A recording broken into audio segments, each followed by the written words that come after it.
Just waiting for chat to confirm that. In fact, while I'm waiting for chat to confirm, this is actually in no way related to investigations, but I just wanted to show something funny that I recorded from, where is it? Yeah, here we go. Just while I'm waiting.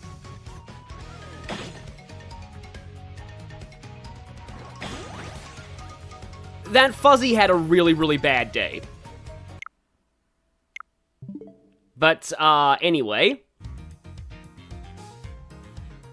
Again, just waiting for confirmation. Okay, good, we are live, okay. Right, I don't know if anyone saw that, that Fuzzy clip, but anyway. Yeah, I like how, on the title screen we have some Case 1, art at this point. Yeah, so, yeah, hello. So, welcome back to Ace Attorney Investigations Collection. New items unlocked in the spoiler gallery. Last time we finished up, the first... I scared you, sorry about that, yep. We finished up the first case, and now we're gonna be heading on to the second case, where, basically I like to call this Edgy Goes to Jail. So yeah, I should probably show the opening cutscene again, just because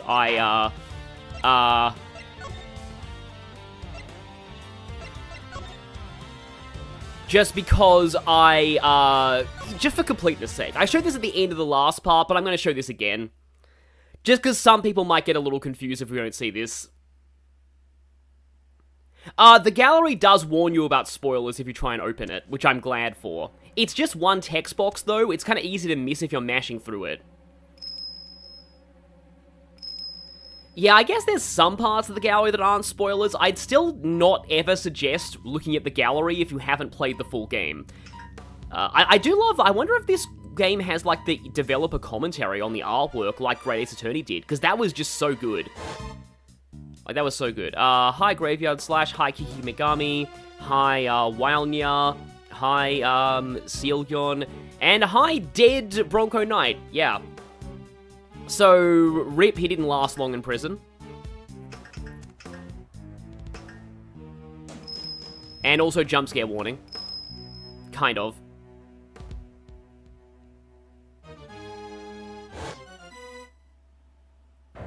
Yeah, that clip at the, like, that music sting at the end there, that was actually used in a fan game. Oh, I actually forgot you started the detention center of this. So, okay, we are beginning to play, okay, hang on, sorry, I've just been need to get my thoughts, I'm very excited for this. So, okay, so, this case. Case 2 was originally my least favorite case in this game. Now, bear in mind, least favorite for Investigations 2 is still very high by normal Ace Attorney standards. But I have a pretty good history with, my least favorite cases, eventually, like, me reevaluating them on replays. So, I'm looking forward to this. I might end up liking this case more than I thought. Granted, I did translate about 60% of this case, I feel. I think this one was also mainly me and Tanaka Horji. At this point, we basically split the work. So, one of the fun things about the fan translation was, when we got all the script files, we actually, I believe I was one who did this. I went through all of them and, like, labeled where every case started, because they're just labeled as, like, a bunch of letters and numbers. So, I would look through and I'd find, like, a dialogue that was like, oh, okay, this is clearly the start of case 3. So, I would mark, like, okay, this is where case 3's files start. And I labeled all of them so we knew where every case begun and ended. And once we knew that, we could then split up the work and work on multiple cases simultaneously, which was great, because it meant that we could, like, essentially, there's some things that you need context from later in the game in order to do a correct translation of earlier, because Investigations 2 is a very interconnected game in terms of its 5 cases, so it was good knowing what happened later and having the translation going on simultaneously. So anyway, while others were translating cases 4 and 5, I was doing 2. I do clearly remember, I remember this dialogue pretty well. I do basically remember, I would work on bits of this case at university, like in my free periods. I'd just find a spot to plug in my laptop and just work on translating bits of case 2. Yeah, I mean, a lot of people like the first case more, but, like, it's hard not to. The first case is incredible. So it's been 2 days since case 1. Yes, charged with the murder thanks to us. His trial is due to start tomorrow. Wow, that's pretty fast. How'd they prep the trial in, like, 2 days? Then again, this is Ace Attorney's weird dystopian court system. Also, Edgeworth was going to be the prosecutor. Knight is totally screwed. If he hadn't died.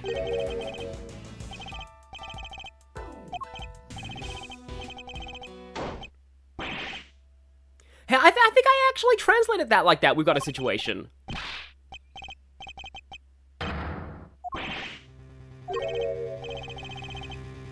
Yeah, I like the third case a lot too, but like I said, like, my least favorite for Investigations 2 standards is still very, very high by normal Ace Attorney standards. Also, to anyone who's just come in, you didn't miss much, just the intro and the very first bits of dialogue. I think I remember this sequence too. Your life, your choice, yeah. Those pictures on the wall, I don't know if they're actually referencing anything. It didn't happen in the holding cells. Okay. So, basically, here's something kind of interesting.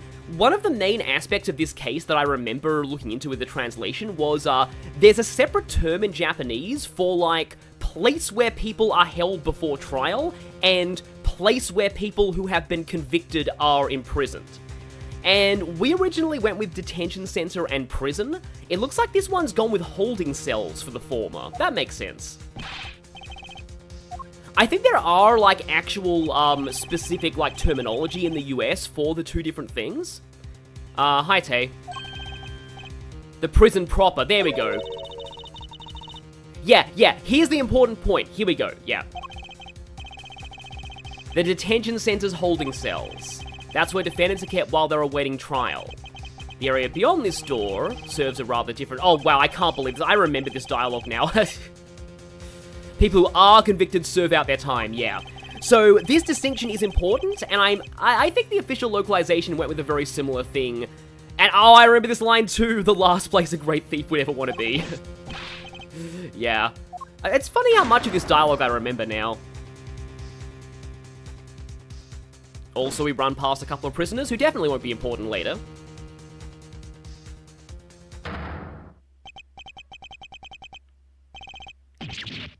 Yep, what was your first clue? The giant pool of blood, or... yeah.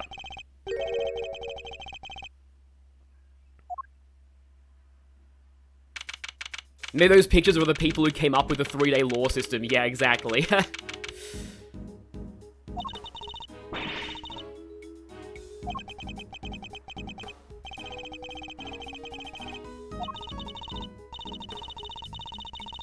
Yeah, exactly. He hadn't been officially convicted yet.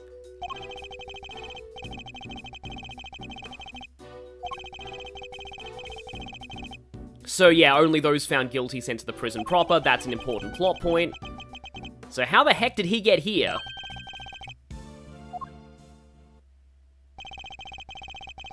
Yeah, okay, this isn't really relevant to this game, but Bradley Harris, I will answer that. One of my main issues with Yakuza Like a Dragon is that you don't unlock the class system until, like, Chapter 5 of 15, which is quite a while. And here we go, we got a map. We just went through the connecting corridor. So yeah, this case is a lot more complicated than the previous one because we've got a full building rather than just in front of the plane and inside the plane. That's kind of how they ratchet up the stakes with these cases. The mysteries generally take place in more complex locations as you go through.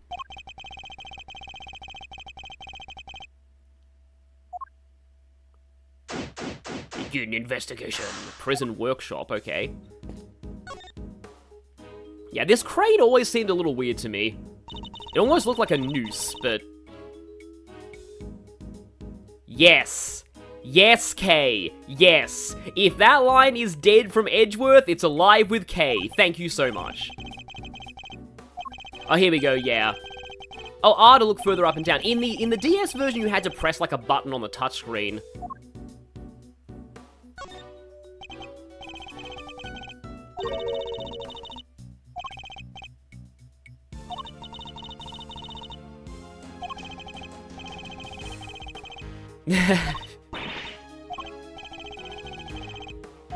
Yeah. If any doubt, Kay is always being serious. Oh, here we go. Okay, so, this right here, this is something in the fan translation, we actually added, like, an Inception reference. It's like Cageception. I was always against that, because this is not what Inception means. I'd never liked the somethingception meme, because Inception means inserting an idea into somebody's head inside their dream, not dream within a dream. So, anyway, I'm kind of glad that reference is gone in the official localizer. Well, I mean, it wouldn't be gone, there's no way they'd make it, but still.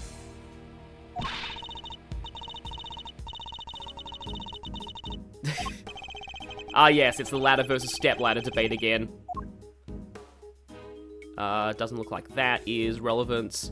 I'm glad they. I don't know if the original even had these tick marks. I do have the D-pad, yeah. Yeah, Kay talks about rope escape tricks a lot in Japanese. It must be a common, like, thief trope in Japan.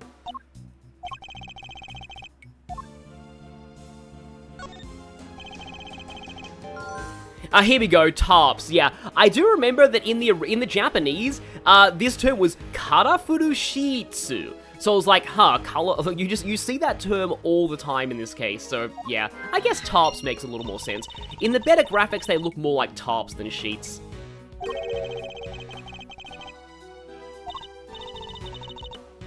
Yeah, the check marks were like, yeah. Oh, here we go, that's cool. Annoyingly, I think I actually missed the Phoenix examining on the plane in the first case, where I actually made a Phoenix reference in the fan translation. I don't know if they did that in this version or not, but...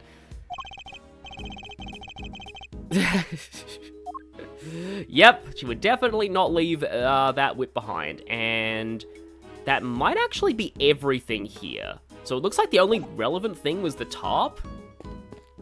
Also, what the heck is this? Yeah, exactly. Colorful sheets is only 2 colors. Well, kind of 3. There's the orange, yellow, and white. Yeah, there's way too many footprints in here.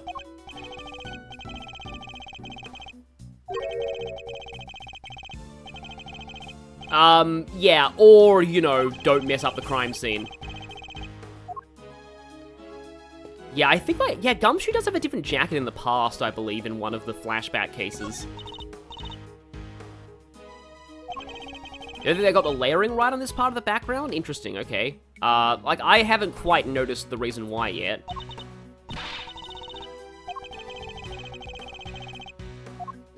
Kay and Morgana from Persona 5 would get along so well.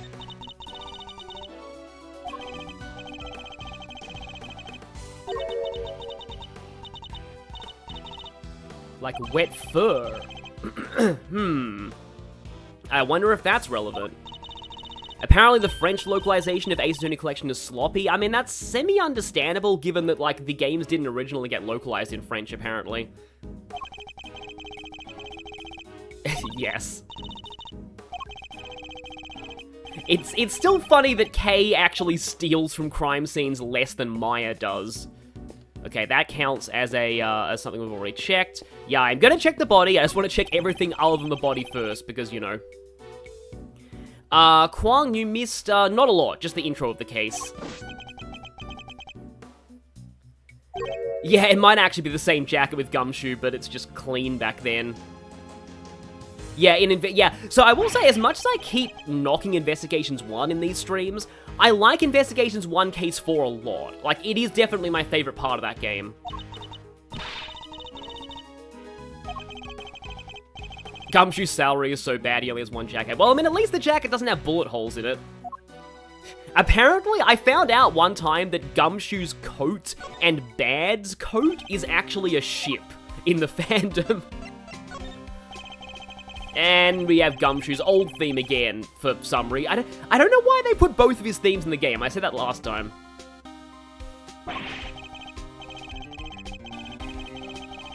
Yeah, our perp has become a victim. Yeah, Kay barely steals anything. She steals dialogue. She steals people's lines, that's all. that's a good point. But De Killer has this weird sense of honor and does always leave his calling cards behind at crime scenes. Okay, I'm glad to see at least someone agrees with me about Investigations 1, Case 4. Yeah, I'm sorry to, you know, damage your brains with the clothing shipping. It's like how people ship Tom the Rock and Bloomberg the apple tree in My Little Pony for some reason. Yeah, and he didn't kill us since we saw him, so, I mean, De Killer, he only really kills if he's got a contract.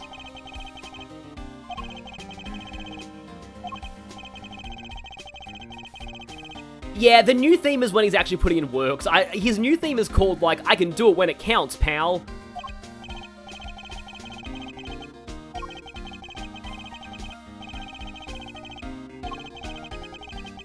Yeah, I think there are a lot of real prisons that do work this way.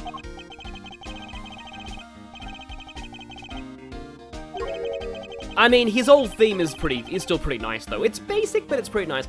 I'm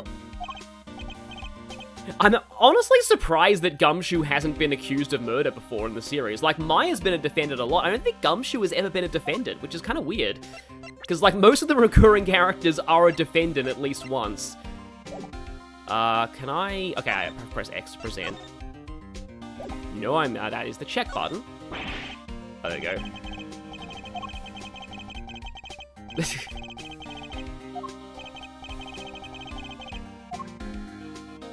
Did I show him the badge before?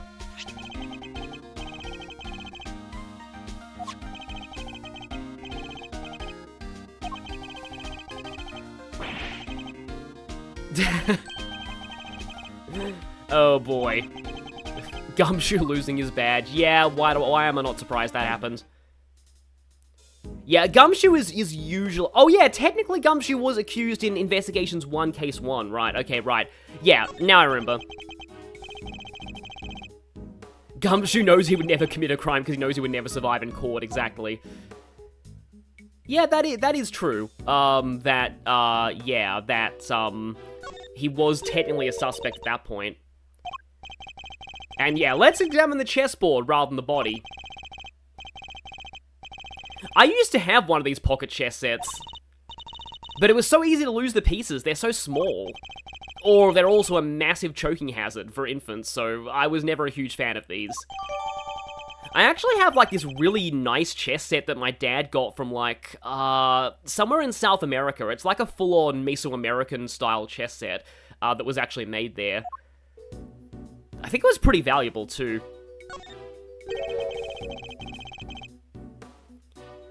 Oh, there was a fan... Yeah, I've actually heard of Trials After Justice, the fan game, but yeah, a lot of them don't get finished.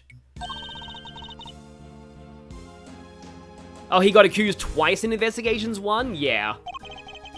I know Eustace, Avery, AT. I do know Courtney and Raymond's new names. I don't know anybody else, so don't spoil me, please. First time being on one of my streams, am I any good at chess? I don't think so. I've always felt it was more about pattern recognition. I did chess club in high school because it got me out of sport, but, I had a 50-50 win-loss ratio against other schools, which I guess was better than some people. There was a guy in my chess club who was extremely good at chess, but he also was insanely slow, so we got stuck at all these other schools for hours because he would take like 4 hours to finish his matches.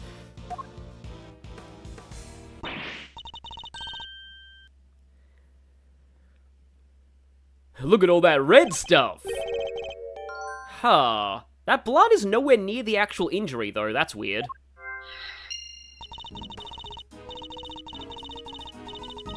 Yeah, I do have ideas for a fan game, but I don't know if they'll ever, be, you know... if I'll ever actually manage to make them.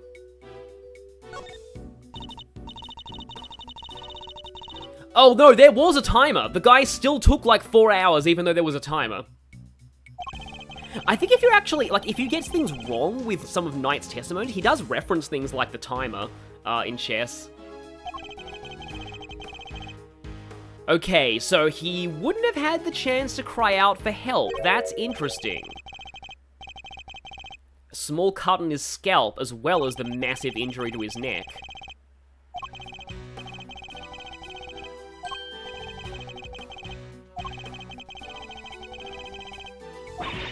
Yes, basic, civilian camera photos of crime scenes. Oh, yes, no, I know about, although, the soldier, please don't spoil who appears in this case. Because that's legitimately a bit of a twist for later. Mr. Knight's body, killed instantly by a stab wound to the throat. The body is covered in dirt. There's also a small cut on the scalp where he suffered a blow to the head. Well, yeah, we're talking earlier about how Gumshoe's clothing was always a bit, dirty. Yes, being compared to Gumshoe. Well, it could be worse. You could be compared to Larry.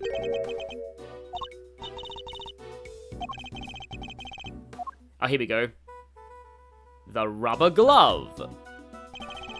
Mud, there we go, yeah. This was actually the first time I learned that Doro is Japanese for mud, because the term Doro is everywhere in this case.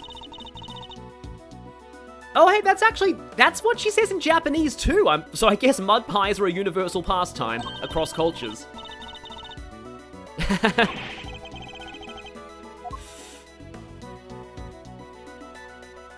Inmate use only. Oh, did we have to change that? I know that was in kanji in the Japanese version. Old bag, yeah, exactly.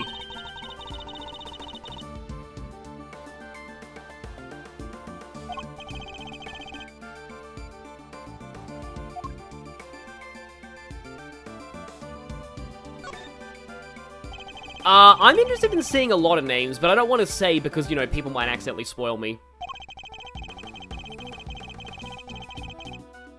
Yeah, some people thought the gloves would have been scorch marks, yeah, but no, that's actually like mud. So yeah, the glove was dropped after Knight's blood had been spilt. And yeah, the blood would have also got probably on top of it if it was on the floor already. So this glove was dropped after the guy was stabbed.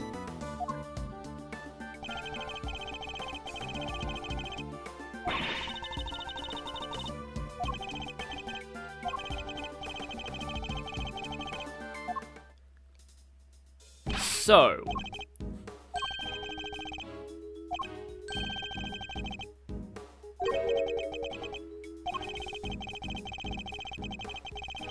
to keep them in their cells.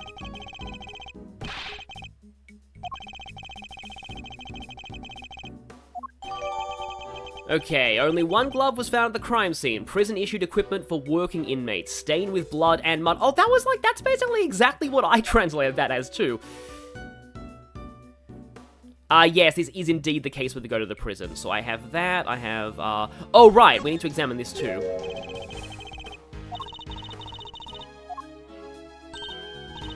He has an expensive-looking ring. Maybe he supported somebody in firearm engage. No, maybe he had a Sigurd engage. He's the kind of guy who would have a Sigurd engage ring.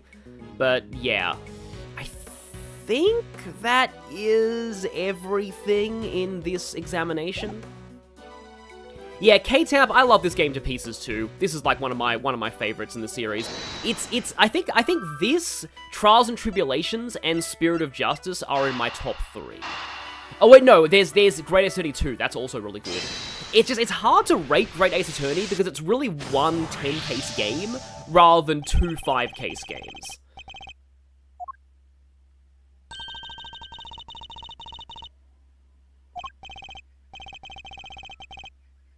Yeah, it's interesting that the case title names are all different to the ones in the fan translation, but I think they're kind of cool. Yes, took the words right out of your mouth. Yes, because the only thing Kay steals is dialogue. On sabbatical. Some of them were being stored in Workshop A.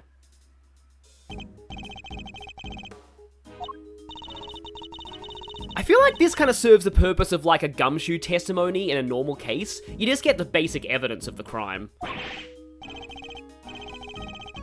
Regular Three Musketeers. I forget what he said in Japanese.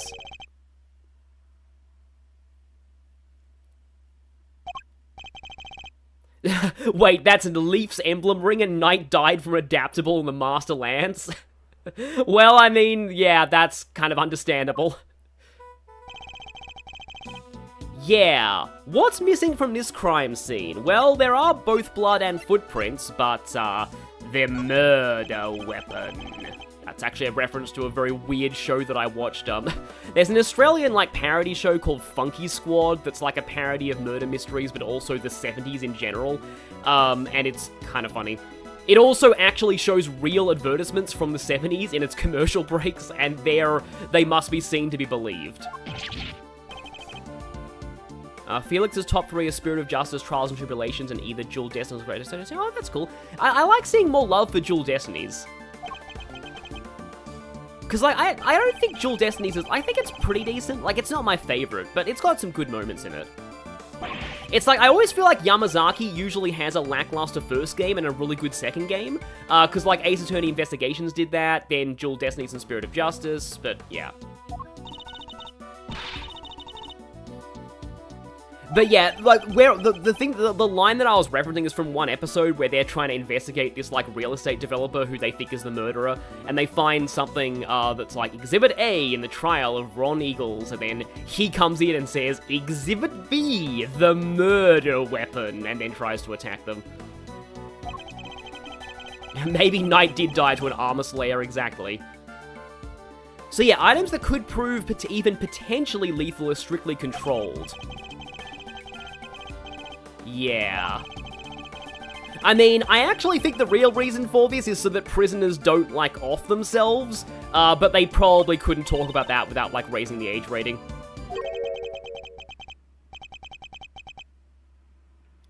I think they even restrict, they even restrict shoelaces in a lot of prisons. And oh boy, here we go, it's time to meet somebody who is gonna be a very recurring face for this game. Oh, this theme song is so good, I love this theme song. So I think he used English in the Japanese version? I feel like this guy did use a lot of English in Japanese. Ah, this theme song is so good.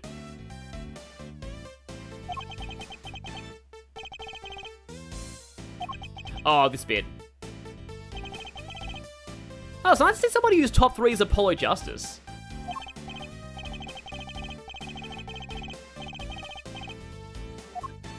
Oh, I like the obs.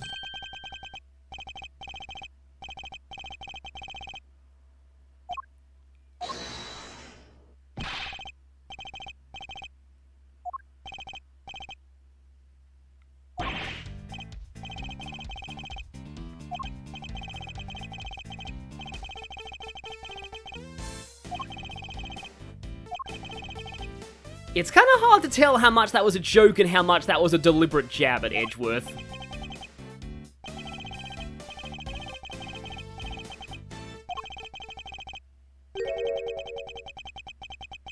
Yeah, that. This guy can quickly go between joking and being really dead serious, which makes him a perfect fit for the lawyers of this game. So here we go, right. In Japanese, this guy's name is Tateyuki Shigaraki. The tate means shield. So that's where the defender pun here comes from. And tate and Shigaraki, I think, means truth something. Yeah. So, this is one that is probably one of the most controversial, in terms of, the changes, because Raymond Shields was a fan translation name. Now, that comes from Raymond Burr, who was the actor who played, I believe, Perry Mason. That's a reference to the fact that Gregory Edgeworth is named after Gregory Peck, the actor who played Atticus Finch in To Kill a Mockingbird. And then the Shields part is obvious, but I don't know, I like that. Eddie Fender's a little bit, they did say in a localization, his Japanese name literally means Shield of Truth, which is pretty cool. But, and also the shield name, again, it fits with, the weapon naming of Edgeworth. So, Edgeworth the sword, this guy's the shield. So they did say in an interview, that they wanted to give this guy maybe a less serious sounding name, because it fits his character a bit. And I do see that point, but, I don't know. I do like Raymond Shields a lot. This is fine.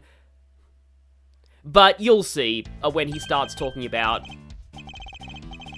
So also, here's something a little interesting. His animations. You notice how he air quotes things? Well, we had a lot of debate over whether, like, the air quotes were meant to be around certain words. We couldn't actually, like, change the timing of the animations or anything. So, like, maybe we had to rewrite a couple of lines so the air quotes ended up on the right word, because as you can see there, he air quoted Enchante as he said it. So clearly that is actually supposed to line up. Like, I'm pretty sure the official localization has the means to change his animations so that the air quotes are on the right word. This is a weird thing to wonder about, but like, they do that for other games too, I'm sure they do.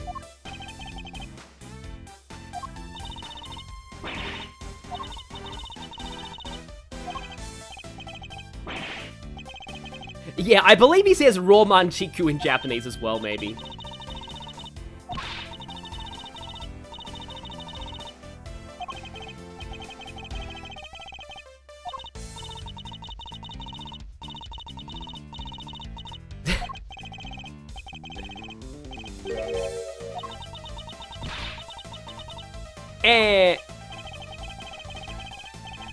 Oh, this line. Okay, this line is actually really funny.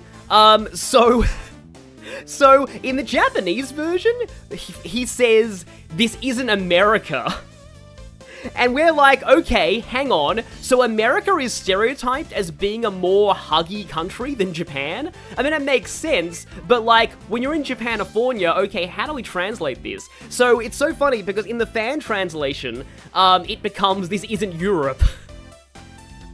But here he's just more vague, I guess, in the localization. I suppose that makes sense, but it's still pretty funny. I love the... I do like that. Yeah. It just, I always found that, yeah, I don't know. Anyway, like, I remember when I first got that line, I was like, oh, this is going to be an interesting translation to do.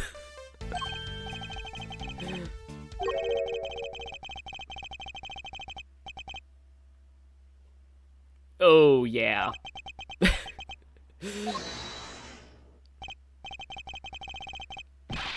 Hold it!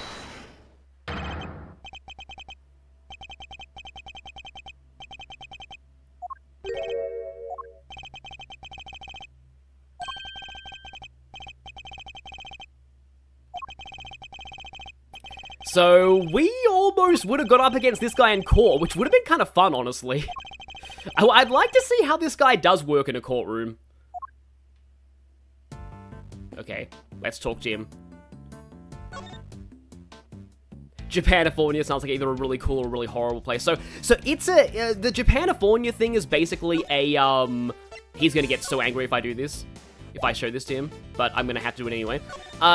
Basically, the games were set in Japan in the Japanese version. The first game did these seems like a good idea at the time. Idea of changing the location to America. Yeah. That came back to bite them later when the games started getting more obviously Japanese elements. So basically it became this weird fusion of Japan and America, kind of like, you know, Big Hero 6. It reminds me a lot of San Francisco. So like now, Japanifornia is the fan nickname, of the place that the Ace Attorney games take place in. Because even in Japan, they started adding more and more Western elements as the series goes on. So at this point, it's pretty much officially a merger of the two. Dress to impress. Oh boy, this reminds me of that Doctor Who thing where the American one where the master is extremely American and says, "I always dress for the occasion." Yeah.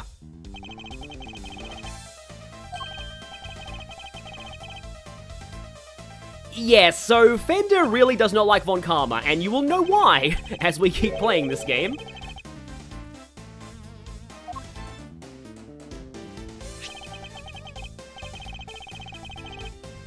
Oh, huh, interesting. Now, I know that there's a point where he brought a California roll in the Japanese version, like the sushi, and maybe they changed that for this version, because, like, I always thought the California roll was funny, because, like, Japanifornia, and it was also a reference to, like, accidental eat your hamburgers Apollo reference. But this does look like a very Japanese-style sausage.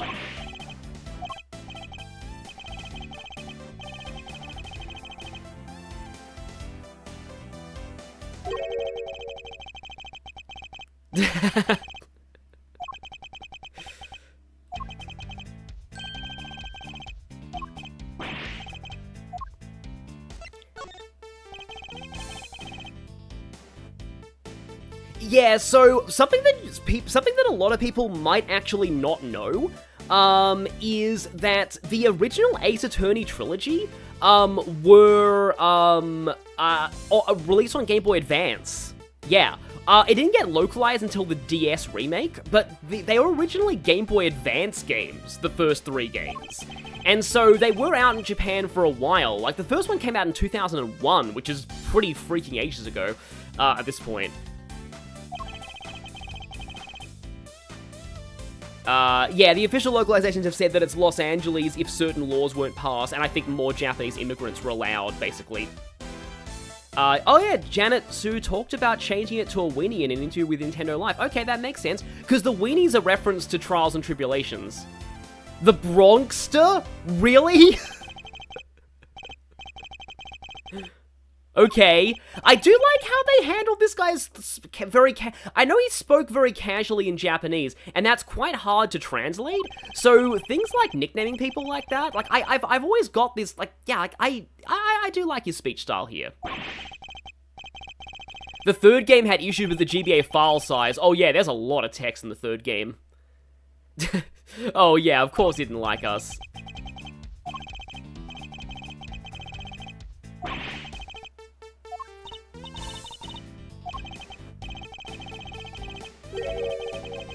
I'm trying to wonder now who would voice this guy. But like, I was gonna say Joe Zieger, but Joe Zieger might sound too young.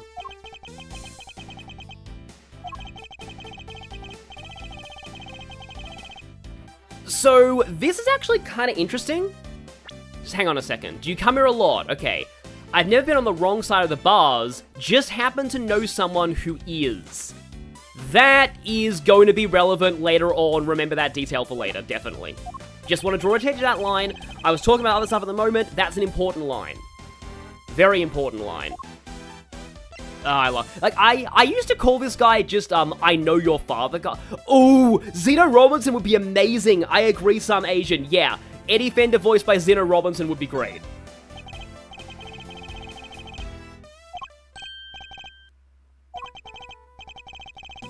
The third game was so packed that, that they wanted to give Oldbag an appearance, but there was literally no space in the cartridge for her. Yeah. I do know that, like, okay, anyway, I love this dialogue choice, but I'll just finish my thought. I do know that, they reuse Larry in case 4 of the first game, entirely to save disk space, like cartridge space, because Larry was not originally meant to be a recurring character.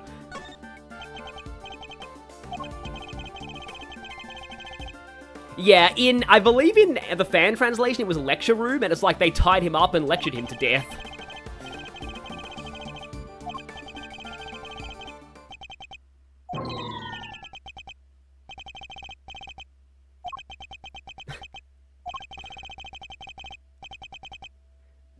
How infantile. I do like how we did this in the fan translation. In the fan translation, it was, I hate it when he does that, implying that this guy does this kind of thing all the time, which I can understand.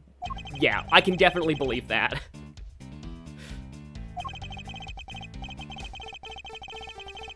Thanks and qualifications, yeah.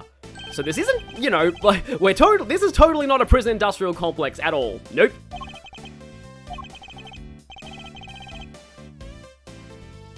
Yeah, Oldbag did show up in the end credits. She was originally supposed to wear a lei because she was on vacation, but they couldn't make a new sprite for that.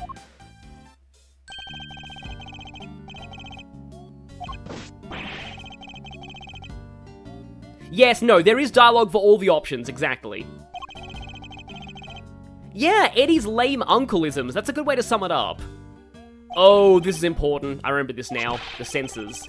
So yeah, the inmates... So, okay, so this is actually kind of weird. It's a bit less obvious here. I remember in the original, like, DS version, these bracelets, the red on them looked like blood. And that confused me for a while when I first saw them. But no, they're the infrared sensors. They are not blood. And that's a bit more obvious in the HD port. Oh, there we go. Yeah. So one of the fan translators basically lobbied to have this alarm rendered as Wii U, Wii U, Wii U because the Wii U was out recently, and yeah, I guess that made sense, but that wouldn't have aged very well now because the Wii U like fails. Ha. So if they try to break the bracelet, yeah. I mean, that sounds a little cruel, but then again, I wouldn't put it past 1, Ace Attorney, and 2, Japan. Japan has a pretty sucky justice system, and that's actually what the Ace Attorney games are all about. They're kind of satires of how bad the Japanese legal system is. Yeah, Avery AT, that was meant to be a reference to the Wii U of all things. Not in the Japanese version, that was just a localization, that was a fan localization thing.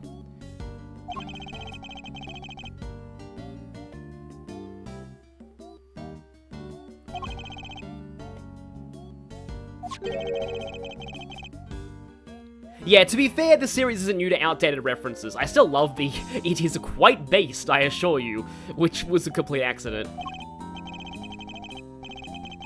Yeah, I'd suppose that the sensors, there's some kind of computer record of the sensors.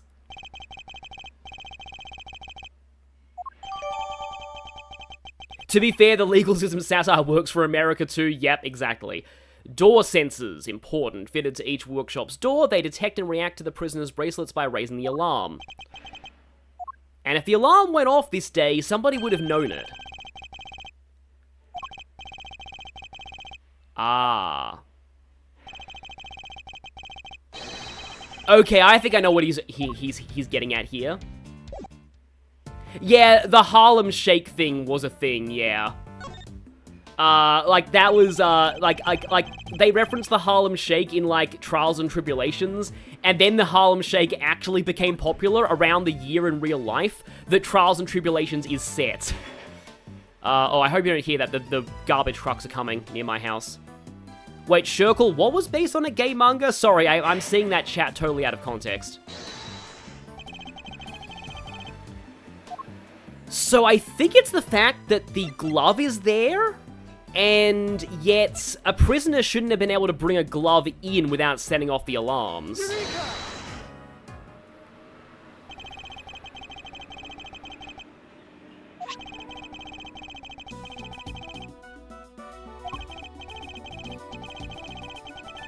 Yeah, Trials and Tribulations was localized in 2008, but the games are set in, like, I think the first game is set in 2016, because that was the future back then.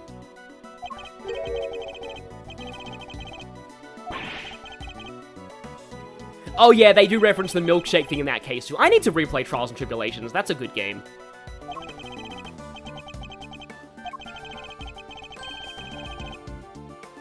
Oh, an OG character designer also did Yaoi, but for what? Ace Attorney, or... oh, based on a gay manga as a YouTube thumbnail, okay. Yeah.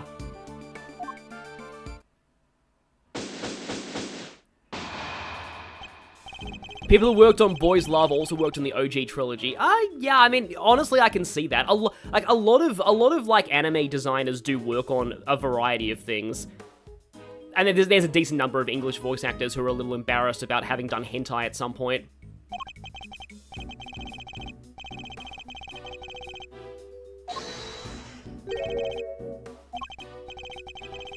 I kind of wish his holder was voiced, but still.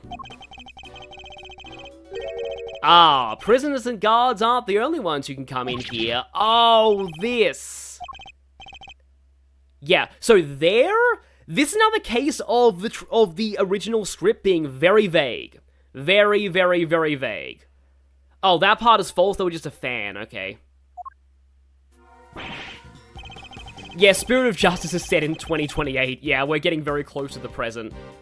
Why didn't they write the exact year? It's like they wanted to set the original trilogy vaguely in what was the future at the time.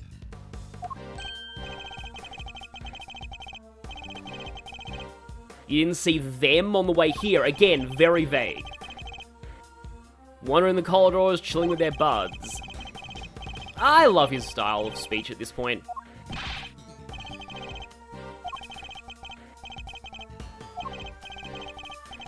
Oh, I can actually, like, I can kind of hear Zena Robertson in this guy now that I look at his dialogue. Hold it! Forget what that was in Japanese. Yeah, all oughta start somewhere, exactly.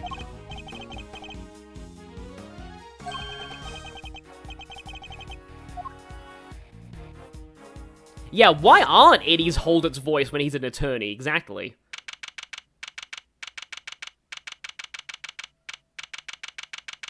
Yeah, once again, friendly reminder that this March 27th is always same day in the Japanese script.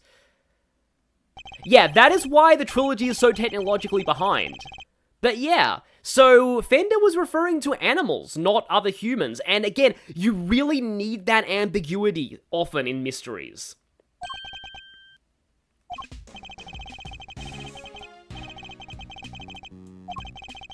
They decided to try a little experiment in animal therapy a few years back. I don't think any amount of animal therapy would fix Manfred von Karma, just saying though.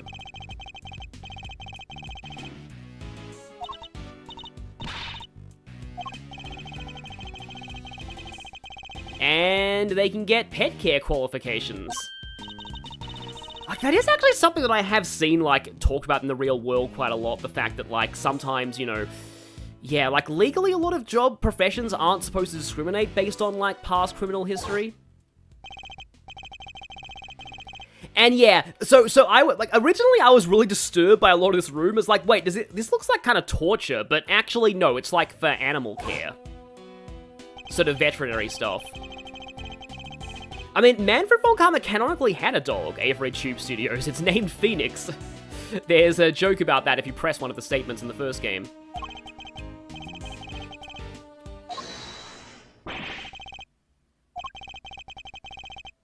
Yeah, I mean, that's admittedly a little... I mean, you know, I wouldn't put it past a dog carrying one in its mouth at some point.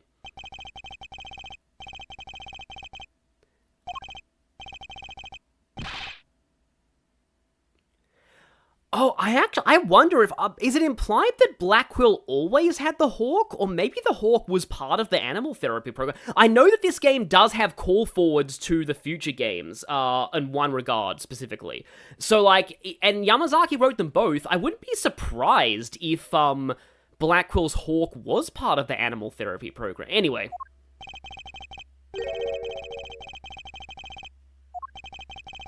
Oh, no, his grandfather had a dog. Sorry. Yeah. Right. Granddaughter. Yeah. I say grandfather. Whoops, yeah. Anyway, yeah, no. Thank you, White Nya. Yeah, which would mean that Francisca has an older sister who has a kid, and we've never met them.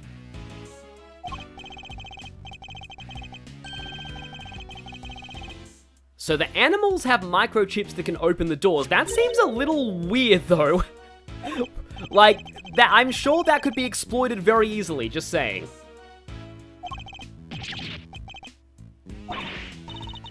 I think my cats are microchipped. Yeah, that's allegedly the animals don't feel a thing, but they might. It's implied he always had Taka, I guess so. Prisoners take in strays and critters from highly populated shelters, and prisoners on good behavior can get through. Oh, it's actually, yeah, that's cool that can really happen in real prisons. Yeah, they're not the baddies here. Ah, here we go, yeah. The animals have freedom and the humans don't. Yep, that line was in Japanese too. I remember that quite distinctly. And now that gets updated to say that animals can go through those sensors. Yeah, I do wonder about Edgeworth's mother. I don't think it's ever really stated. Like, yeah. Yeah, there are millions of ways to open the doors around here. Obviously, that's going to be maybe important to stuff. No sensor on that door out, though.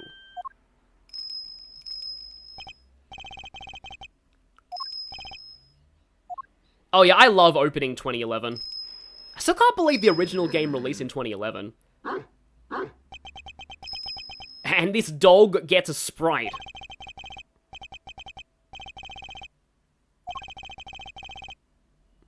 Now, we know that dog from the opening cutscene, but Edgeworth and the others don't know it's relevant yet. Edgeworth fails at animal handling check. Yep, the boy! Good night, CSI Conquer the Soldier. Sorry, I'm not sure how to say your username, but yeah. I refuse to lose to a dog. Yep. I specifically gave my Dungeons & Dragons character expertise in animal handling, because I've never seen animal handling be useful in a D&D game, and I want to prove that wrong.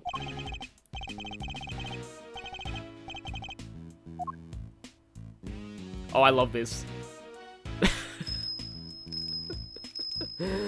Even animals reject Gumshoe. Ha ha, you got rejected, to quote Tales of Symphonia.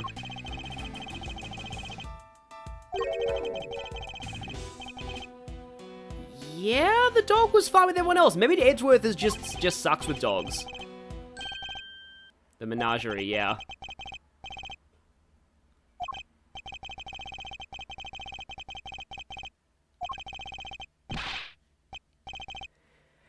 So, we're about to meet somebody very, very special to me that I've been really looking forward to talking about.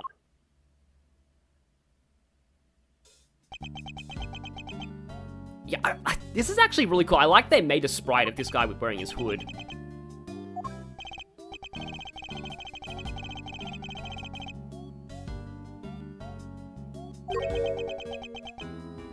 Oh, is it gonna... I remember this... It's funny how this is all coming back to me. I remember these lines now.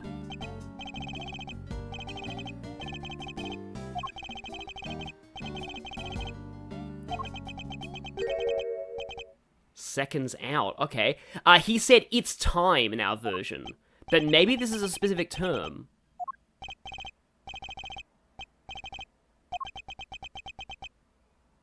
Oh, in the anime, young Edgeworth had a dog? Yeah. The main thing I remember about the anime was that Franziska was, like, super talkative when she was, like, 2 years old or something. Granted, that makes sense, because, you know... She's a massive prodigy. She was a prosecutor when she was, like, 14, I think? Or even 13? There we go. Now, granted, I don't think that I should have stayed up on boxing lingo a lot more. I had to look up some, but I'm not very knowledgeable in boxing lingo, so yeah. I had, probably should have done that more, honestly. Seconds out means the end of the break between rounds, yeah. Your name, oh boy, here we go, here we go. Rocco, Carcerado, oh, okay. Interesting, okay. Okay, that's interesting. So, right, the last name is obviously a reference to incarceration. So, in Japanese, this guy's name is Orinaka Shujin, which literally means a prisoner in a cage. And so, the reason why this is particularly special to me is that the name in the translation was J. Elbird. This is the one name of the fan translation that I came up with. J. Elbird was almost entirely me.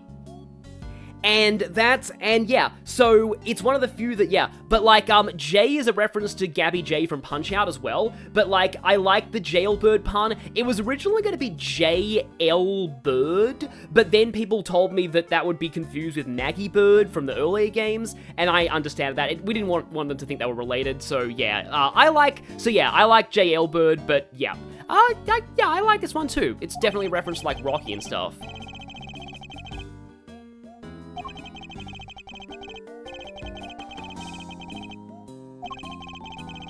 Gotta make weight before a fight. Yeah, weight class. Carceredo is Italian for inmate. Yeah, that makes sense.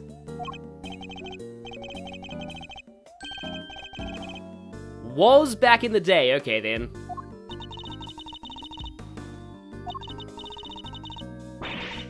Oh, this is almost literally what she said in Japanese from what I remember.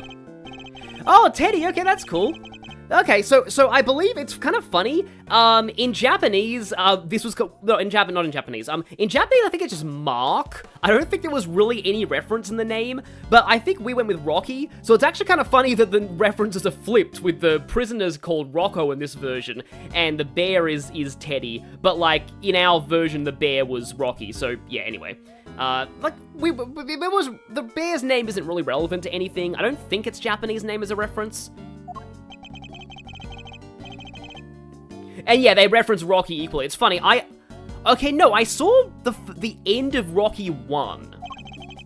And to be honest, I didn't actually like it that much, because Rocky was like ruining his own body just for his pride. He even got like his he got like his eyelid cuts just so he could still see after it was beaten up so badly. I'm just like, dude, know when to quit? Like, seriously? I don't think this one fight is worth losing your entire, like, boxing career over because you're gonna just be, like, dead. Anyway. I hate no stool. Oh, actually, that's a cool way to say that, yeah. So, yeah, in Japanese, he was more specifically referring to I'm not gonna talk.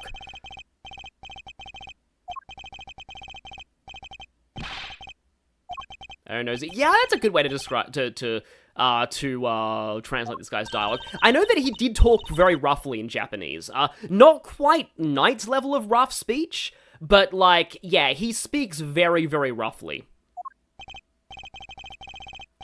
I only saw like little bits about of the first Rocky movie, so I do need to look into it more.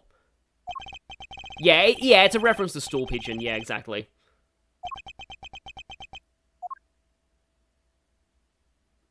And yep, already we're going into mind chess. Analyze that. Yeah, state of play is a good way. It was analyze the situation in Japanese, but state of play makes more sense for the chess thing. He adopts a boxing stance. Yeah, I believe he says something like fighter pozu in Japanese or something like that. This guy, so basically this battle is all about visual tells more than much else. So you need to wait for when he's on guard and when he isn't. So it's kind of like a real boxing match, kind of like Punch-Out. Chess dimension, exactly. Edgeworth sends them to the chess realm. They bring the fight to an end before he knows what hit him. Yeah, exactly. There's a bit later on. There's a lot of boxing references in this. Tell me about your day so far. How was your day? Well, I mean, I've just been in a cell doing nothing, so pretty much the same as always. If this was a Sony state of play, there'd be nothing to analyze. Oh, nice one. In the chat. You want to show the champ? Is that it? Nope. Oh yeah, that actually was prepare for a straight right punch is pretty much what it was in Japanese too. Because I was like, it was funny, like me looking at these options, it was like ore no straight or I was like, wait, what? I don't know. I was like, wait, what? Why is Edgeworth saying straight? And then I was like, oh, right, it's a straight punch. Yeah, that makes sense. Yeah, this was a funny mind chess segment to do the translation for because there was a lot of boxing lingo. And yeah, throwing in the towel as well. Fisticuffs is hardly my style. Sadly, you weren't invited to Ultimate Marvel vs. Capcom 3. I wish Edgeworth was. Apollo Justice was gonna be in, if Marvel vs. Capcom Infinite hadn't flopped, Apollo Justice would have been DLC, and that would have been amazing. Domain expansion, yeah.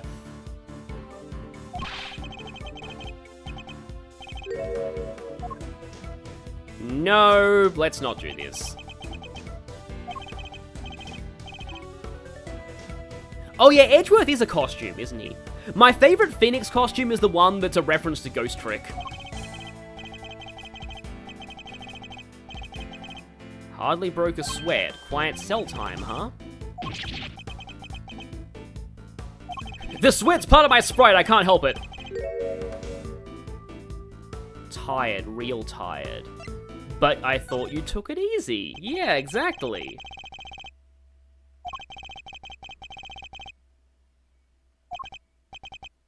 Yeah, Apollo would have been cool.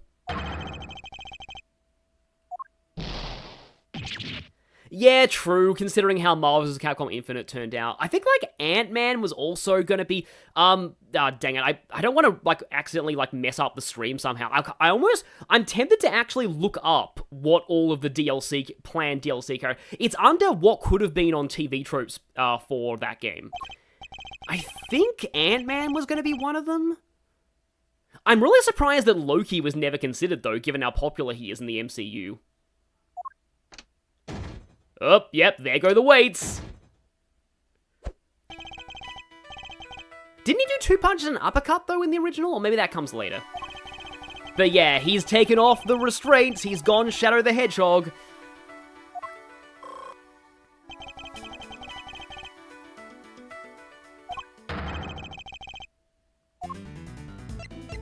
What were you doing? What was it like around here?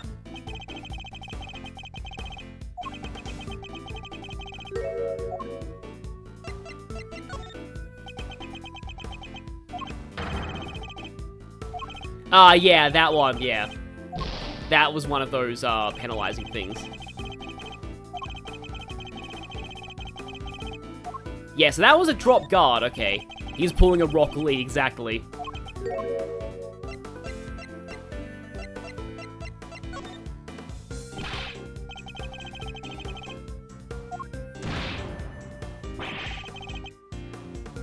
Oh yeah, I could look it up on my phone, but yeah, I'll do that when I get the chance, because I want to focus on the mind chess here thing. Alright. We both was asleep, okay. So that would be the clue. Yeah, I'd like to see Edgeworth in Smash Bros. He'd fit right in. Yeah, the mind chess things do get harder. Catching some Z's, we both was. That's a good point. Oh, there's the double punch and the uppercut.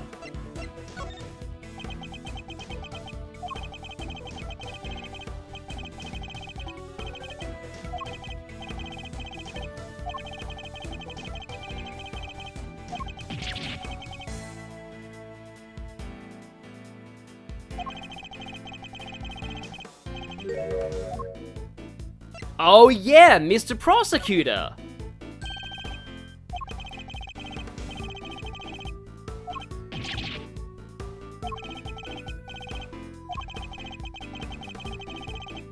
Yeah, cause Fender did say Mr. Prosecutor.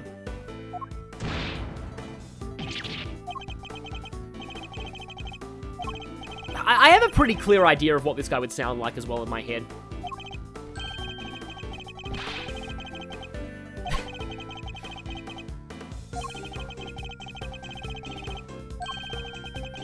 So, we know he's awake now. Yeah, this game doesn't spoil the culprits in the intros, usually.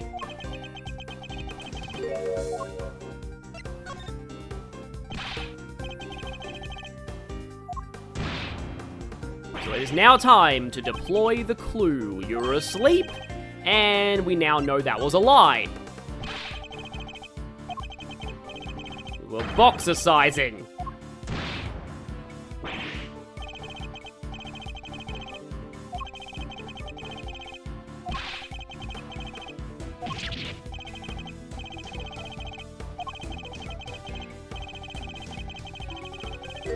Teddy's pals have been scared enough this morning already, huh?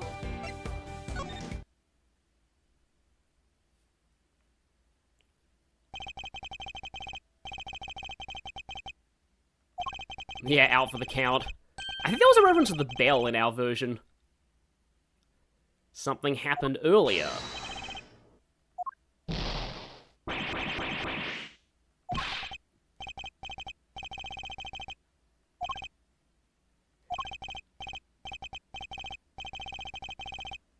Someone yelled loud and scared.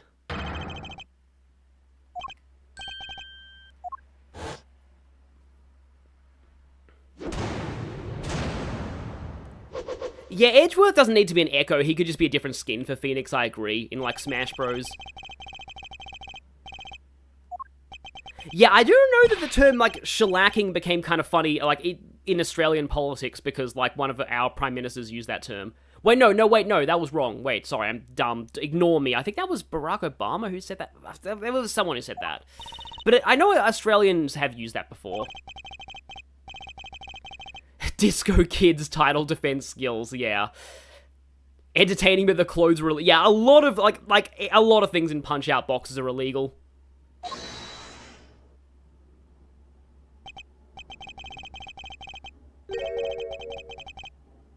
I think he actually said timeout in Japanese too, but I could be wrong about that.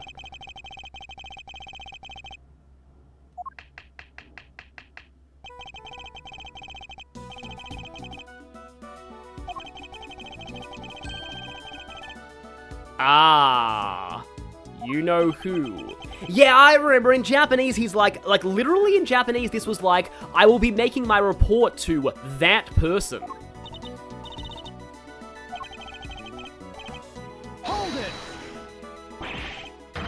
Japanese love saying the Japanese Ace Attorney games love using the expression, that person. Oh, hi, Lady Vigilia. Obama has used it. Okay, there we go, yeah.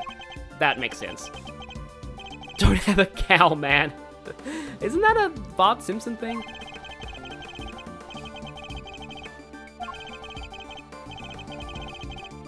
Oh, I am now, it's male, okay.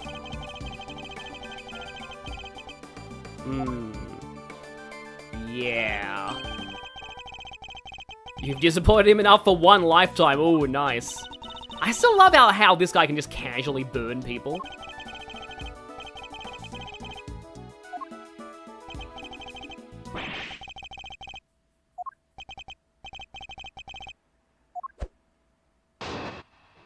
Oh, okay, I forgot there was a testimony here. There was a show finished around 10 a.m. Can't believe I forgot there was a testimony here, huh?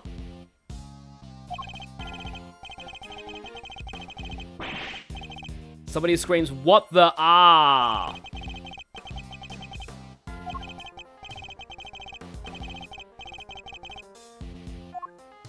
Okay, it's coming back to me a little bit.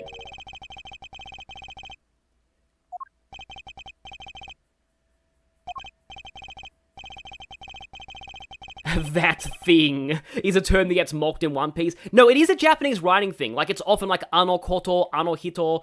Like, they use the expression like that person, that thing. It's a lot. Like, it's used often.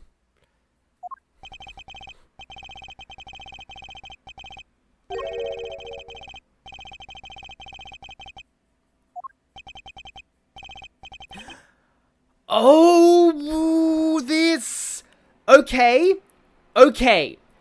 They were a little more explicit about this in the localization. Interesting, okay. So, okay, here's a bit of a fan translator nerd out that I have to go into here. So, yeah, brace yourselves. The Fixer. Okay, 1, great localization. But 2, in Japanese, so this term here literally means supplier in Japanese. And me and the other fan translators had this big discussion over whether the ambiguity here was important, because the way it is said in Japanese, it's very ambiguous where they're referring to a person or a room. It could mean either supply person or supply room. And like, I thought that was intentional, to make it vague, but the localization straight up confirms that it's a person. So, I mean, you can't really use fixer to refer to a, you can't really use the term fixer to refer to a room, so, like, I understand why they did that, and I love the way they call it. Like, fixer's a fantastic localization of the line, but still, like, it was interesting that we tried to preserve some ambiguity there, because, like, I don't know, maybe it wasn't necessary. It's maybe, because again, the official localizers, they have a direct line to the actual, like, Japanese writers, which we obviously didn't. So they could just ask them, hey, is it important we preserve ambiguity here, or can we just outright say it's a person? And they probably would have told them, nah, it's fine if you say it's a person. So, I don't know, like we gotta just, yeah. Who can get his hands... And also, they're fully revealing that it's male as well. Because in Japanese, there was no gender implied. Also, that line from Fender is the same in Japanese, I'm pretty sure. But yeah, there was no implied gender, I believe, in the Japanese script either at this point. Down for the count of 1, yeah, great.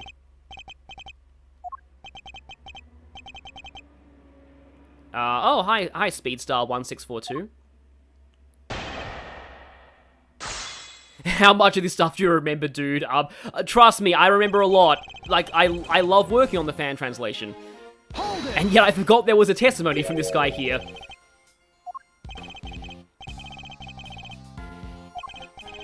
Singers, dancers, all kinds. Reminds me of, like, one of the Sly 3 villains ending up performing opera in prison.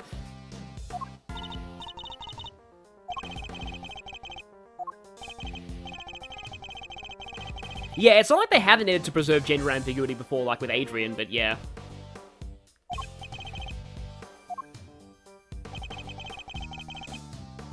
Hold it!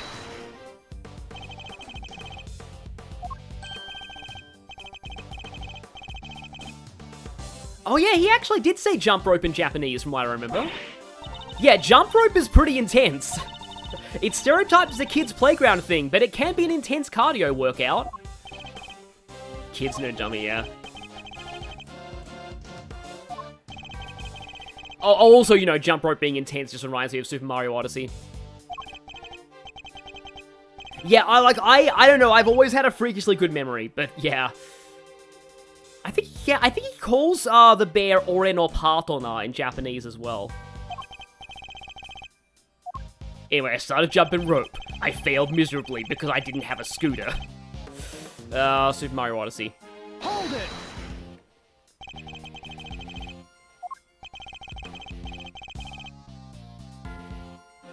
The scream of a guy about to scream his last, huh? You should know, yeah. I think it... anyway.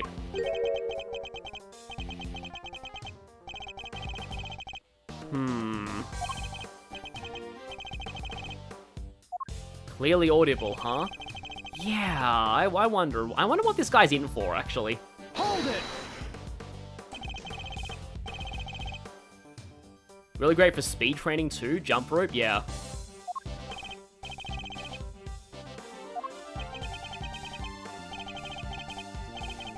Bradley Harris, you found out being too tall can be an issue when jumping rope. That's understandable.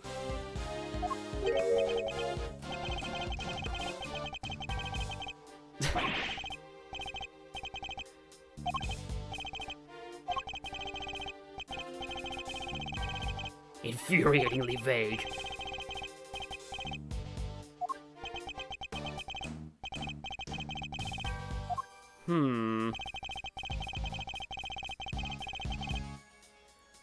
What can I do? I'm locked up in here. Huh.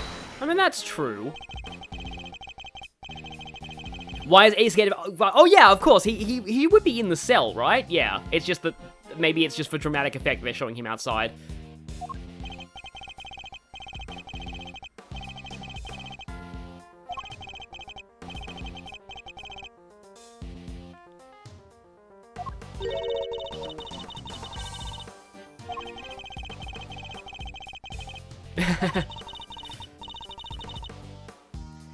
Yeah, maybe, yeah, interesting. I mean, he did die instantly from that stab, though. Oh, right. I just realized, I was like, oh, he died instantly. Oh. Yeah, it's funny when you realize, like, a revelation like that. I was like, oh, yeah, no, Knightley did die. Oh, wait a minute. So somebody screams what the guy was hollering and crying for help. Alright. Tunes out and gets back to work. Guy was hollering and howling, crying for help, huh? Maybe? Yeah, this guy's name is based on the word for incarceration. Killed instantly. Yeah. He couldn't have cried for help. Objection! I'm pretty sure this exact contradiction is in another Ace Attorney game.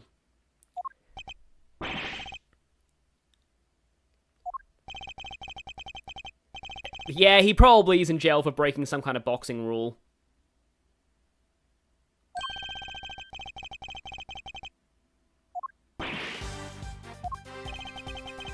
Oh, I must have referred to him as Knightley, yeah, again. It's one of the only names that I like better in the fan translation, okay?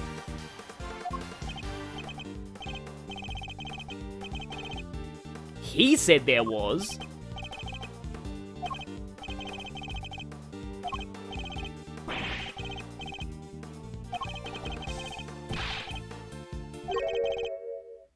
Yeah, this is the contradiction that this is, in the first game, this was the one that led to, like, okay, I will say, to be honest, I don't like updated autopsy report as a meme at all, but I'll talk about that later. Yeah, AMP, can you, yeah, Ray is Eddie Fender in this version.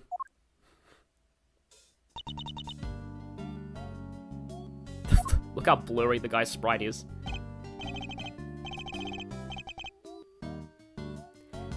So this other prisoner, I think in Japanese they have this very strange speech style. I remember when I mistranslated a bunch of his lines at first, because I was like, wait, what the heck is this guy even saying? It's pretty distinctive. But it's hard to describe why it was.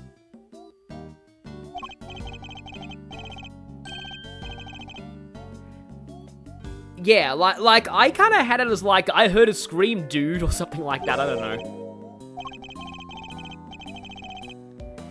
But yeah, Polly. He did see Polly.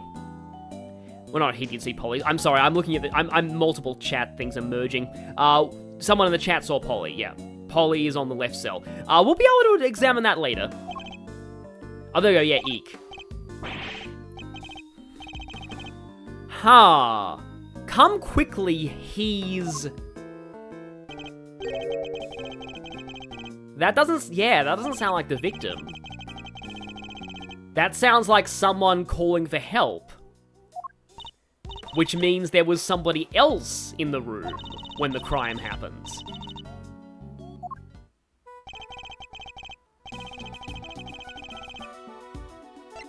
Well, I mean, obviously there is a problem here.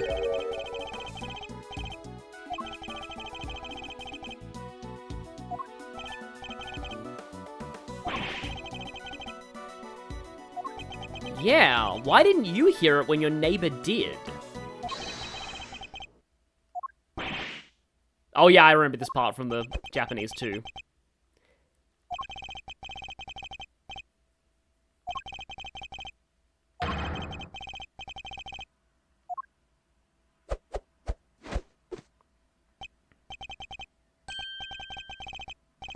Yeah, Edgeworth only did the updated autopsy report once. That's part of why I don't like the meme.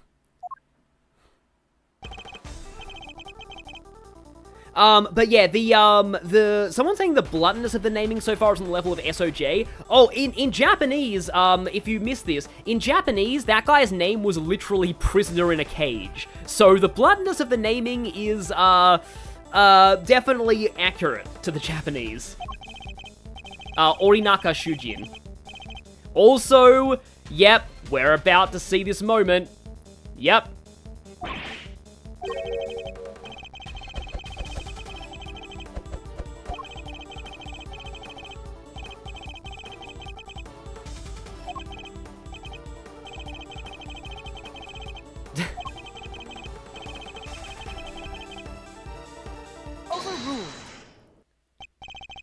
Okay, I like that. I like that. I like that voice clip. Here we go. Here we go. Two characters that I'm very eager to meet.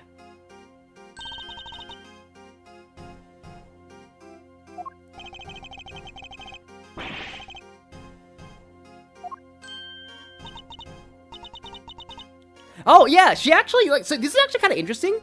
In Japanese, she literally says silence is golden in Japanese. So that expression must exist in Japanese too.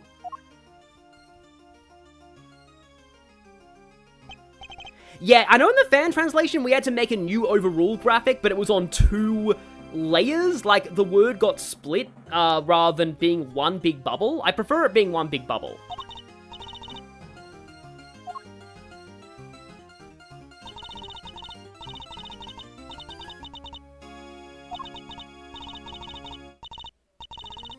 Yeah, so this line right here, in Japanese, she said, like, you should be thankful you get to live with, you get to live with no need for money. Oh, okay. Okay. So this line, okay, right. So sorry, this is another bit of a fan translation nerd out here. So in Japanese, she says goddess of lore, and I pushed really hard to not have her say goddess of lore, because even though it is totally literal, I never thought she was evoking it directly. Like, I always thought that she was like, that it was more of a metaphorical representation of just justice itself, and kind of referencing like Themis. I kind of pushed back against having goddess of lore literally, but like, they're leaning into the religious language with her in this localization a lot more than I expected, and I guess maybe they do want it to come off that way, because, this is the thing, so like, this character is, I have a weird relationship with this character, because this person was like, hated in some comment sections on Let's Plays of our fan translation. And I was like, it was some pretty vicious hate too. And I've always wondered whether or not, like, it made me feel weird, because on the one hand, you're kind of meant to dislike her, especially right now. But on the other hand, I felt like people were hating on her for reasons that might not have been intended in the original language. And that made me feel like, did we do something wrong in the fan translation? Because, like, this sheer hatred that I saw towards this character was like, it was a little more than I expected. It was more than I felt playing the game myself, and, it's a weird feeling, and, because the thing is, I thought that she shouldn't come across as a religious fanatic. She shouldn't sound religious at all, because that adds layers to her character that probably shouldn't be there in my mind, but we'll see. We'll see. Granted, and I don't want to call out people specifically, but like, it was one very specific person in the comment section of Nintendo Capri Sun's video, and they were quite, it might have just been a one-person problem, because they actually said some somewhat anti-Japanese stuff as well, so like, I don't know, I'm like, maybe it was just a problem with one person.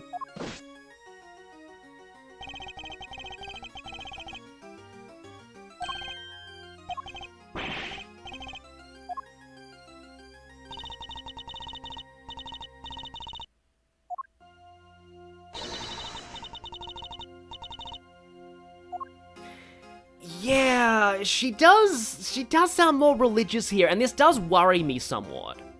It worries me somewhat. Anyway,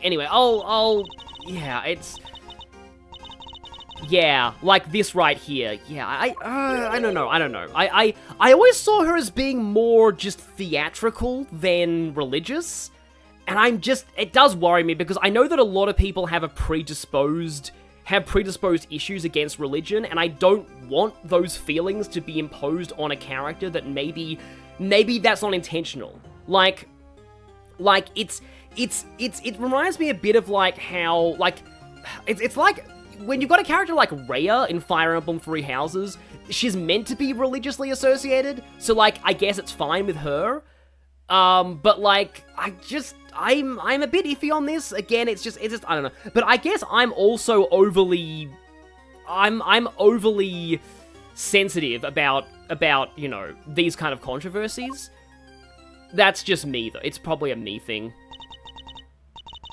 However, one thing that I will say, like, I know the music does sound very religious, though, so I guess I get why that's got a thing going on, but, like, I understand it, and I think they probably, like, must have talked about it with the original Japanese writers, but I will say, in terms of more positive, I like this name vastly more than the original. Vastly more. I will say, like, so here's the thing. I love the fan translation a lot, great time working with all these people, so I don't mean to be knocking this in any way, but I never liked the name Justine Courtney. Justine Courtney, like, so this was one of the names that was still being voted on when I joined the project, and this was, I think, the name that took the longest to decide. Like, Justine Courtney was too generic, but we could not come up with anything better. A couple of people found some names that were like vague Greek mythology references, but I thought that was a bit too much, and nobody could come up with anything better, and I was just like, I don't know, like, Justine Courtney is the best by proxy, but I wish it was better. So Verity Gavel, much better. Much, much, much better. Love that name, fits her extremely well. So this is one of the ones that I like vastly better in the localization. In Japanese, her name is Hakari Mikagami. Hakari means scales. Mikagami refers to a mirror, and mirror, like, it refers to the mirror from the Japanese Three Sacred Treasures, I believe. So it's a very grandiose name that kind of connotates both justice and, like holy artifacts, I guess. But, like, yeah, I like this one a lot, yeah.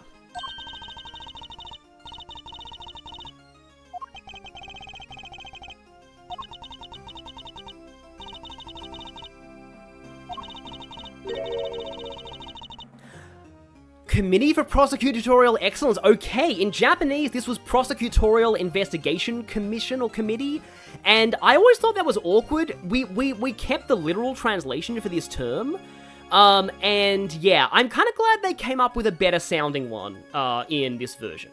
At the same time, it sounds like a school thing, and like, to be honest, I can see Verity Gavel as like a super harsh school principal. It's not Hikari, it's Hakari. By the way.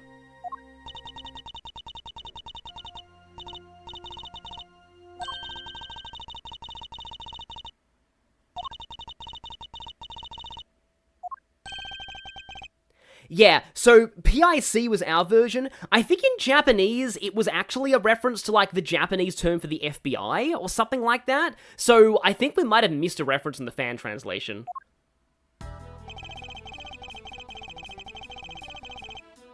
Panel of 11. I don't know if the number of people was specified in the Japanese script.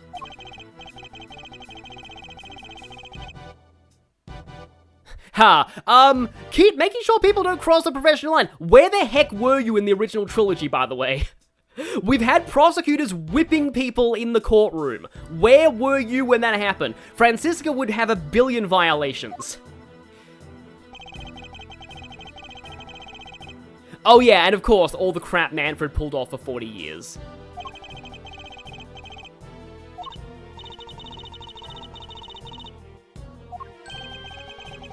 Organization 11. Exactly.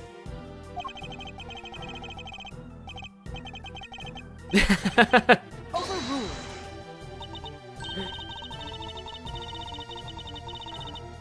Oh yeah, she said this in Japanese too. Yep, she overruled him trying to hit on her. I honestly like, people don't like her overrule clip in the localization. I actually prefer it to the fan translation, I'm sorry, but I do. Like, I always saw her as, like, not totally British, but, like, the way that I always pictured her sounding is kind of like Rarity from My Little Pony, which apparently is a mid-Atlantic accent, quote-unquote. Yeah, they penalized Manfred once. Also, yes, the jokes of Saxo Fender, exactly. Where were they when a coffee fanatic with a Cyclops visor started throwing coughing at people, exactly.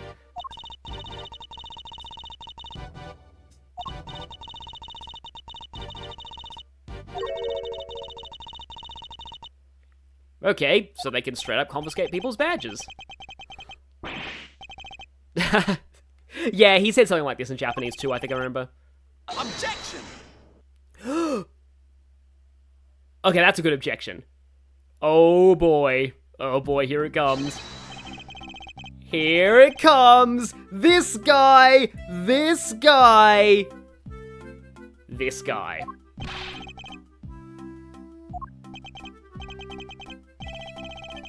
Yep, okay, time to talk about this guy. I have so many stories about this guy. So, I didn't translate all this guy's segments, obviously, and the chat's going crazy right now. But, like, my personal view of this guy is, you're like my baby and I love you, but also, oh god, why? This guy is a translation nightmare. Absolute nightmare. So, firstly, his Japanese name is vital to a lot of his character. Yumihiko Ichiyanagi. Now, Yumi Hiko means, Yumi means bow, and in the fan translation, he's Sebastian Debeste. The Sebastian comes from Saint Sebastian, who's associated with arrows. I kind of wish they kept the bow theming with this guy's localized name, because I feel like it's the weapon theming, like Edgeworth is sword, this guy's the bow, Fender is the shield. But, you get the sense that, an archer might be intimidating to a swordsman from a distance, but when the swordsman gets in close and personal, the archer's gonna get ripped to shreds. So, that's one thing. His last name, Ichiyanagi, basically is it's the same kanji, I believe, as number 1. Or first class, Ichiryu. And this guy is unlike many other people in the Ace Attorney universe, this guy is fully aware of his pun name and is constantly punning on his own name. And that's a nightmare, because puns are a pain to translate. And you would not believe how much they stretch Ichi. You can pun more on Ichi than you would think. They went wild places with this guy's name in the Japanese script, so I am really, really looking forward to seeing what they do with those lines in this version. Because holy crap. But also, this guy's other gimmick makes him a nightmare to translate. This guy is a colossal idiot who thinks he's smart, and so he uses big words in an attempt to sound smart, but gets them wrong. This is referred to as malapropisms, technically, mistaking one word for another. It shows up in Shakespeare quite a lot, and obviously in Japanese, whenever he makes a mistake with wording, we had to come up with 2 similar sounding words that he could mistake in English, which is a nightmare, because some of these are plot relevant as well. Oh, this guy. The winner. Yes. So in Japanese, he was known as Ichiryu. So yeah, some Asian knows what I'm talking about. Oh god, no. Exactly, yes, some Asian. This guy is holy crap. Also, speaking of trivia, that is a Themis Legal Academy uniform, by the way, if you've played Dual Destinies. This game debuted before Dual Destinies, but yeah, this guy, kind of was the precursor to Themis Legal Academy, so he does canonically attend that school. Yes, I was one of the fan translators on Investigations 2. I was the lead of the translation team for a while. I think he actually... No, we called him Flatfoot as well, because in Japanese here, he says dekabutsu, which is a very colloquial and derogatory term for detective, so Flatfoot definitely fits. I think... No, oh wait, Clavia would have still... Yeah, Clavia could have still been a student at this point.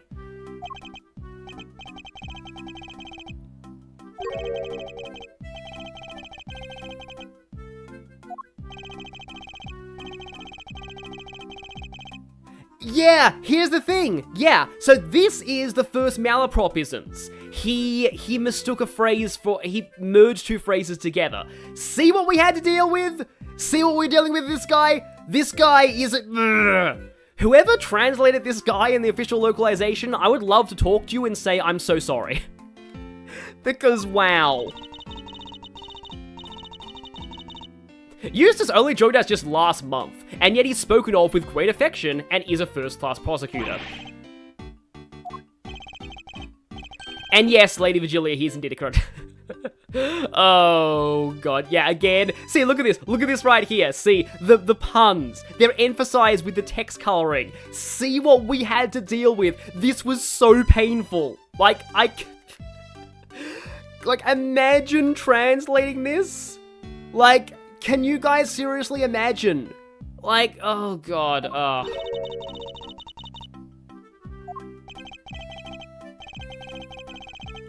Oh yeah, this is the same as our line. Clean up your mess. Pretty sure he said that in Japanese though.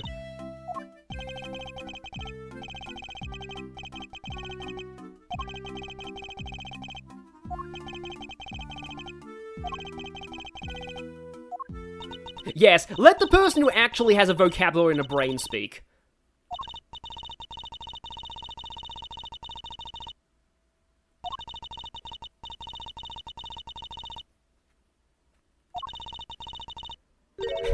And we're doomed. So, apparently, Verity was, like, Winner was supposed to pull out a stand to have Verity bang her gavel on, but they couldn't do that with the limited animations of the DS. That would have been amazing, though.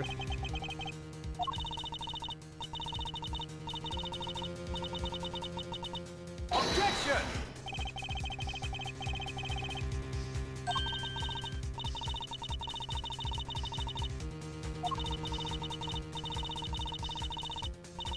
Yeah, but also an assassin had taken somebody hostage and was threatening to kill them? I mean, like, granted, like, this is kind of true, like, he did do all this without approval, so it is kind of interesting that this is actually, like, getting acknowledged, because usually in Ace Attorney, they don't.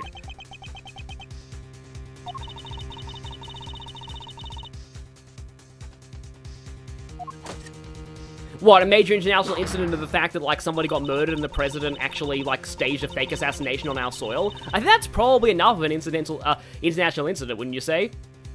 Objection!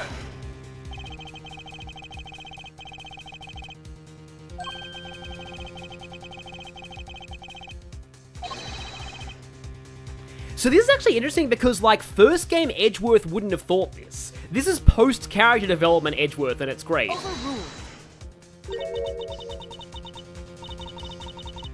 Overruled. Oh, that's a nice call forward. We definitely didn't do that, but that's kind of a call forward to Dual Destinies. You know, it's funny that she should talk about ends justifying the means and dangerous ways of thinking when she speaks like a, you know, religious person. Anyway.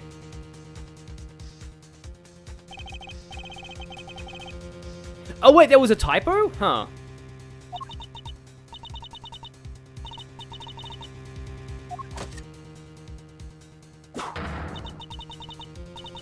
Don't worry, the ends justify the means phrase is not going to be used for much longer. It's not like a recurring phrase like it was in Dual Destinies. Yeah, Dual Destinies was later than this, so, but it was also written by Yamazaki. I mean, you know, you can appeal a verdict though, so technically she's wrong. Oh wait, no. Wait, no, she ninja'd me. She read my mind from inside the game.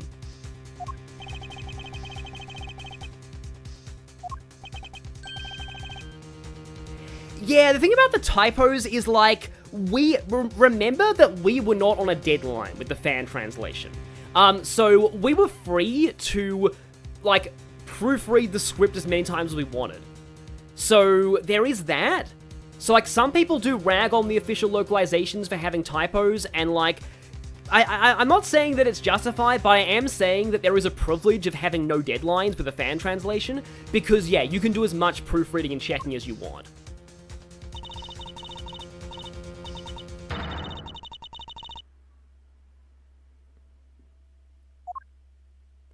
Okay, Pikes Peak Audio, that's interesting.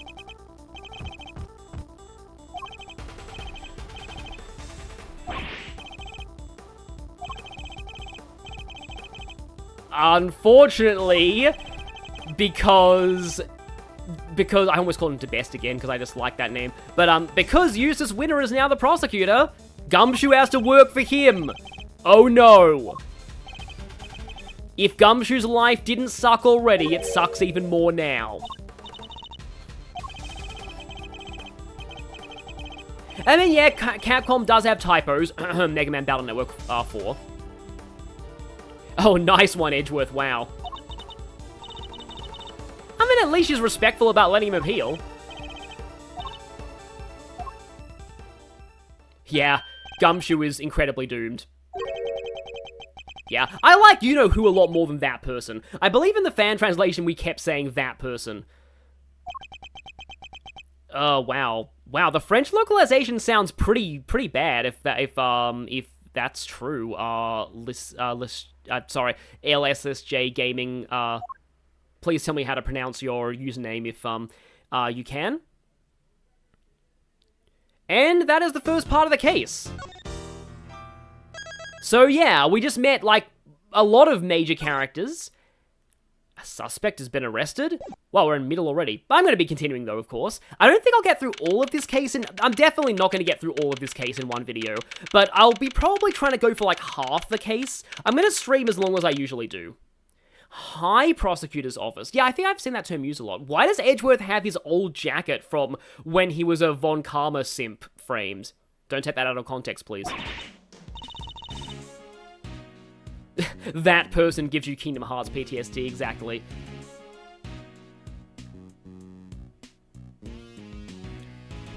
I do agree, Bradley Harris. The typos are the least of Battle Network 4's problems.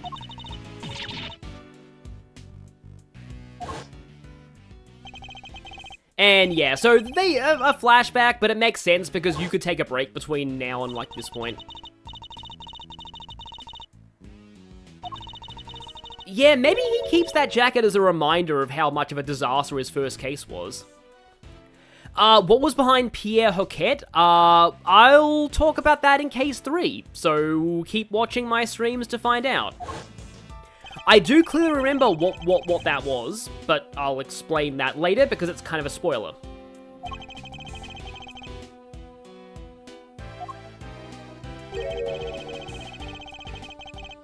Yes, the committee kicked him out and replaced him with an idiot.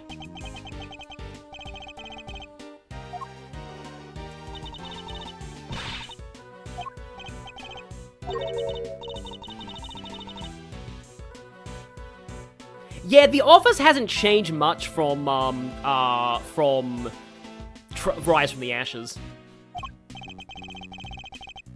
It's funny how in English, Rise from the Ashes wasn't the, like, in Japanese, the case was called The Revived Turnabout, which is actually the same name as the DS, remake. But, yeah, they called it Rise from the Ashes, making it the only case in English that doesn't have Turnabout in its name. Probably should have been called Turnabout from the Ashes, honestly, but it was the first game they localized.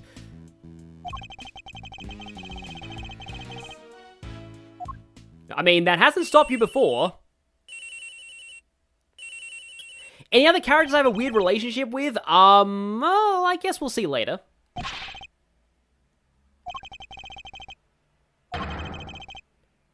They've already arrested somebody, huh? I haven't tried turning on the arranged music. I might do that. Maybe I'll do it in case 3. Case 3 sounds like a good time for the arranged music.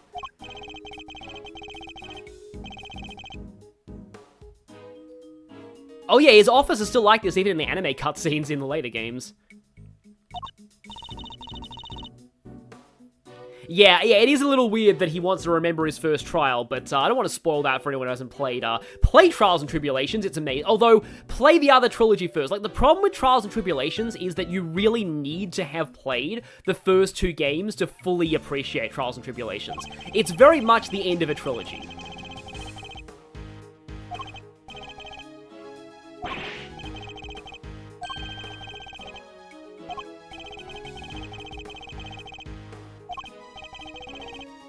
Well, at least he gets to see us, but he'll probably be reprimanded for that later.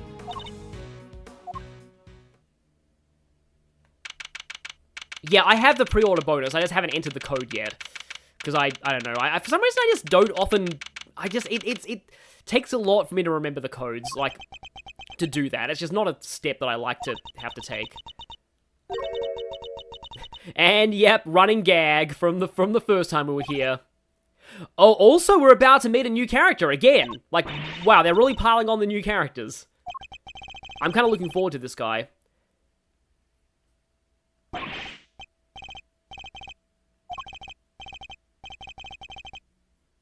And yes, Kim Jun-sun. Asu. Yeah, in Japanese, that voice was very, very scared sounding. And very, like, kind of... I wouldn't say wimpy. No, yeah, here we go.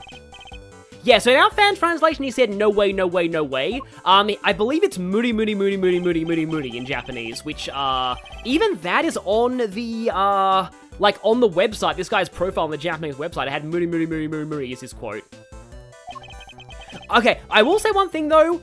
I actually did get spoiled in this guy's localized name. Unfortunately, because I was looking at the wiki and I was like, oh, dang it, I saw that name. But this is one of the few I have been spoiled on, and I kind of like it. Yeah, I told you, yeah, there's a lot of comedy with this guy getting freaked out. And let me just go back into history. Yeah, all I do is stare right into your soul, and then Edgeworth does it. He's like, ah, I knew it. Yeah, I believe he went like, yup putty in Japanese.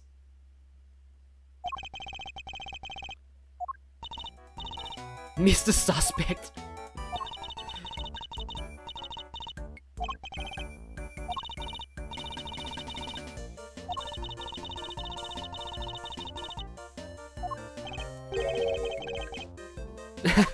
I mean, she should be employed at this point. She basically is.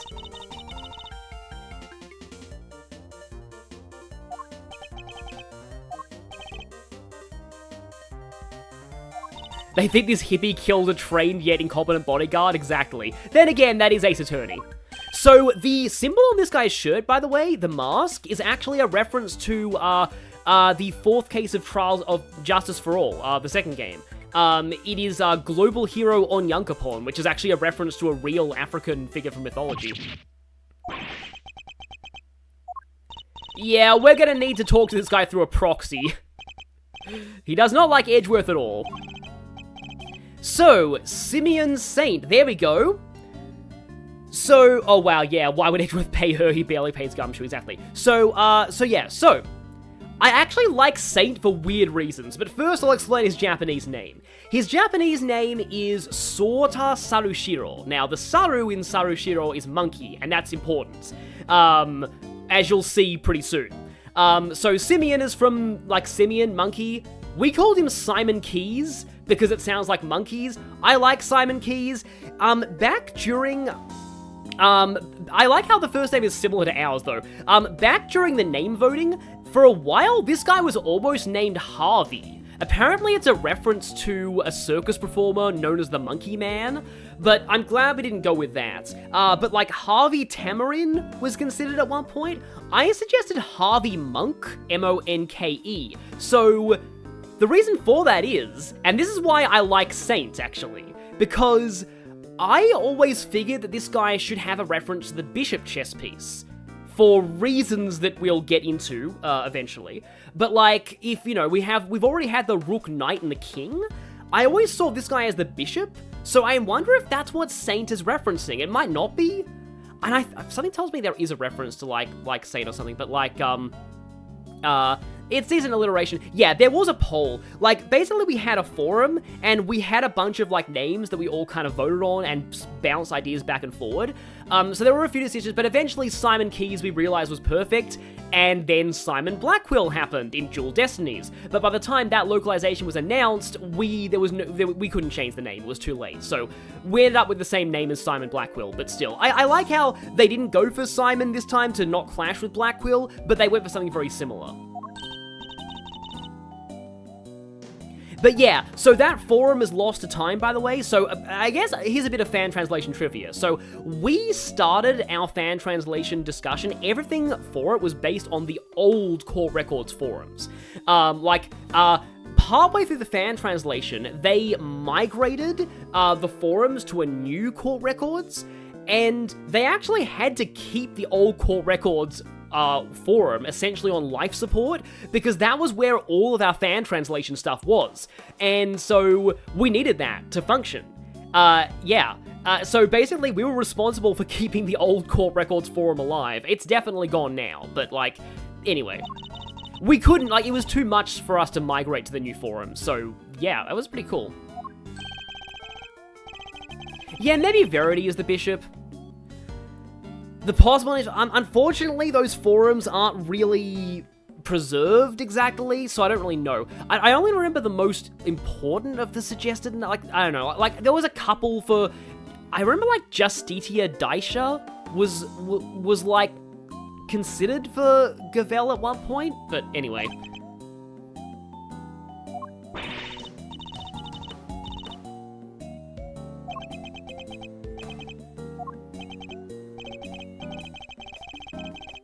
I'm not exactly sure what Sorta means as a name, but I think Sorta's a pretty common Japanese boy's name. Yeah. Firstly, though, let's do the ritual of presenting the badge.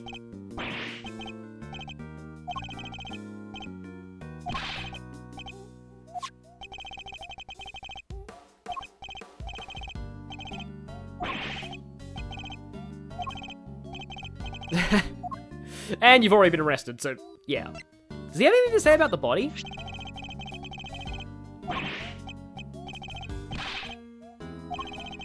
Yeah, so if you haven't figured it out already, this guy's poses are a reference to the three wise monkeys. See no evil, speak no evil, hear no evil.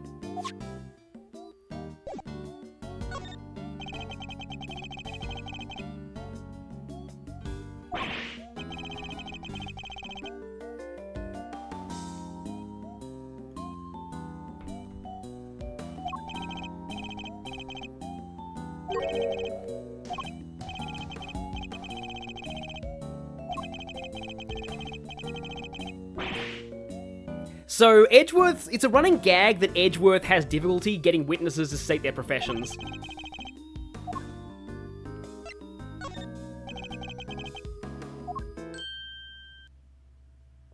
And yet, no, he's gone speak no evil. Kay. Yeah, Kay has officially become our proxy at this point. Liaison, I don't know how you describe this. They were friends. Again, this is why I like the bishop theming. He is the bishop to, you know, Bronco's knight, and bishops and knights are worth the same amount of value.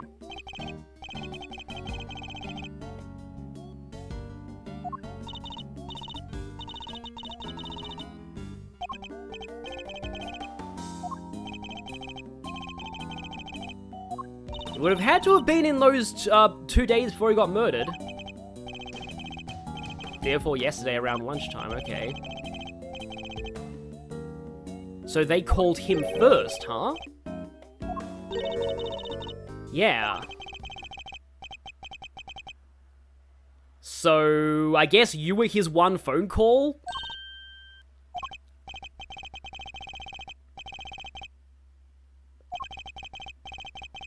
So that's why he has the chess set.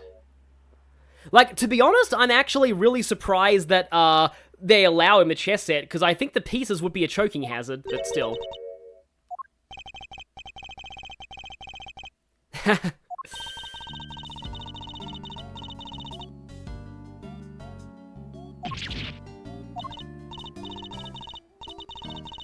Just an expression reader, yeah, exactly. I guess that's like having a high wisdom score. I wonder if she's as good as Apollo. She probably isn't.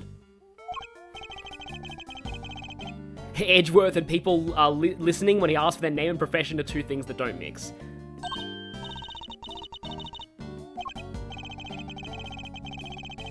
Yeah. Probably the chessboard.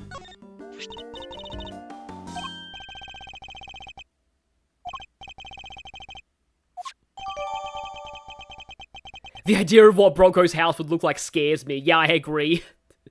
Yeah, he probably has, like, chess imagery plastered all over the place.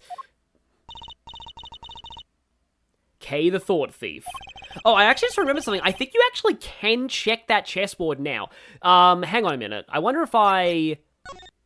Yeah, I forgot to do this. So, you can... I should have done this back during the first investigation.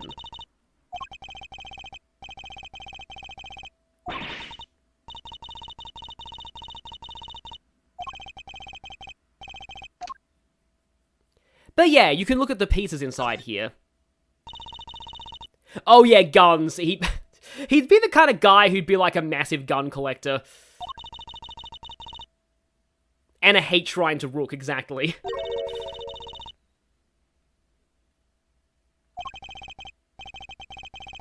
And he has a body pillow that's just a JPEG of a chess set. Pretty sure Bronco's house isn't standing with all the times he's accidentally unloaded his gun. Amazing headcanons there.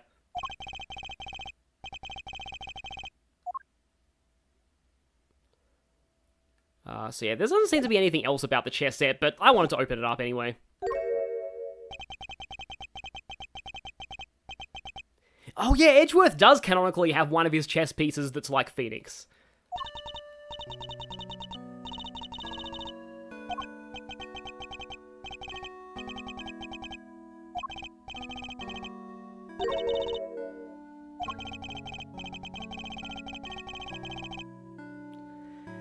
Yeah, like this right here too, like in all seriousness, it must be really hard if you personally know somebody who ends up doing something like that.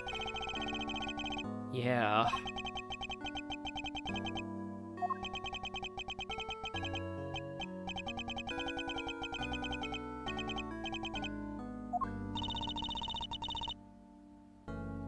Police have probably been called enough to his house for gunshot noises, they're probably just used to it.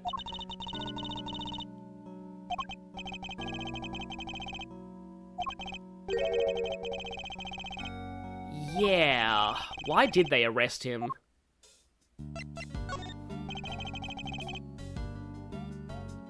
Oh, the custom chess set he has to represent himself in Phoenix is more meaningful in Japanese? Could you tell me why that's the case?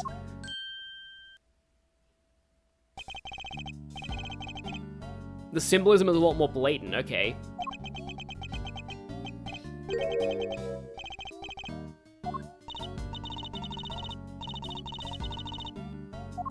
Well, he's still stuttering.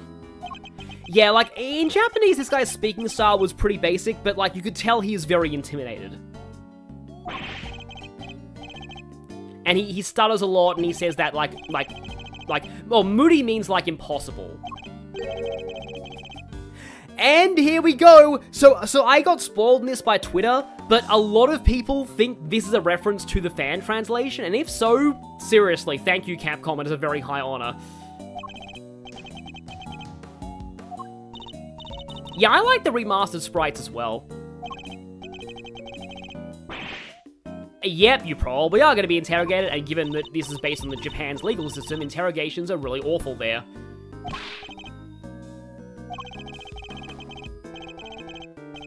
Oh, this.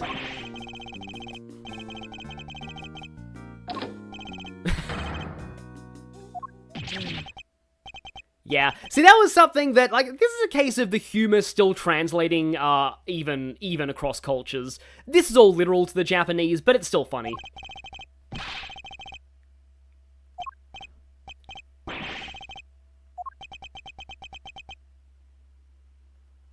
Poor Gumshoe, though.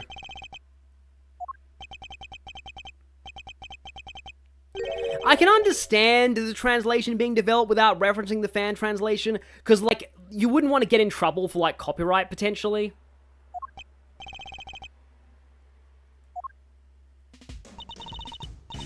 Thick arms, yeah. Yeah, yeah, the joke there is he's talking about all that stuff, and then Gumshoe walks right in. Still interesting how his name is so similar to Simon.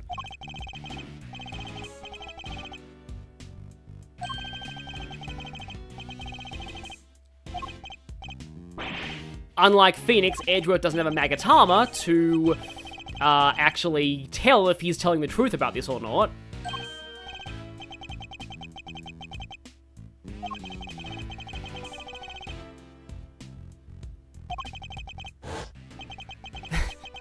I have something of a personal interest in humiliating two people in particular.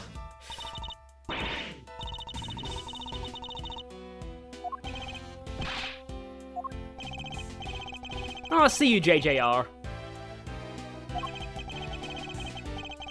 Oh, Edgeworth's red and blue chess set piece makes a play on the kanji used in Edgeworth and Phoenix's names. Ah, that makes sense.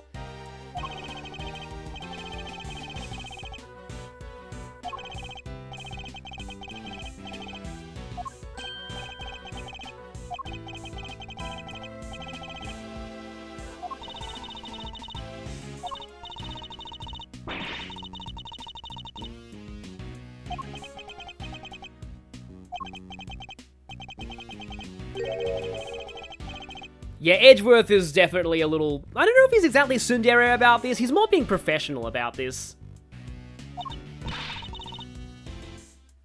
Yes, Edgeworth has spite motivation right now.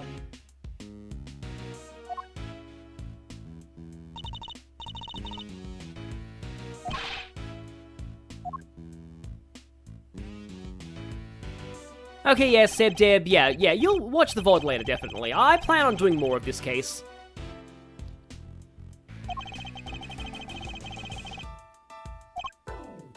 Yeah, Edgeworth is still pretty, you know, he's definitely more on the prosecuting side.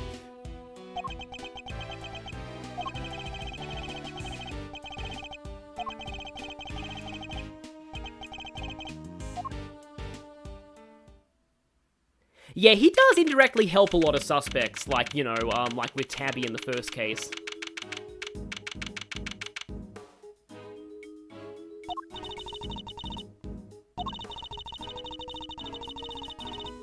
Yeah, we don't really have any investigative authority.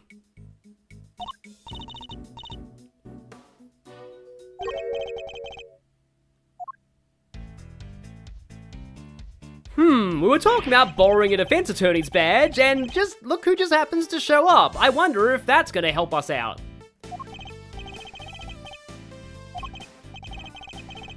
Clearly we need a cardboard badge, exactly. Oh, that's really cool! Oh, that's really cool they referenced Sholmes. Nice. I don't think that was in the Japanese, but still, that's great. Don't know what he I forget what he called him there in Japanese. In fact, you know what? Okay. You know the reason why I have less familiarity? I didn't translate this part. I didn't translate the Simian detention center scene or this part. This part is not me, so this is why I probably have less. But I do love the Sholmes mention. K Mice, that's great.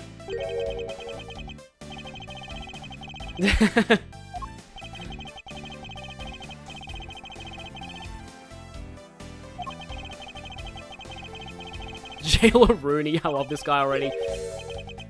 Oh, yeah, this here. So, in Japanese, I do know this one.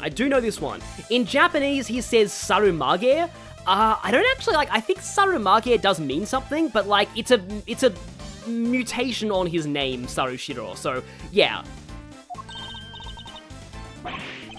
I believe this name mistake actually does come back later too, so we had to make sure to translate that one consistently.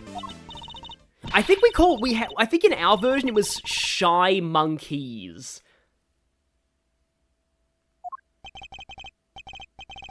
Yeah, I like to think that in the Ace Attorney universe, the BBC Sherlock and, Robert Downey Jr. Sherlock Holmes movies exist, but they're about Sholmes and, I guess spoilers, but, yeah.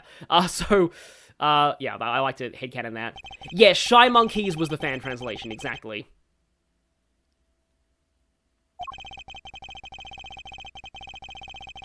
Subordinate. Oh, right. Assist. They used the term assistant before.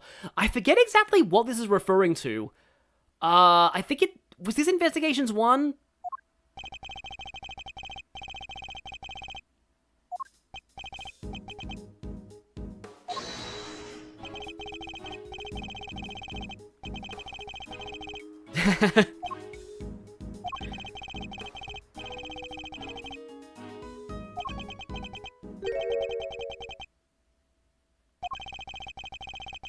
Oh, okay. So this part right here is, this is a very important scene that's coming up.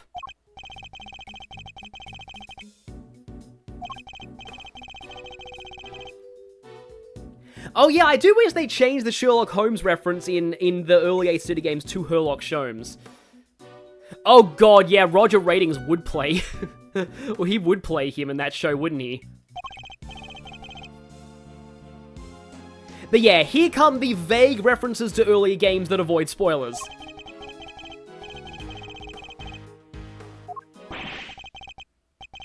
Oh yeah, Francisca's subordinate for Interpol business. Yeah, that would make sense. So yeah, I honestly love this with Gumshoe because, having Gumshoe actually sticking up for Edgeworth is great.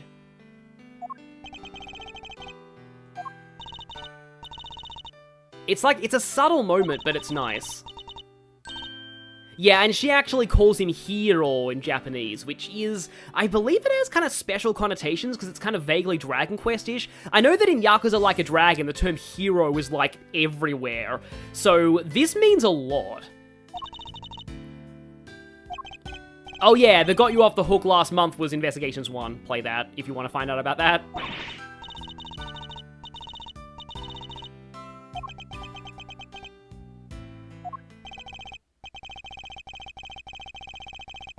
Oh, that's interesting. Shigara00, a friend of yours played Investigations 1 before Ace Attorney 1, and it gave you a really interesting perspective on the characters. Yeah. Yeah, there's something a little weird about what the committee is doing.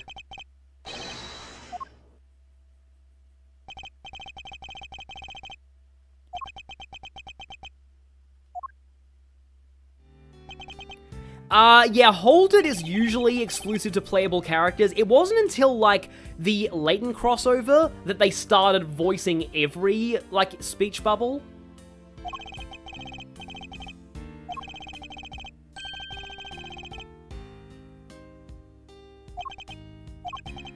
Okay, here we go, here we go.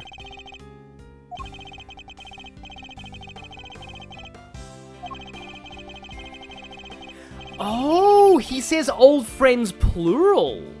Huh. That's interesting. Okay, so, okay, here's another nerd out moment. So, Japanese language nerd out moment. So, Japanese doesn't have plurals. So, when he said old friend in Japanese, it's impossible to tell if he's referring to just Phoenix or Phoenix and Larry. So I believe did we go with old friends plural, or did we just go with singular? I forget about that. Like, I'm not sure, like, I think we went with, like, my interpretation was he was more meaning Phoenix specifically, because, you know, Phoenix is very, I'm gonna sound like a shipper here, but Phoenix is very important to Edgeworth. Their relationship is like a very important dynamic, and it's why Edgeworth changed, a big part of it. So I always thought this was more a Phoenix reference, but the fact that they made it plural here implies that they were meant to be referring to Larry as well. I've got to get to work, Steve Duffield. That's fine. Yeah, you can come back and look at the... Oh yeah, it might include Francisca as well. That's a good point. Yeah. But yeah, make sure to check out the VOD later. Yes, that man, exactly.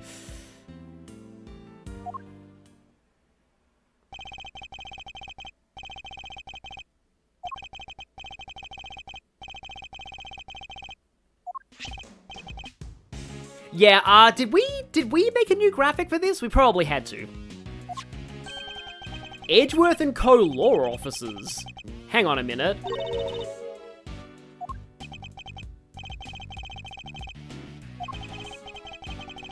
Yeah, finally this reveal. Now, if you have, like, seen any of the websites, like, the first thing publicized about Eddie Fender or Tateyuki Shigaraki when this game was releasing in Japanese was that he was an associate of Edgeworth's father. That's why, for the longest time, before we had a name for him, I always called him I Know Your Father guy. So, yeah. But Kay didn't actually know about this. This is a detail established in the first Ace Attorney. And yep, that's you-know-who. I like K-Meister.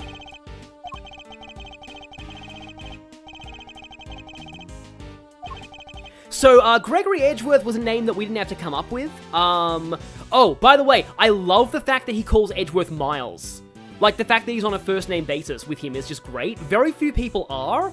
And you'll see later, like, this guy is basically like an honorary uncle to Edgeworth. So, yeah, I do like this. But also, Gregory Edgeworth's name, we didn't have to come up with that, because it was already localized in the first game. I believe it's Shin Mitsurugi in Japanese, and Shin, I think, is just like truth.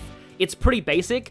Gregory references Gregory Peck, for I mentioned this before, the actor who played Atticus Finch in To Kill a Mockingbird. Atticus Finch, I think, inspired a lot of Ace Attorney. I read To Kill a Mockingbird in high school, so I got that reference. Basically, he's a lawyer who defends a black man accused of a crime in the American extremely racist South back in, like, the segregation times, which, you know, was a really big deal. To Kill a Mockingbird is great. Definitely read it if you get the chance. But, also, the thing is that in Japanese, though, like, even in Japanese, Edgeworth's dad always visually looked like Gregory Peck. So it must have been an intentional reference in Japan, too.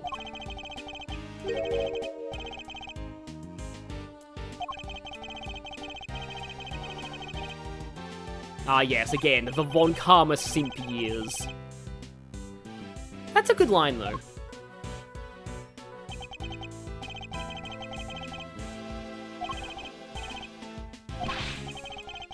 I don't know if Phoenix ever calls him Miles. He probably does at some point. Yeah, you read To Kill a Mockingbird a lot in schools, and this is, this is Australia, too. Like, I'd imagine it's even more important in America. Oh, Gregory's first name is the kanji for believe. That's even more appropriate. Interim associates. So there's something kind of funny here with K that I feel like there was a line they actually messed up. The fan localizers must have assumed it was a typo and messed it up. It's like the one book in school you liked. Yeah, I like the movie of To Kill a Mockingbird as well, but it compresses things a lot. It's a good film, though.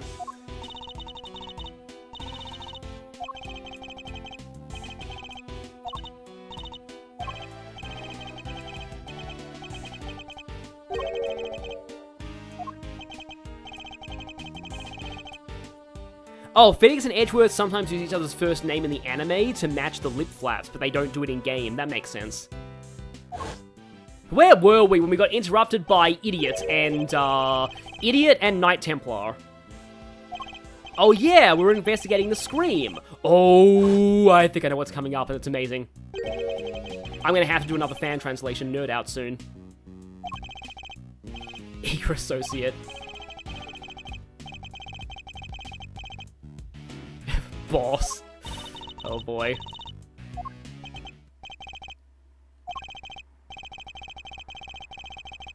Okay, so, an amazing line is coming up from Gumshoe, I believe.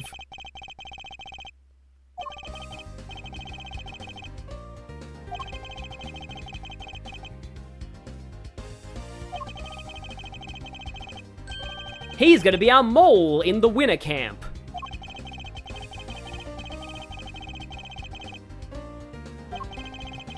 So is he gonna say it? Is a thing?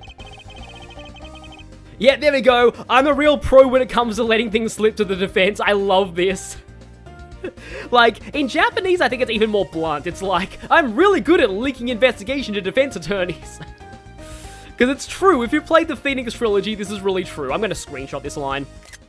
Just because.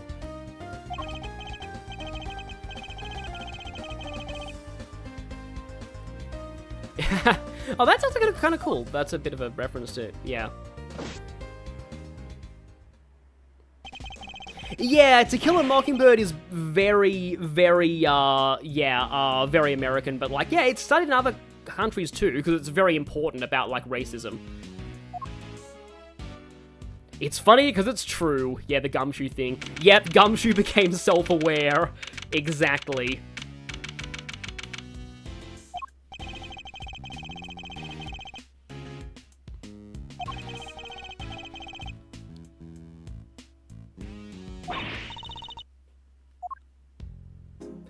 Oh, wait, I forgot we met her now! Okay, another new character I have to talk about in the fan translation. Okay, yeah, I knew that she showed up at some point. But yeah. Okay. Oh boy. Yeah, so, right then. This scene that's about to happen, these lines that are about to happen.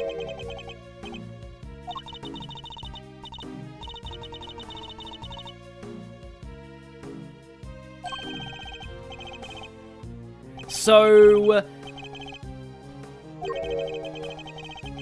she gonna do the thing?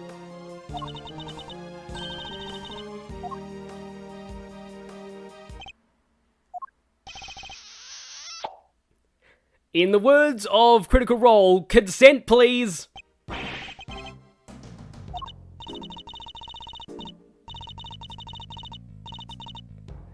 So, in Japanese, she said that she greets people with hagu and kissu. So, like, she said hug and kiss in English, and I believe in Japanese, her theme is called Hugs and Kisses.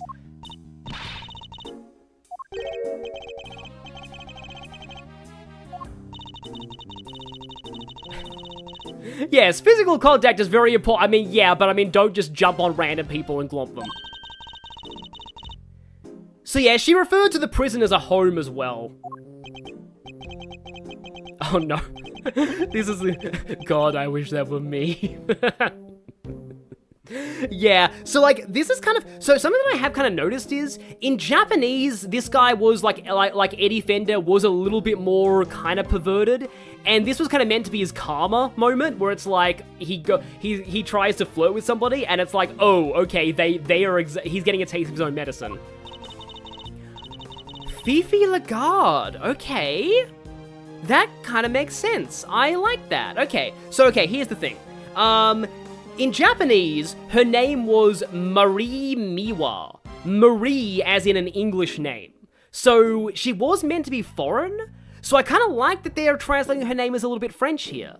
So I don't think we quite got the implication across that she was meant to be foreign, because she does have a Western name in the Japanese version.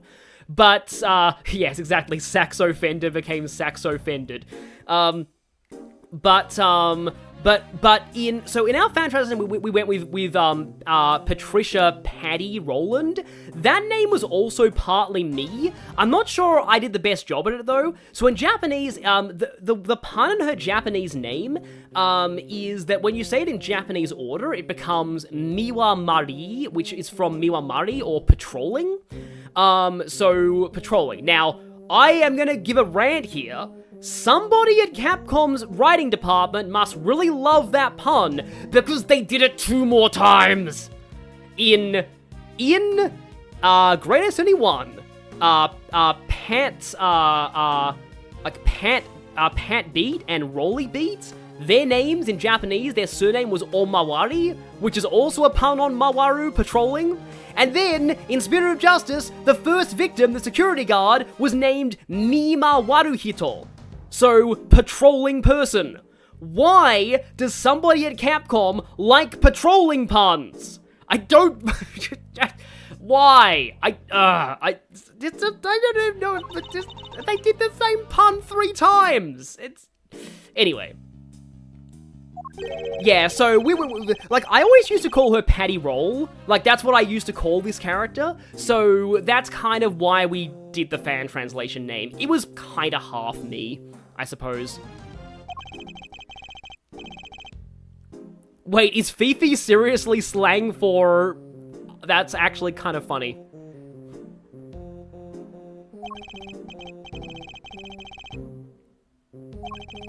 Also, she has her own theme song. I once heard this theme song described as like a really clumsy polar bear sliding around on ice, and that fits.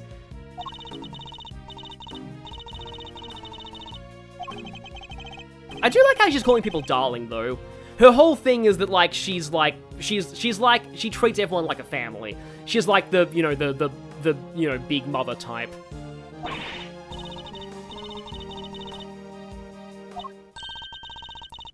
Uh-oh. The circus. Oh, it'd be amazing if they put another patrol part in Ace Attorney 7. I love that. That would be great. Yes, this is indeed the circus theme from the second game. So this is the show that, the prisoner was referring to.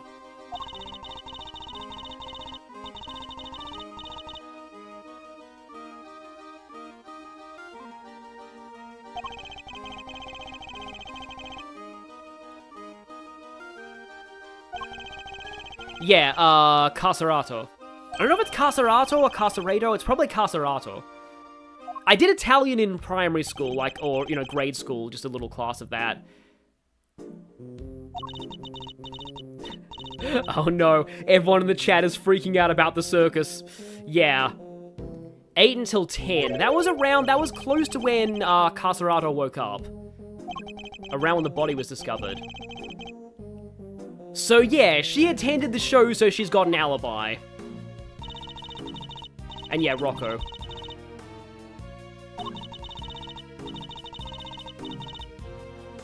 Is that French or Spanish? I know that casa is Spanish, but a lot of the European languages use similar words.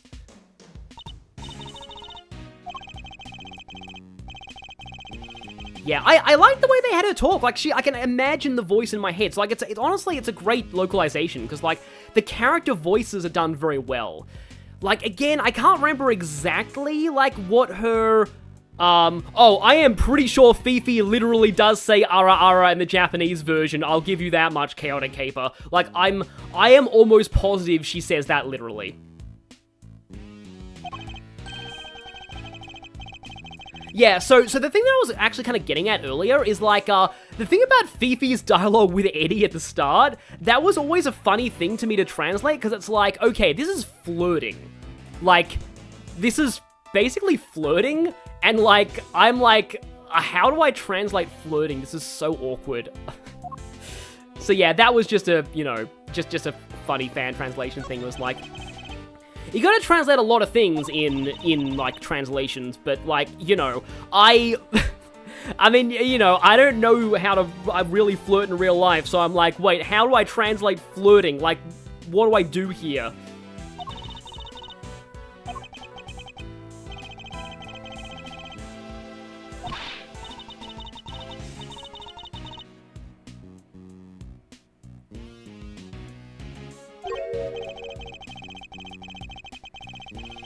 Yeah, that didn't sound good. That sounded very bad. Also, hello there, familiar You can't even examine it. But yeah, that's a cameo of Polly from the first game. I recently looked at, like, a video on, like, real lawyers react to the parrot cross-examination, and the thing that I found hilarious was that, so what I found really funny was that, like, the technical reason why you can't call a parrot as a witness to the stand is because it can't swear an oath. That's literally the only reason you can't make a parrot a witness.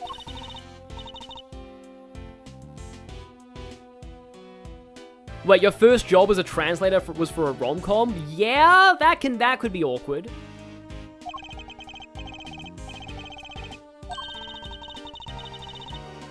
I mean, I could see Kay with a pony, honestly.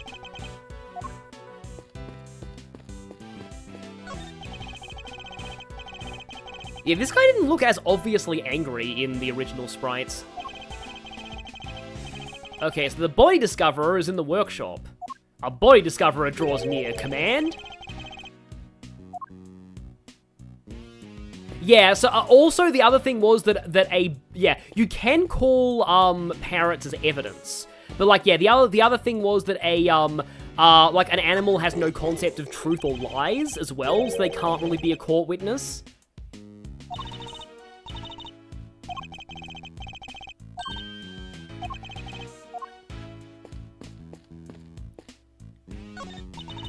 Yes, free Polly, he did nothing wrong, exactly. They put Polly in jail for perjury. He'd be like one of only 2 people who canonically went to jail for perjury in this series.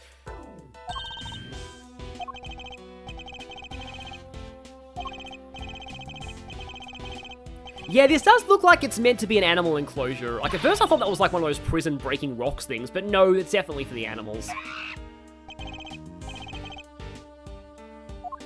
Yeah, apparently, according to that video, there was once a mob boss who trained his parrot to squawk when the cops were coming so he could hide his drugs. And that was actually, the parrot was used as evidence in that trial. Some real strong vibes coming from this part of the prison. Yeah, maybe this is the maximum security part. Also, hello there, red-eyed rabbit. It's funny how everything, the rest of that dialogue is all the same, though. You look, dynamic lighting. So this way leads to the prison yard. Wait, dogs have been called for witness testimony at least several times? Huh. Like, why exactly? Like, how would that work? Maybe it's to show they bark at certain people, or if they don't, maybe?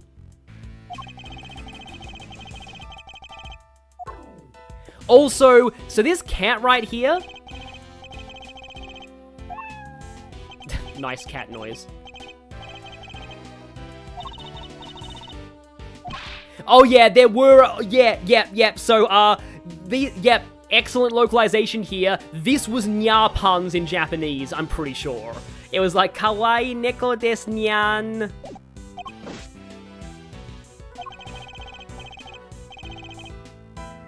Prepare the holy hand grenade for the rabbit, yeah. What's her name? Oh, I wonder if that references Wagahai. Yeah, because we had to, this is funny, because in the fan translation, we had to name the cat. Because, I forget what the cat was a reference to.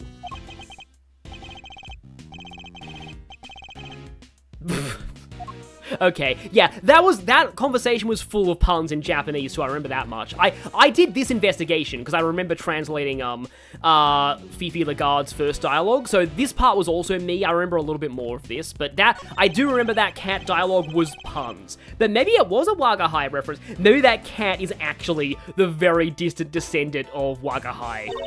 Maybe. And maybe Gummy.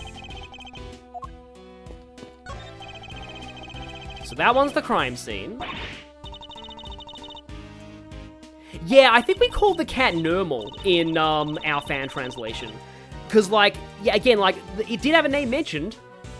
It wasn't Shu, though, the cat. No, that cat is from Ace Attorney 2, and that cat was literally named after Shu Takumi. Their Japanese name is Shu.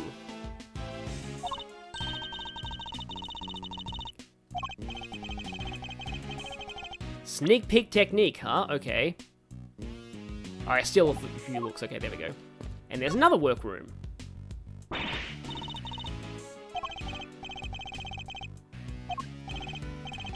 Is this occupied?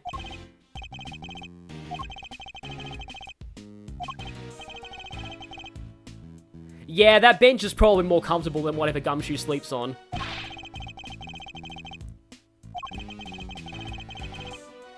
Yeah, rip Garfield reference. There were people who were considering naming it after the Nyan Cat meme, but that got vetoed in the fan translation. Yeah, I like the Waggy reference. But okay, we're about to have a moment where I'm gonna nerd out again. Mousy boy.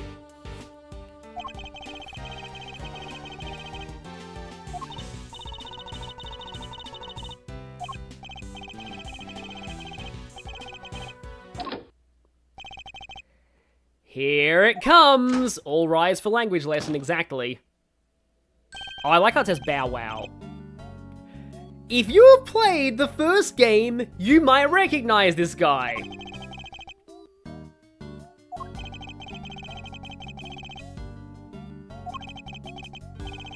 So when Edgeworth says not exactly the hardened criminal we were expecting, that makes a little more sense in Japanese, but I'll explain why in a moment.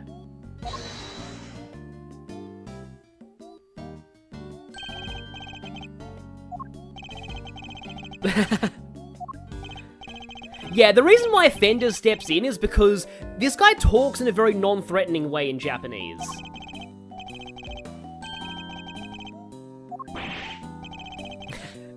Jeez, Miles, get your profession right.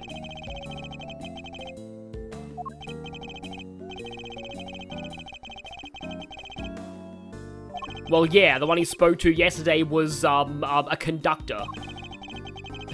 Lenio, I totally forgot this guy showed up, so seeing him again, I was screeching. So, this is Frank Saw It. In Japanese, his name I think is Yamano Hoshino, which means the star on top of the mountain, but it also refers to, like, it's an idiom for being one who sees everything. So it's basically a kind of a direct translation of the pun, but this guy was the killer in the very first case of Ace Attorney 1, and this is not a spoiler, because it's shown to you in the opening of Case 1. But here's the thing. This guy is really, really, really fascinating in Japanese. So in Japanese, Frank Saw It speaks in ultra polite language. Even more polite than De Killer. It is like, he is in like 3 layers deep of honorifics in every word he says. It is ridiculously over-the-top polite. It's so polite that I think it's meant to come across as very insincere and sycophantic. Like, that's the vibe he's meant to give off. So I do kind of like how they translated it, but it is very hard to translate as well. See, the reason why Edgeworth says, like, not exactly the hardened criminal we were expecting is, like, in Japanese speech style, criminals criminals are expected to speak in, like, I did a DeWinner there, and mistook words. Criminals are expected to speak more of that rough style, so hearing him be so polite must have thrown Edgeworth off, and it's why Fender thought that he could talk to him, like, that he wouldn't be scared of him, basically. But yeah, it's very interesting. There's more, but I'll go over that gimmick later when it's relevant. This guy is very fun in Japanese. And it's a little... Also, speaking of Japanese, so if you look here, do we have his profile yet? Yeah, here we go. Age 47. So, oh, believe me, Steel Chair, I did not know that you could go this polite too. Like, when I saw this guy's dialogue when I was doing the fan translation, I was like, wait, holy freaking crap. How? I have never seen dialogue this polite before. I didn't know it was possible. It was like Super Saiyan 3 levels of politeness, basically.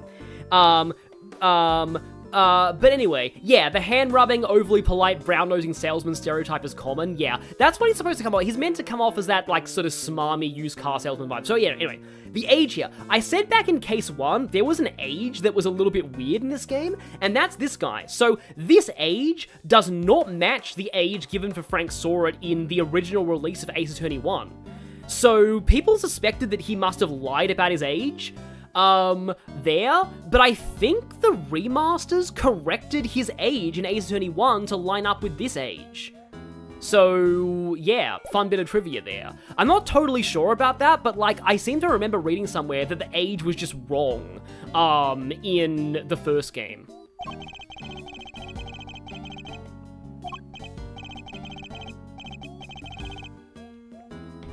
I wonder if the resemblance to the Happy Mask salesman is intentional. Okay, good to know, AV79. The remasters do everything match, yeah. Yes, he's like Spamton, Philippe, exactly. Because, yeah, it makes sense that he would lie about his age. I think he was originally listed as being in his 30s. So he's been studying to be a pet stylist.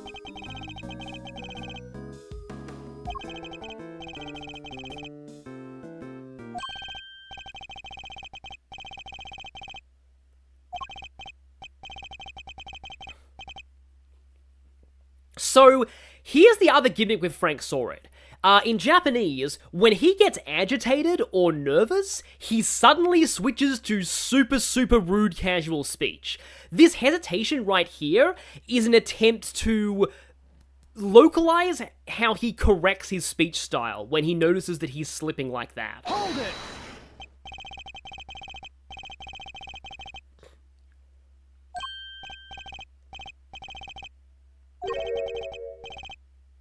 Yeah, in Ace Attorney 1, he was listed as 36, yeah. Like, again, I wouldn't put it past him to lie about his age.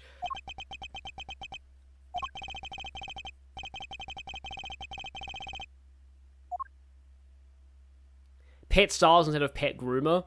I mean, admittedly, the term groomer is kind of loaded, so maybe stylist makes more sense.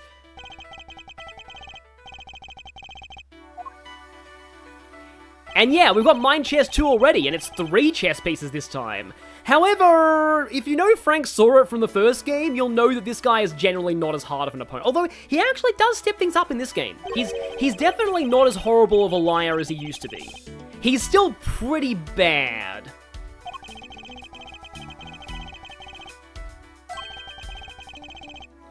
Yeah, rely solely on his words instead, but his words are pretty bad.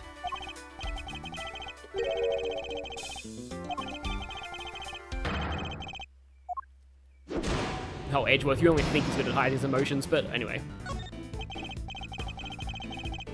Yeah, pet stylist is the more official name for the profession.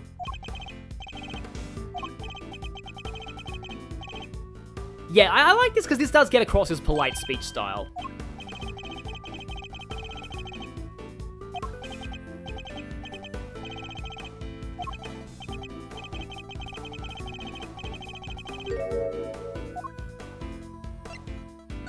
Yeah.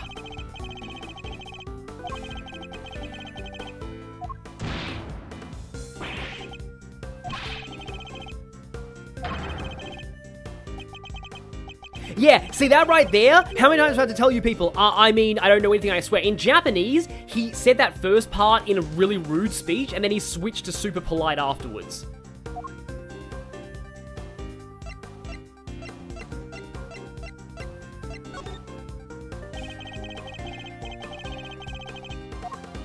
Ah, there you go. Yep, there's the first fail of that.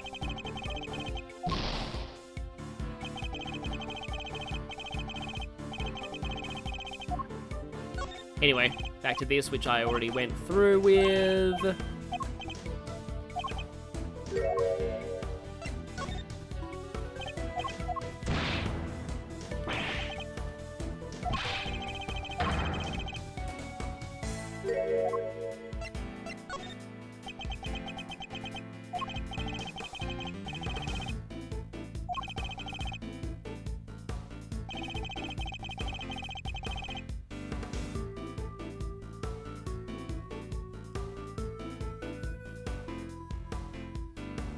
Okay, there's a continuity. I'm sorry, I'm just looking at chat for a moment.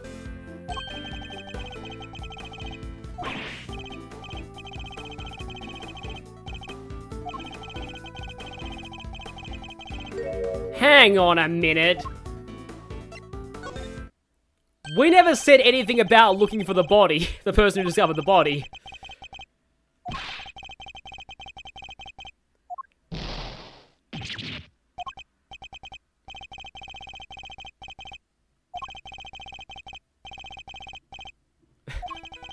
No, you don't, yeah.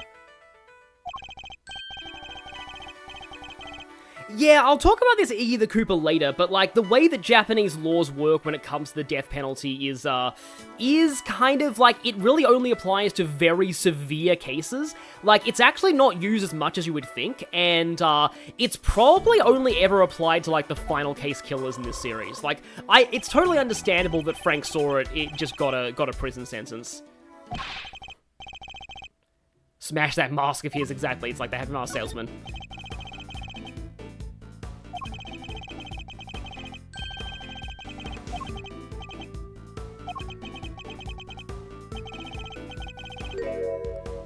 So much happens.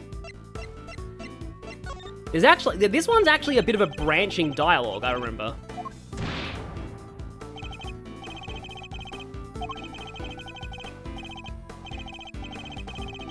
You were giving the animals a trim.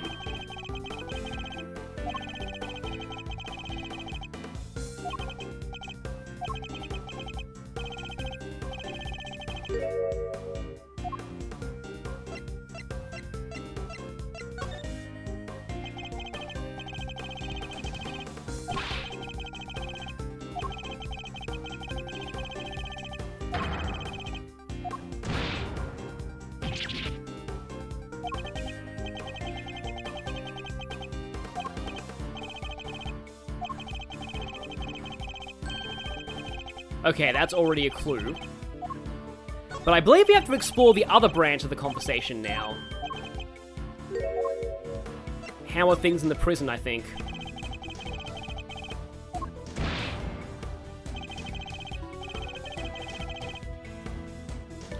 See you some, Asian. It's been fun having you around. So now we have to say, you said you heard a scream.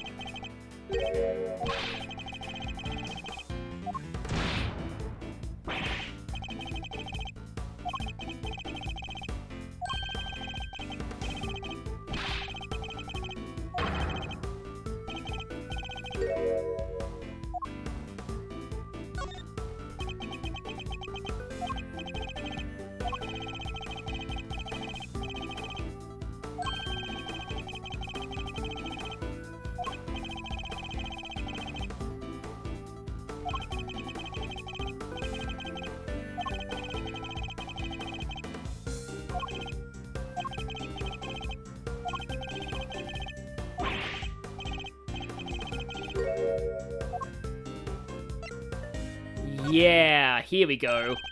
Because we heard earlier the animals were frightened, so we've got to link that to this now.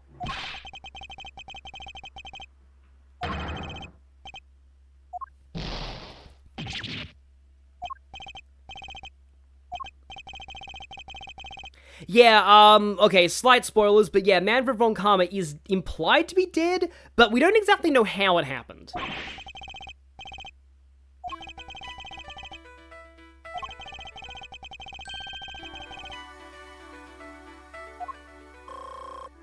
No, the toupee did jump in his sprites in the original. I think it was actually a little more, obvious in the original.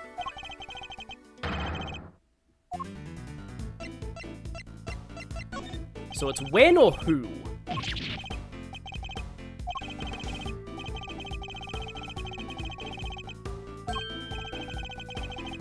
Yeah, we know that from Fifi, so that checks out. Yeah, but then now he's trying to tell us a completely different story. Classic Sorid.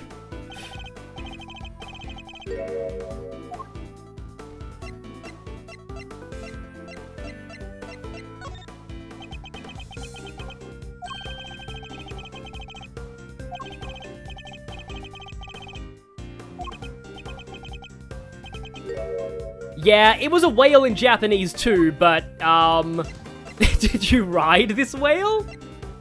You were actually at the show. They couldn't have transported an entire pool in here.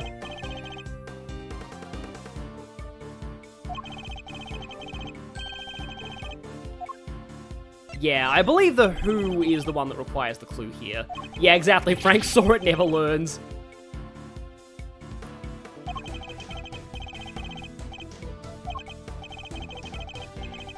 You were in the yard, huh? Well, you weren't at the show, so why would you claim to be in the yard?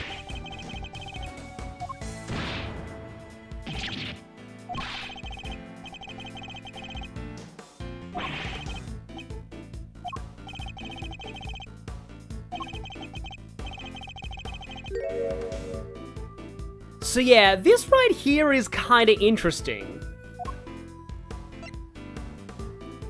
Yeah.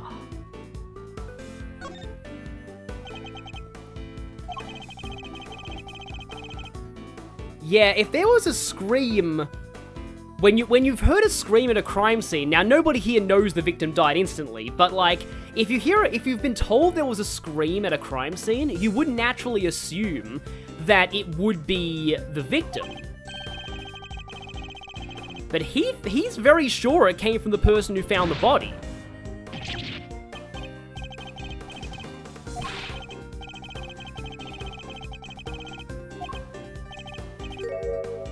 And now I guess we have to figure out why he's been lying so much.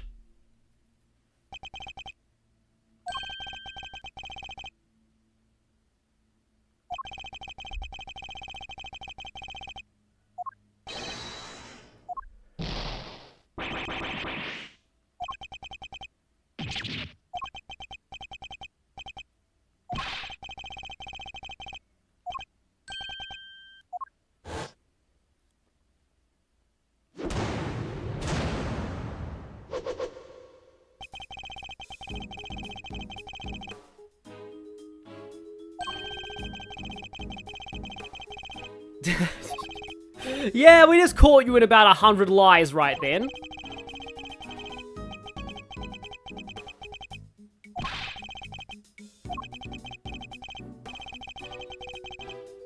Yeah, there are some that have special dialogue, and there are some that actually have achievements for them in this version. I know there's one mind chess option in Case 5 that I am very eager to get to because there's an achievement for it now.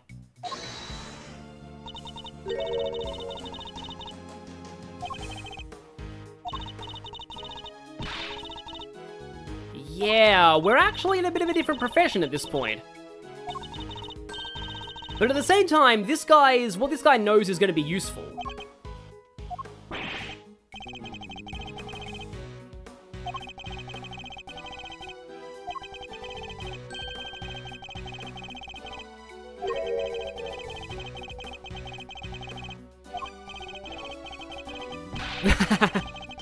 Oh, that's a good line.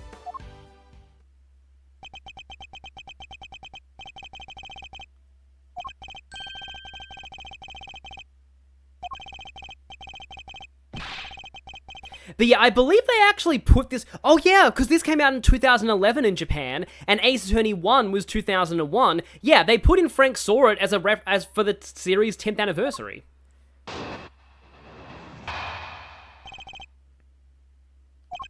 Finding the corpse. Practicing what you've learned. I don't know how, but I found myself in front of the door to the other workshop. Yeah, you did not have any ulterior motives for doing that whatsoever. It just happened to be there. You just happened to peek through the window.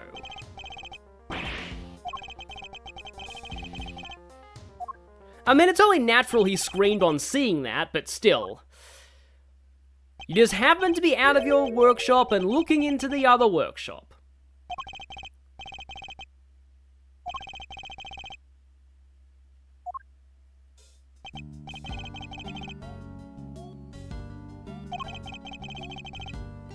Okay, 3 roll call. I forget if we translated that as roll call.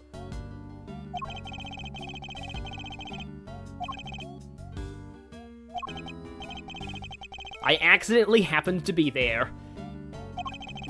So it doesn't quite have the same... There's a Blackadder line of that somebody had to get replaced because he accidentally brutally stabbed himself in the stomach while shaving.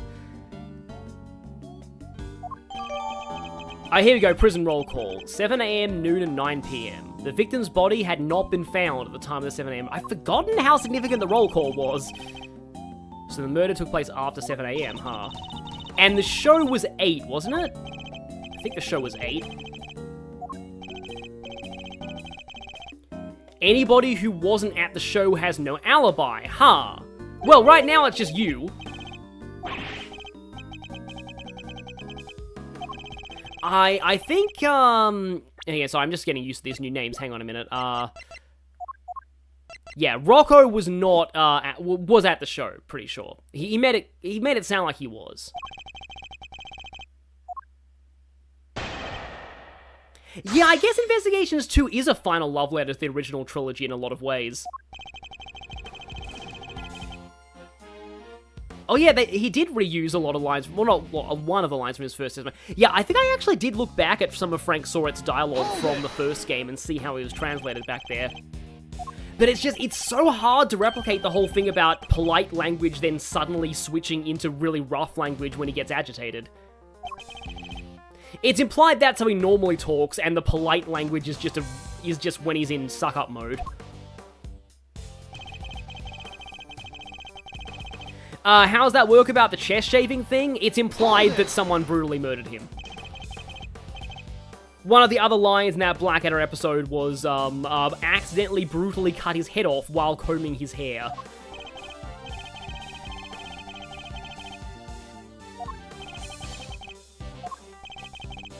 Yeah, this entire testimony is a direct callback to Ace Attorney 1. Yeah, it's really similar, too, yeah.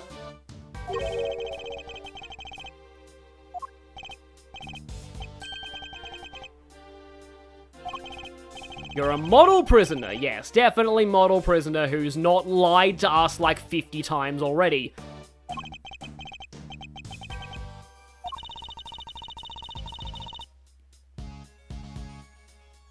Yeah, it's actually really interesting that a lot of the Edgeworth games are more about exonerating people than the Phoenix games are. Oh boy, I actually, Kay, that hits me, because I was often stuck at school after everyone else went home. My mum tended to work late. Yes, I hate it when I accidentally cut my head off while combing my hair. Hold it!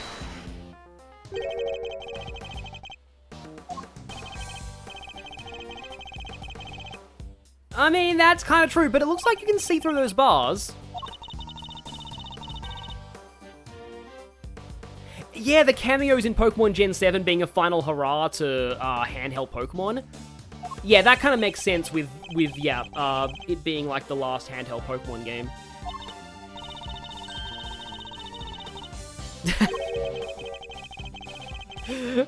Yep, Kay is taking notes. She's taking notes for how to escape prisons later.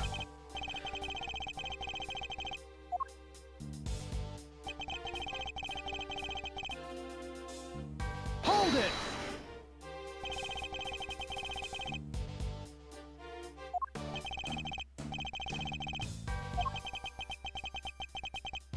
was also very clear that he was dead. How exactly? You said you couldn't see much. Let's just say this wasn't my first dead body.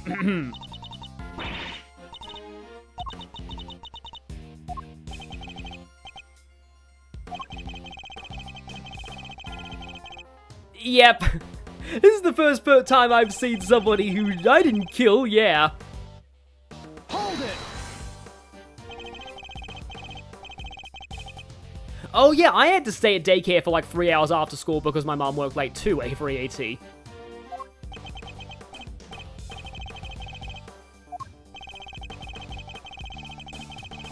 Yeah, that is true.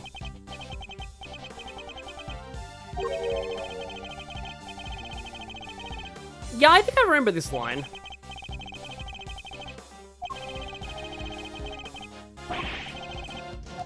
So, okay. By yourself. Oh, I know! Right. Now I know. How the heck did you do that if you couldn't leave your own workshop without sounding the alarm? I think. Objection!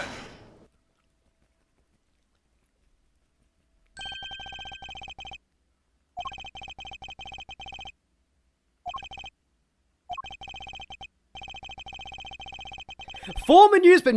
Nope, he wasn't. He was actually just a burglar who pretended to be a newspaper salesman. He didn't, like, I think he actually was more guilty of manslaughter than murder, though, because I don't think he actually meant to kill someone. He just freaked out and hit them on the head. Again, not spoilers, because case 1 shows you this in the intro.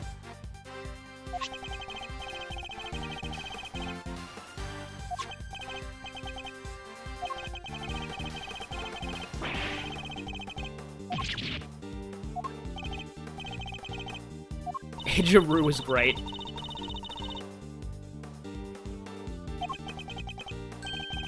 Yeah, the sad thing was that the woman who died in case 1 of the first game was like the one woman who actually genuinely liked Larry back. So, rip to that.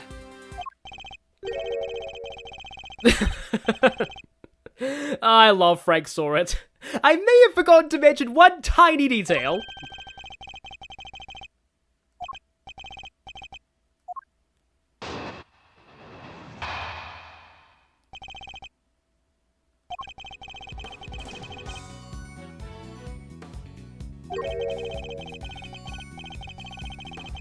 So yeah, when Kay was talking about a secret peeking technique, she was actually kind of foreshadowing this. As long as you leave your bracelet inside the door, you can lean out without triggering the alarm. Are your arms really that long, though?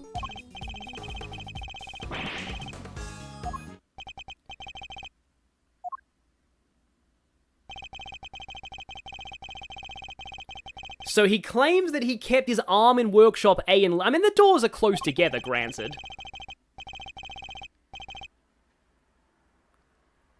Saw it, I forgot.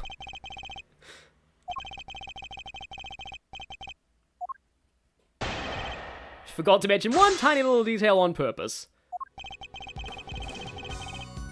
Hold it!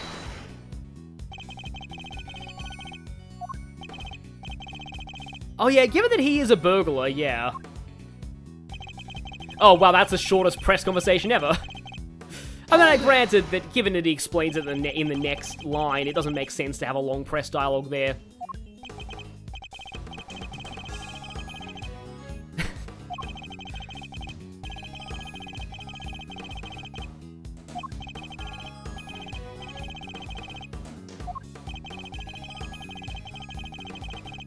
Yeah, Sora should be thankful that he's, that the guard nearby that's within earshot, is distracted by the cat.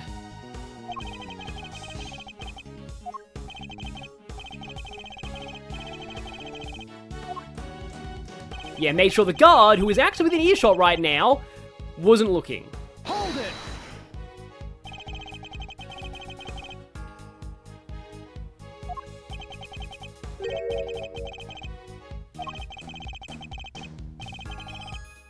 I mean, that kind of checks out.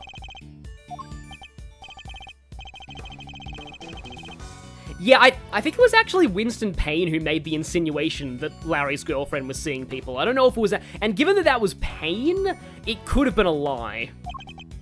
Like, Payne would do that just to make the defendant, you know, get mad and say something incriminating. Okay, so, sorry, I was talking about other things.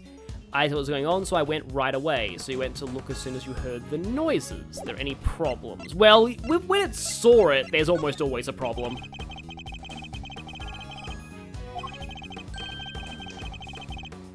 Yeah! You should have seen the culprit if that's the case.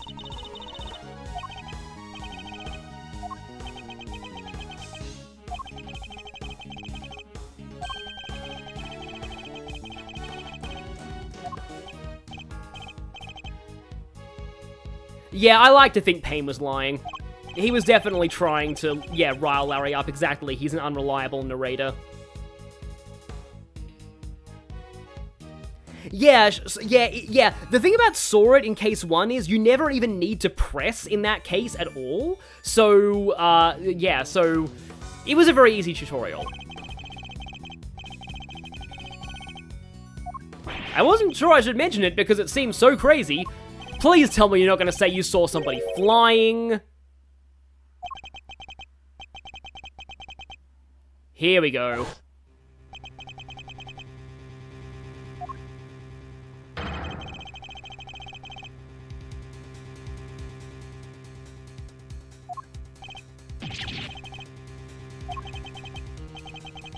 Yeah, that's a good way to describe it. I believe he actually did use the term, like, jigoku in Japanese here.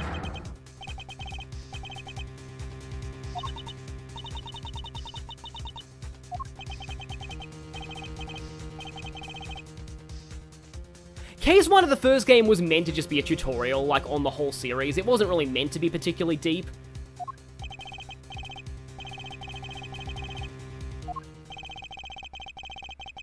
So, there's a man-eating dog in this prison. Yeah, that's just something that happens, like, every day.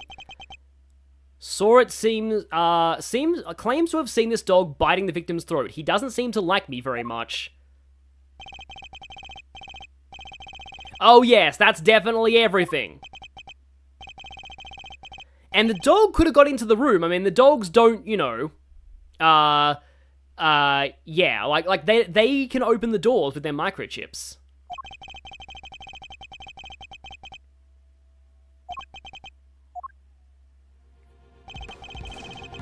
I spotted the victim's dead body, which made me scream in fright. Through the window.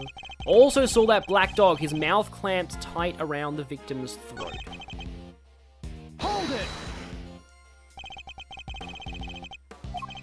Now I'm just thinking of Professor Layton and the big dog. Definitely watch that if you haven't. It's a very short video. And ProZD's voiced it.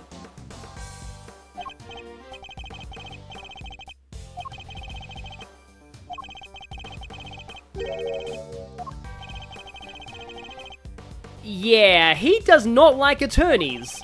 But Edgeworth doesn't realize that, you know, Phoenix... Yep, he has history with the Phoenix. I'd love to hear what happens when, like, Phoenix and Edgeworth catch up after the events in this case, and Phoenix is like, wait, what, you met that guy? Really? And then Edgeworth's like, wait, that was you? You're the one who got him in prison? Hold it!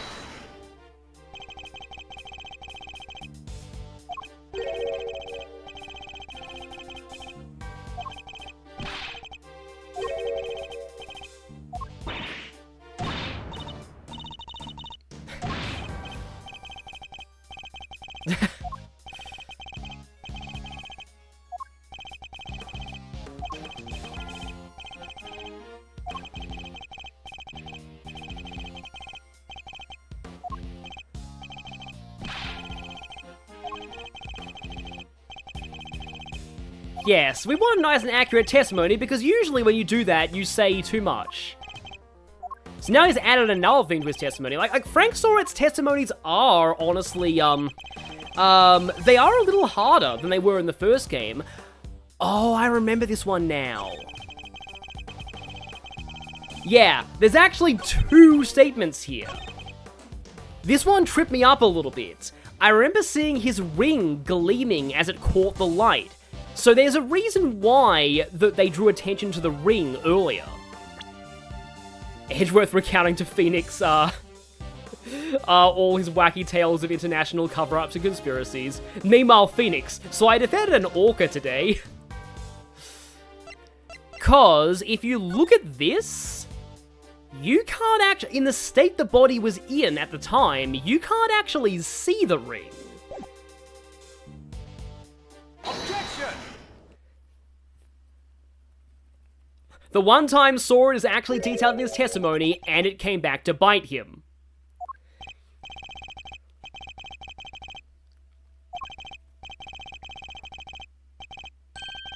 But it's too accurate.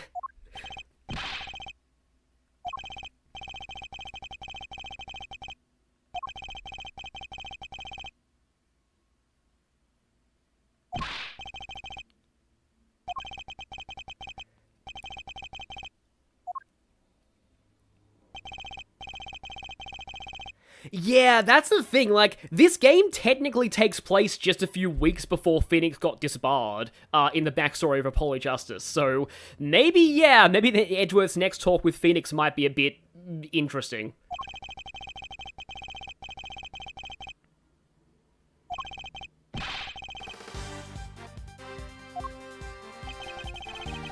Yeah, this is basically the Glass Joe rematch in Punch-Out terms. He's definitely a little harder, but he's still not the best.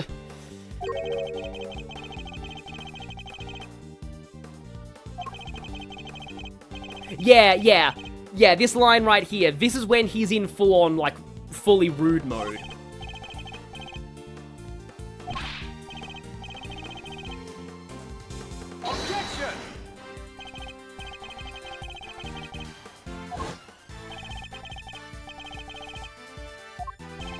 Yep, he literally said he wasn't moving at all. Now he's like, oh wait, no, he was moving.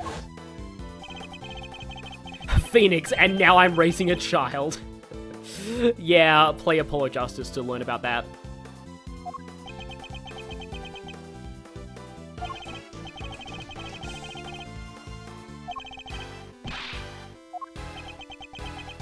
Is he gonna do it? Is he gonna do it? Is he gonna do it? Wait, is he gonna do it? Does he do it? There we go, toupee throw! Yep, that they brought that back. Yeah, this right here is when he's in his full-on rude language. He really is spanned to me, called Edgeworth a big shot.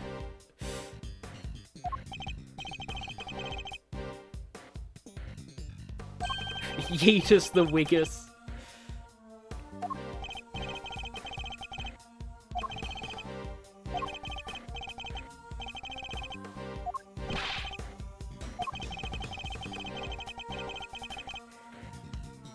No, this isn't the remastered music, no. I'll do the remastered music later on.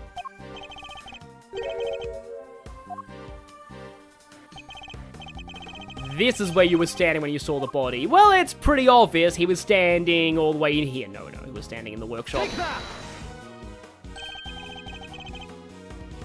This also takes place soon after Trials and Tribulations. So, like, Phoenix gets disbarred, adopts a little girl right after AA1 and 2. Wow.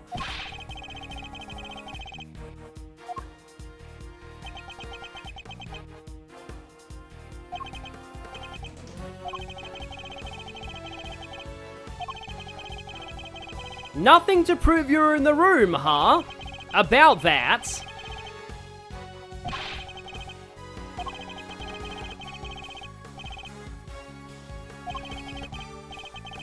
It's also kind of funny that he just literally said something. Take that!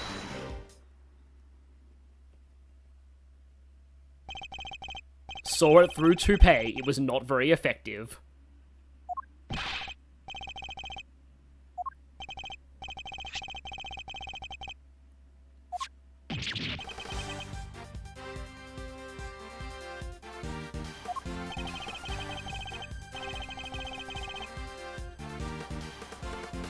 Yeah, Frank saw it is usually either vague or he says way too much.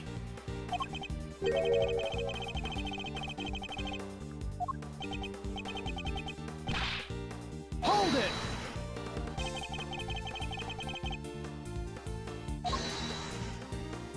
Frank's strategy is just to be bad, exactly. Yeah, I guess DJ Robotnik, he is meant to be a stereotype of a Japanese, like, shifty salesman. Objection!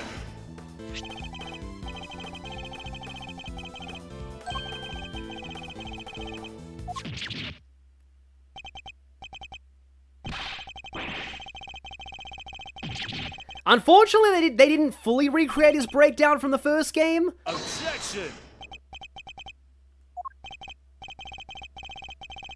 Oh yeah, no, he said something like that in Japanese, I remember.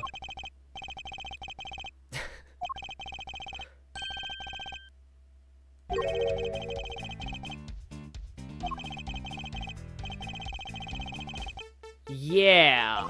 How did he get in the other room with his bracelet still on? I didn't actually notice that he had the bracelet on his sprite, in the original, because the sprite detail was a lot lower.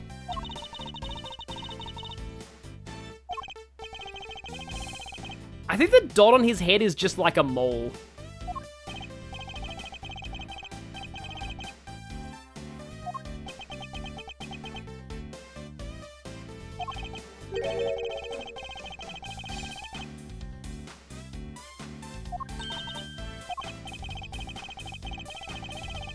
Weak fleeing friend.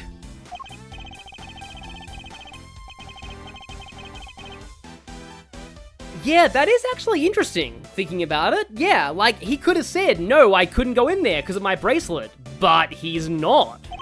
Why? Maybe because it would be bad for him if we were to inspect his bracelet. Miss Law Priestess. Yeah, this is definitely the point where you realize, like, this is meant to be the moment where you realize that, that Fender is actually a genuinely good lawyer. He's not just a complete jokester. Hang on. This is a real... I forget where this showed up. But this is a real reference to one of the earlier games. I know because it's referenced in Dual Destiny's trailers, but, huh. Gregory, yeah.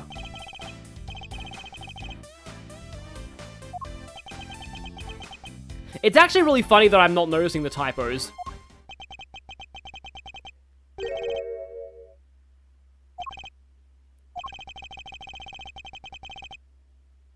Wouldn't that cause a shock, though? Mia said that, yeah.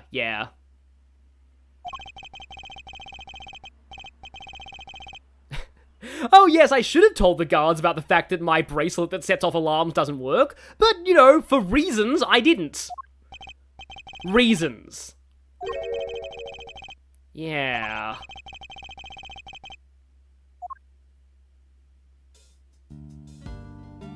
I do like his sprite there. The guard's even closer to us now. Slightly different, but the same meaning with Mia's. I feel like we must have missed the reference in the fan translation, because I don't think we referenced Mia at that point. And so, yeah, if it was meant to be a reference, then we missed that. That was a mistake from us.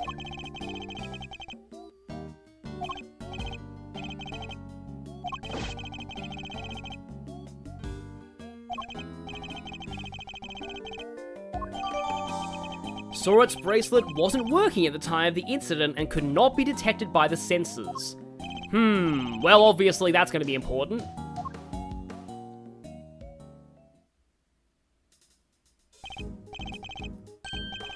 Yeah, it's possible that Diego may have studied under Gregory for a bit and then passed it to Mia.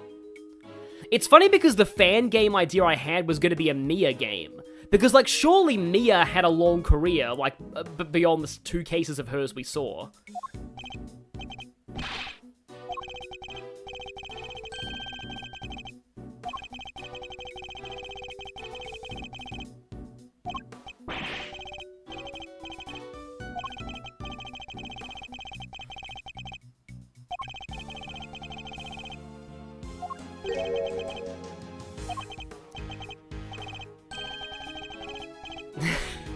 So yeah, The whole reason why this testimony happened was because Frank saw it, the model prisoner, in air quotes, was actually just trying to loot a dead guy. Yeah. Yep, and that's why he remembered the ring in such vivid detail, because he was planning on yoinking it.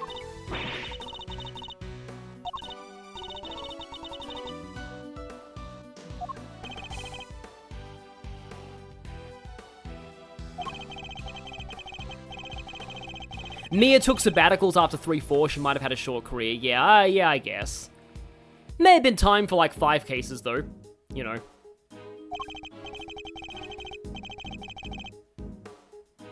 Fake screaming. Oh, this case is really long for being a second case? Oh yeah, we're not even halfway through, I'm pretty sure. Yeah. All of the cases are very long in this game, by the way. Apart from one, but one's still pretty long by first case standards. I'm lengthening things, you know, because I'm talking a lot, but yeah.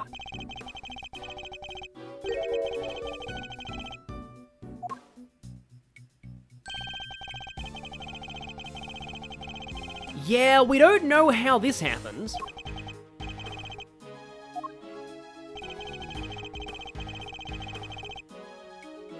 Yeah, Investigations 2 is I think on how long to beat, it's about 35 to 40 hours, this game. Yeah. So Edgeworth seems to know something about this dog.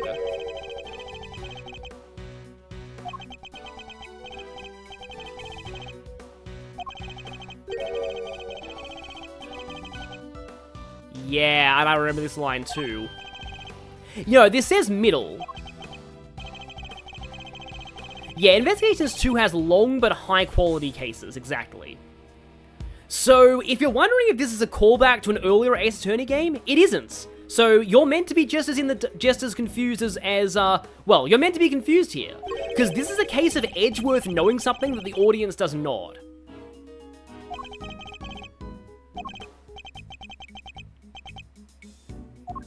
I remember random when I used to marathon Ace Attorney cases, I often would beat like 2 cases of a game in one day. Him. He's special, gets treated like royalty. Yeah, this is middle part 1. So yeah, the chapters are something, like case 1 just had beginning and end. This one has beginning, middle part 1, I think middle part 2, and then it might be 2 parts to end, but anyway.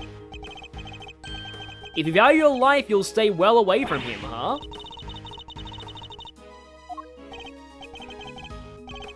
Yep, he's that one stereotype of the prisoner that all the other prisoners are scared of.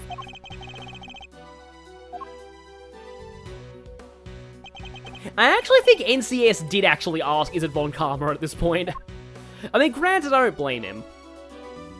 Also, the guard's gone from the cat. Maximum security, huh?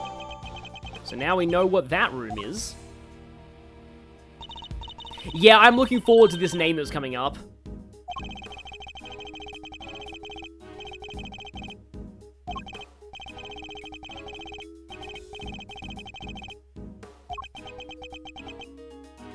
Oh, maybe there's only one middle? Okay.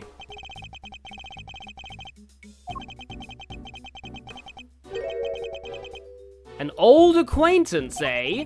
It is kind of funny, though, that they do kind of hype you up for it to be a returning character, but it's not. Firstly, though, examine cat. I cannot believe the number of puns they came up with for this.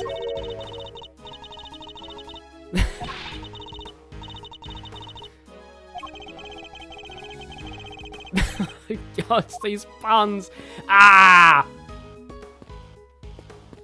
Okay, we can examine this differently now.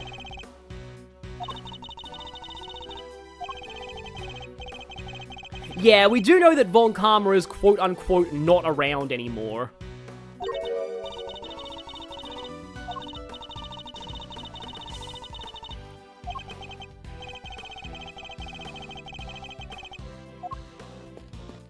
Can we present the badge to the cat? Exactly, that'd be great. Oh, you do have something new to say. Yeah, now everyone's gonna be wanting those broken bracelets.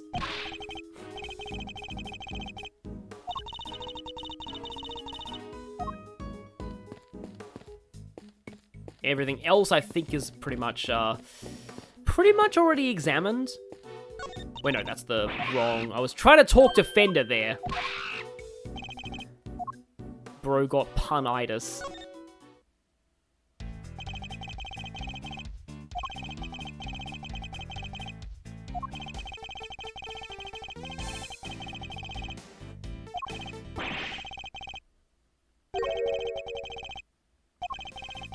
Yeah, Edgeworth knows a lot about this guy.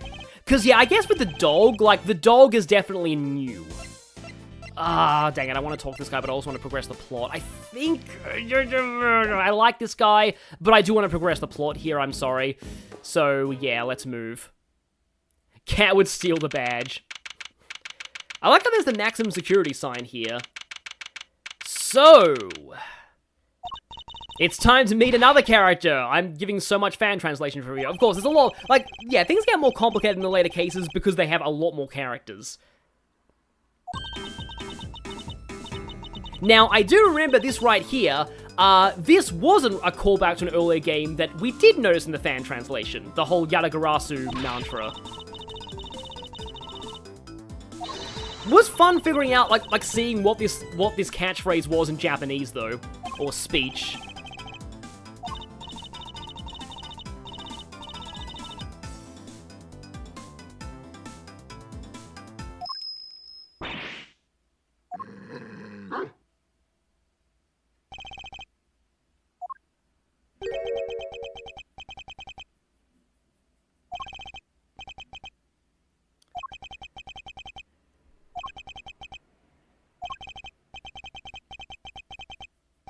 Yeah, I like the kehehe laugh. This guy has a distinctive laugh in Japanese.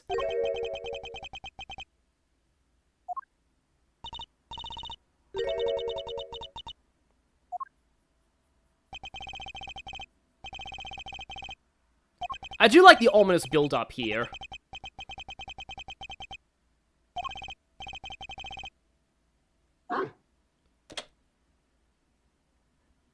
And this guy has a whole freaking Buddhist shrine in there. And I like how his prisoner name looks like Boss. Wow, the veins are even more visible in this HD sprite, and that's horrifying. So, he could tell there were 3 people by the fact that they were a heavy-footed lot, huh? Whoa, whoa, whoa, whoa, that's a long name. Okay, okay. Bodhihama Canis. Okay, that's actually kind of cool, because that sounds like Bodhihama, but also it sounds like Bodhisattva, which is a Buddhist name. Yeah, and Canis is from, like, dog. Okay, that's good. So, yeah. So, here we go. Okay, so this guy's name in Japanese is Ryoken Hoinbo. Ryoken is literally hunting dog. So that's where the canis comes from. Hoinbo, I think, is like some kind of a... I think the boar might be priest.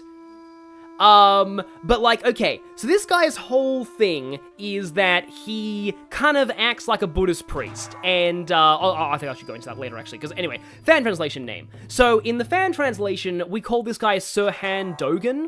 Dogen is from dog, but it also is a Buddhist reference, and Sirhan comes from a real-life assassin who was involved in one of the presidential assassinations, but I forget if it was Lincoln or Kennedy, because I'm not American. But it was one of the assassinations. A bit of a spoiler as to what this guy does, but I do like this.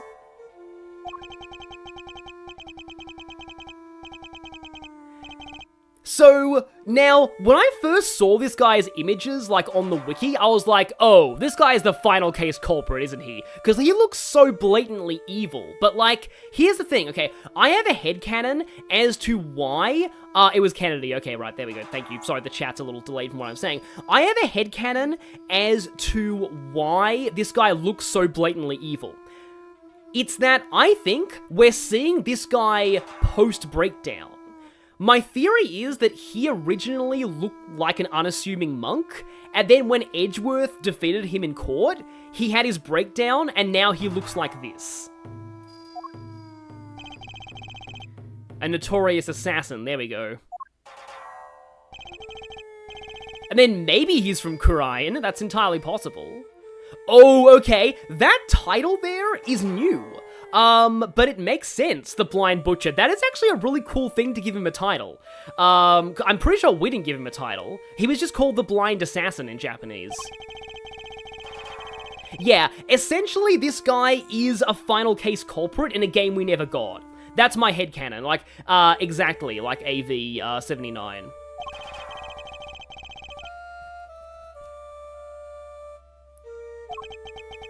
And yeah, blind people do use bells to navigate sometimes. Like, I remember watching the Paralympic Games, they play a ball game with a ball that has a bell in it. I love how the sound of the bell is in his theme song too.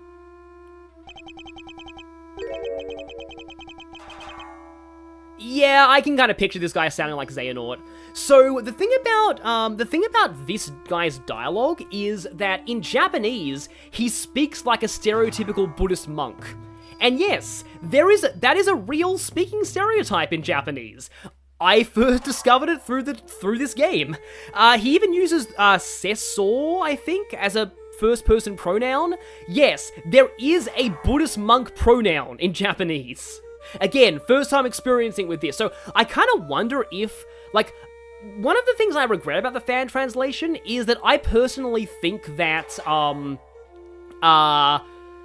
we should have gone a bit harder on the monk angle. It's like I had the reverse to how I feel about how I feel about Verity Gavel in the localization. I think we should have gone in harder on, like, the dog, because, there are ways we could have made him sound like a monk, and they do kind of go for it in this localization, as I can see here.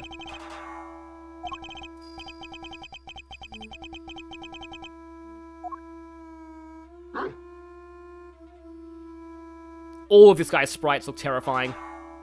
Let's see what happens if we present the prosecutor's badge.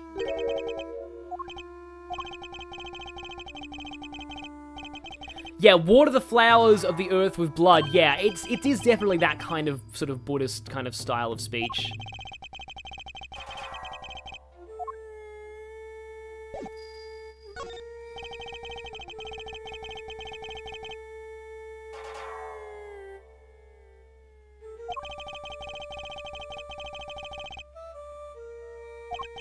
Yeah, it's disturbing how the dog just licks his face while he's smiling like that.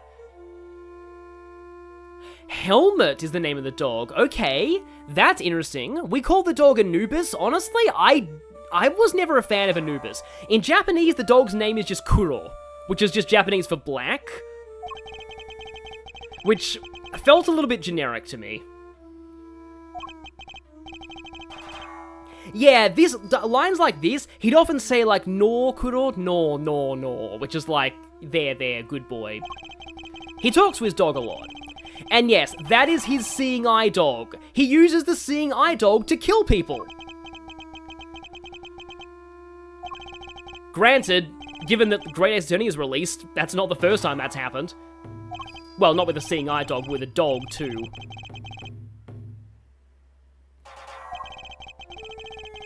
Why are we showing things to a blind person? He probably feels them. Oh, helmut! Okay, yeah. That's it. Yeah, yes, I did, helmet. Yes, he does this a lot.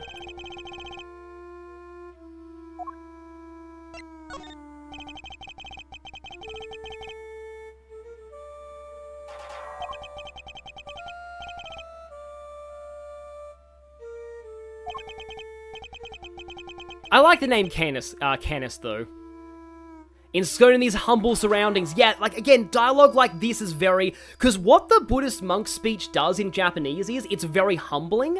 It puts yourself down a lot. And anything you own as well, like, it's just like, everything is just very humble, very like, you know, I'm just this humble monk, like, I don't, you know, have any possessions, I am, yeah. I have no worldly attachments, basically. But he does do wood carving. That's what all those chisels are for. But, like, you know, he could easily kill people with these chisels. Just saying. The warden and you have an understanding, huh?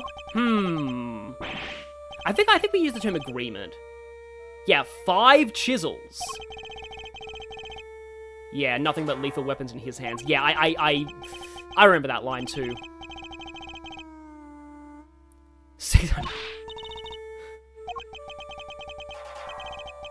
Yeah, child, like that. Yeah, they do nail this Buddhist monk speech quite well.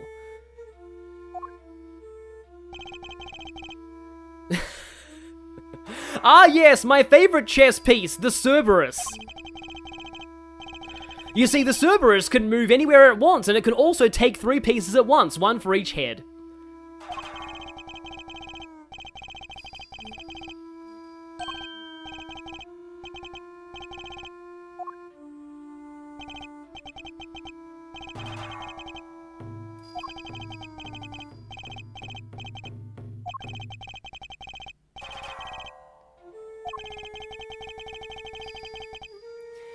Yeah, this reminds me of Wargroove now that it has an actual dog unit.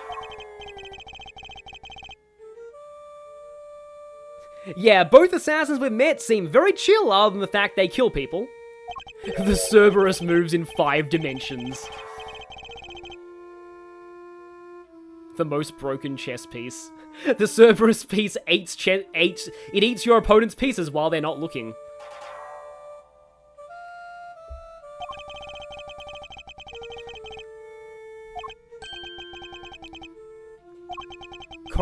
Yeah, I am so glad we used the correct term for this in the fan translation. Correspondence chess is a real thing. It's sometimes called chess by mail. Oh yes, the Hercules piece is the only direct counter to the Cerberus piece.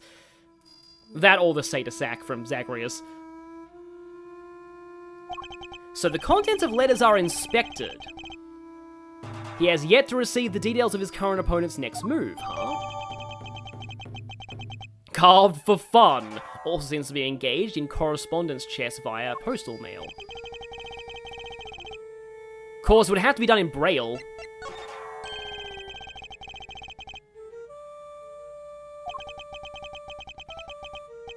Corn Beverly says, I want everyone here to Google fairy chess when they have some spare time. Yep, well, yeah, I'll definitely make sure to do that. Yeah, your ears are all you have. I think he said something similar.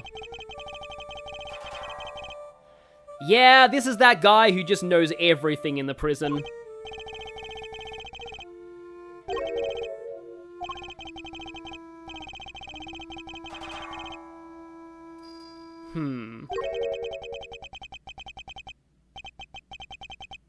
Wait, what?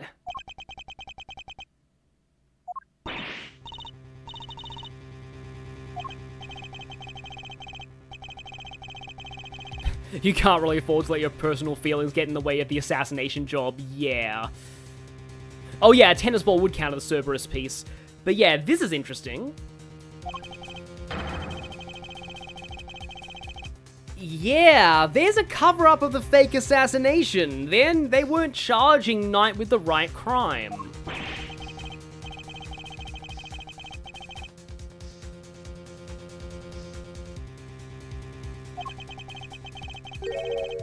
Fender was hired to defend him on the charge of attempted murder. Maybe that's why he took the case, because this isn't the guy who'd really defend too many actual convicted murderers.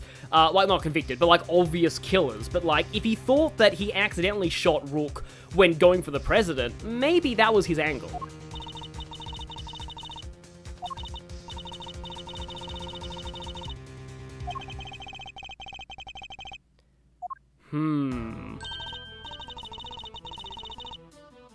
So the committee took you off the case because if Edgeworth was involved, then maybe this might cause an international incident.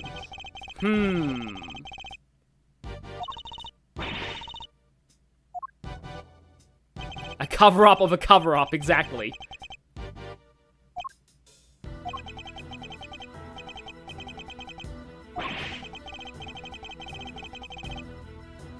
For once, the guy was actually telling the truth. Oh yeah, because Edgeworth was meant to be the prosecutor.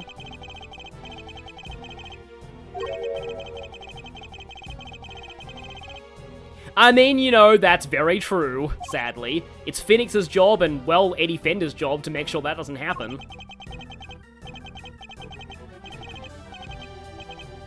Yeah, I like the way they handled him talking to the dog. Yeah, poor Knight getting dunked on for a crime he didn't commit and dying for the trial. So yeah, already there's a giant conspiracy going on.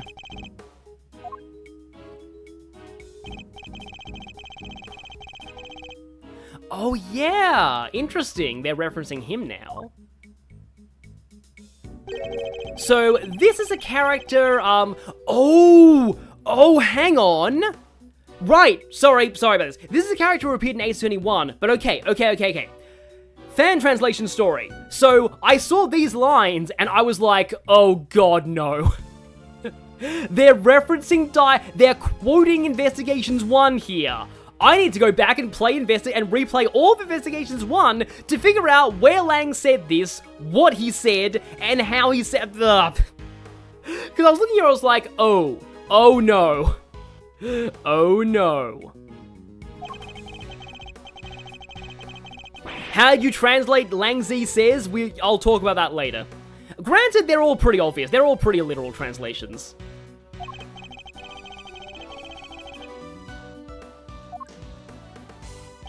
So, Investigations 1, yeah. So basically, yeah, we had to go back and replay, I think he says that in case 3 of the first Investigations? Sorry, I said 2, my mind's blown here because I forgot about this line. But yeah, this is another one of those nightmares, so I was like, I'm doing a fan translation of Investigations 2, and it's making me have to replay all of Investigations 1 to find 3 lines from Lang.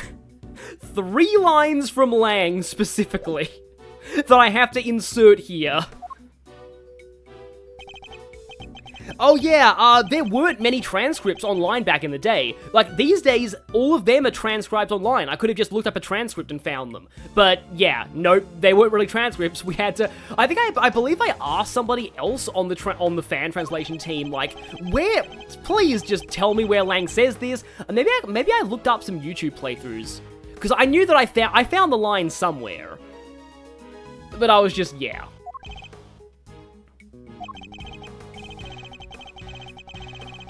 Yeah, the sad thing is that Lang is only in 2 cases of the first Investigations. Oh no. Well, yeah, that Unfounded Suspicions is his middle name. Eustace Unfounded Suspicions winner. The warden has a distaste for you, huh? But but you have an arrangement. Maybe she just doesn't like the fact that she has to give you free stuff. Yeah, Investigations 1, like, even the weakest Ace Attorney games, are still really good.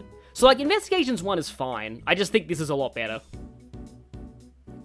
They went over your cell with a fine-tooth comb. Okay. Huh. Well, none of those chisels had blood on them, so I think we can kind of safely assume that if there is a murder weapon here, it's much better hidden.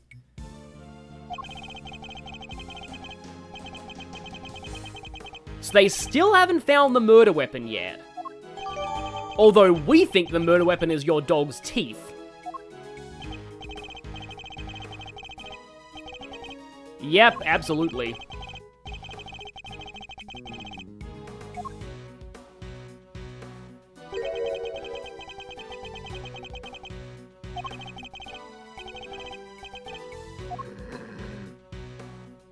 Okay, yeah, let's, showing us up permanently, that's a good way to put it. Yeah, let's not tempt the murder dog. I love how Edgeworth is still just completely stoic in the face of the murder dog.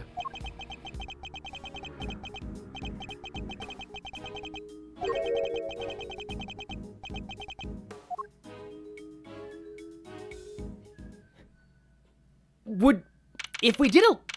Wow, Kay actually is climbing it now. But yeah, is luminol poisonous to dogs? Like, would we have to spray luminol on its teeth?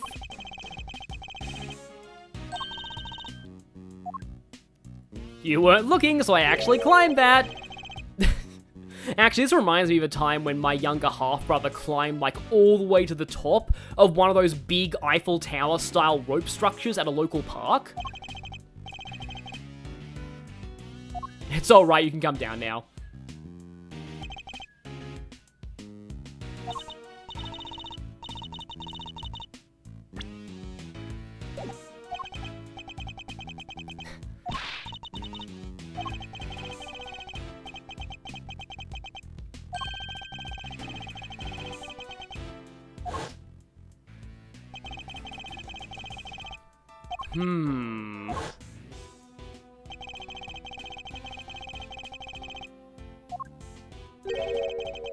So how did somebody get from point A to point B when in between those 2 points is a gigantic security door? Luminol isn't toxic, but it will make your inner flesh red and swollen. Okay, I wouldn't wish that fate on a dog.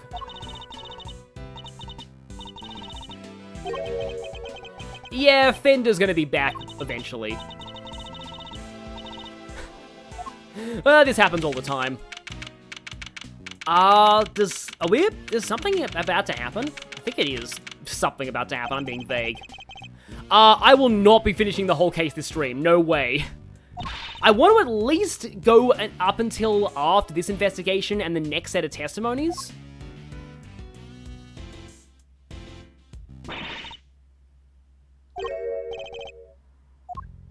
Oh, here we go, yeah.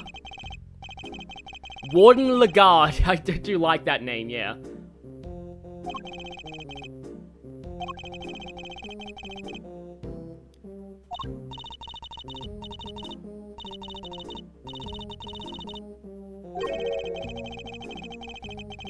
Huh, so she must be questioning Canis too.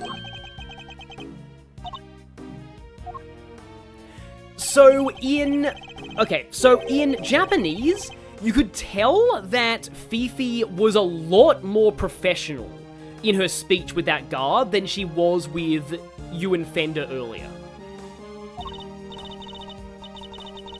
But now she's back to her, you know, loving, or, you know, smothering mother mode.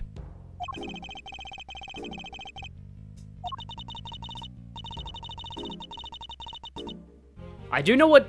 I'm probably pronouncing this wrong, tete-a-tete. I do know what that means.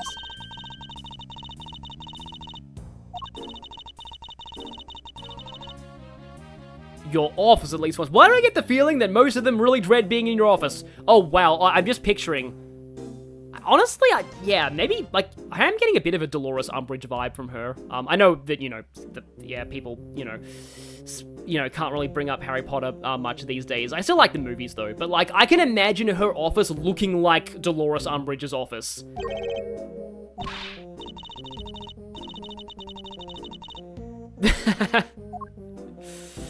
Yep, more potential flirting.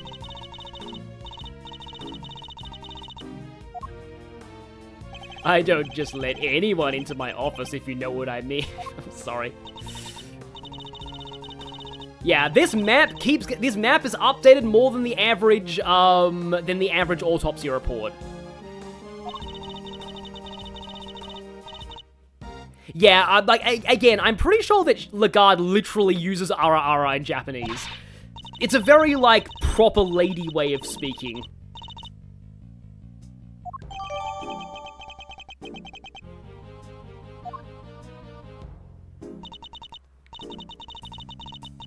The map is updated more than the average witness testimony.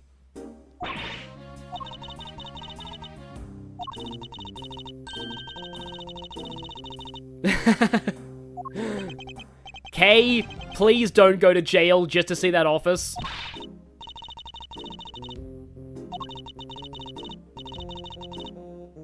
Allie's lunch break.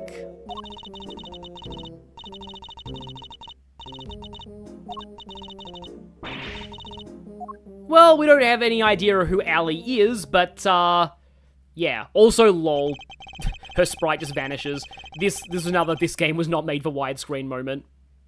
They probably couldn't make an animation for the door just opening, like, anyway. Yeah, I do hate the updated autopsy report thing, because, you know, it only does it once. Yeah, what her name is slang for doesn't bode well with the whole meet in the office thing. Yup.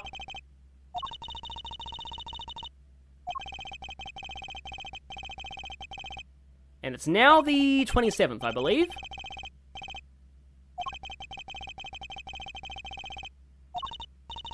So, I do believe it's investigation time, in the words of the Persona 4 anime.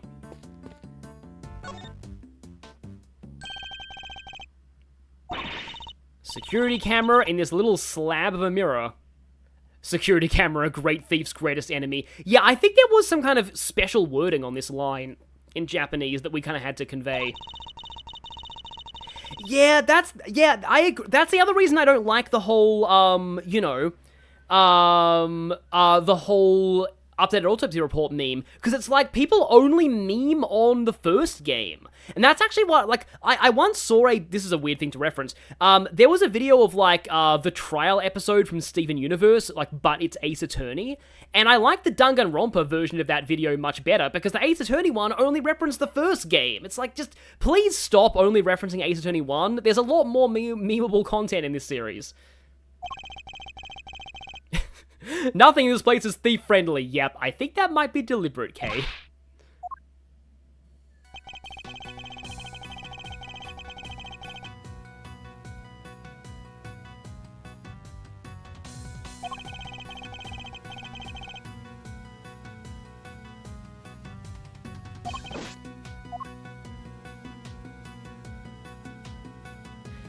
Like, I guess, yeah, people must have played the first game and then stopped, which is kind of weird.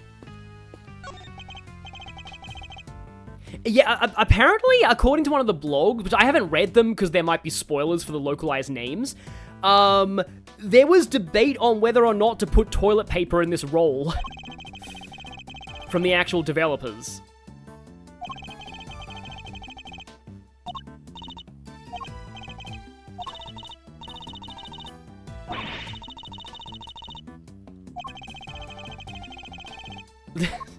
Yeah, I guess so.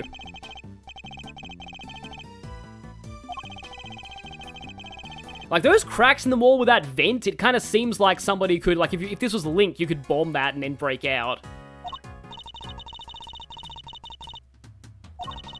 Kay continues to take notes. Yeah, in all fairness, the OG trilogy does have the biggest fan base, but I wish that wasn't the case. That's why I'm glad they released the Apollo Justice trilogy. What I do kind of like is just how it feels like every year, another big streamer discovers the Ace Attorney trilogy. Okay, that newspaper still looks like it's in Japanese, but anyway. Yeah, I don't think he was wearing this jacket when he was a dead body. That's a weird way to describe it.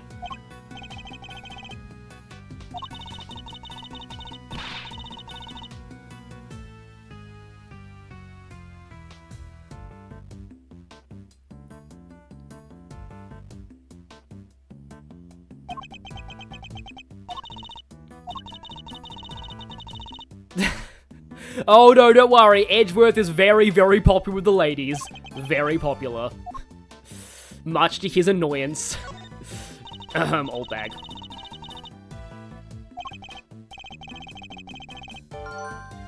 Newspaper from the day before the incident. A few of its pages have been torn out. Well, given there's a lot of toilet paper, it probably wasn't used for toilet paper.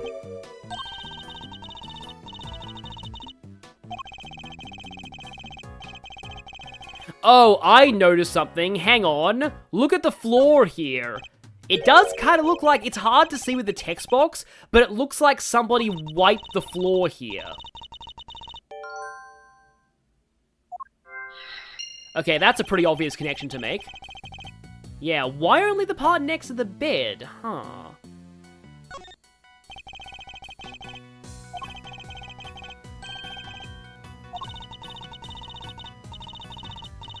Yeah, he probably can't afford anything better.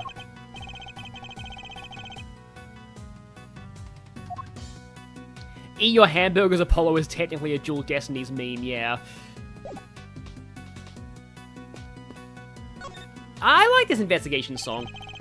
Oh, yeah! Oh, all of this. Yeah, so I believe we actually came up with... We had to make titles for all these books, I think. Yeah. You'll laugh tomorrow, an anthology. Making money while serving time, yeah. I believe that's like a direct translation. A second chance at life, interviews with a former prisoner. Understanding animal emotions, life as a pet stylist. 200 days to freedom, an escape story. Why do they have 3 copies of that here?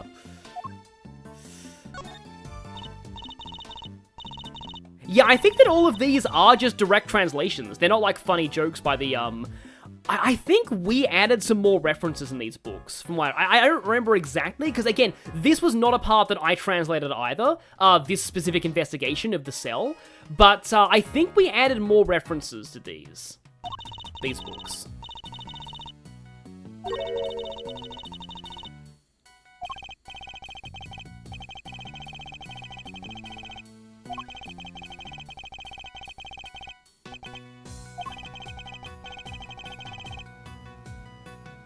Yeah, look at all these textures, the fan translation we need to work on, exactly.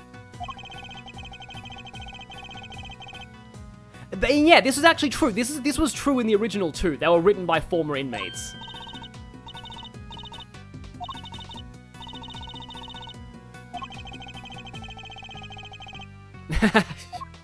Well, I mean, in Monopoly, you still make money when you're in prison, so I guess, yeah.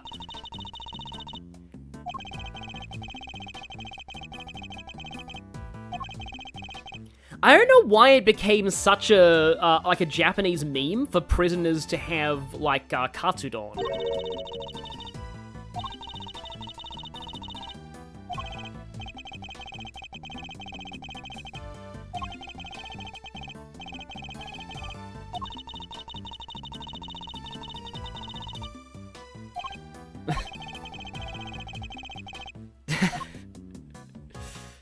But of course, this is the obvious thing.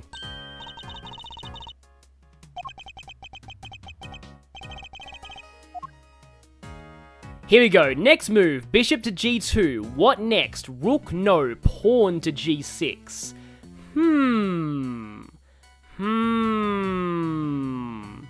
Oh, I think I know what, okay, this one's actually a little interesting.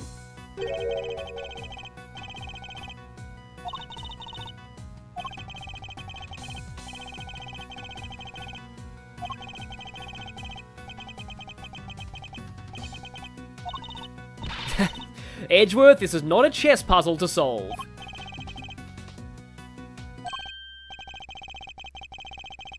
Yeah, this is the thing. We have seen this configuration of pieces somewhere before.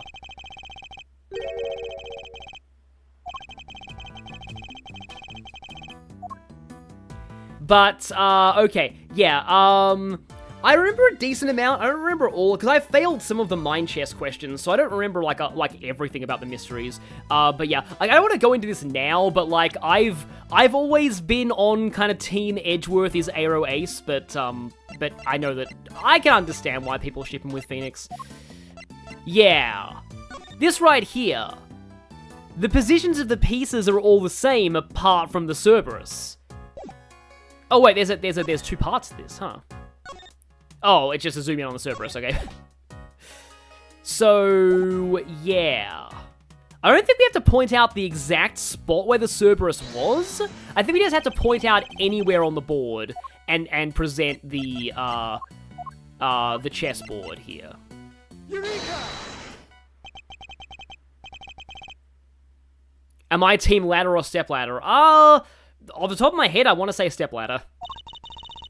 To me, a ladder is more of, like, the long, like, one with, like, a wooden, like, one, or just the sort of tall ladders, and step ladder is the short one you use to climb up to a, to sort of climb up higher. Getting the loaded questions out here.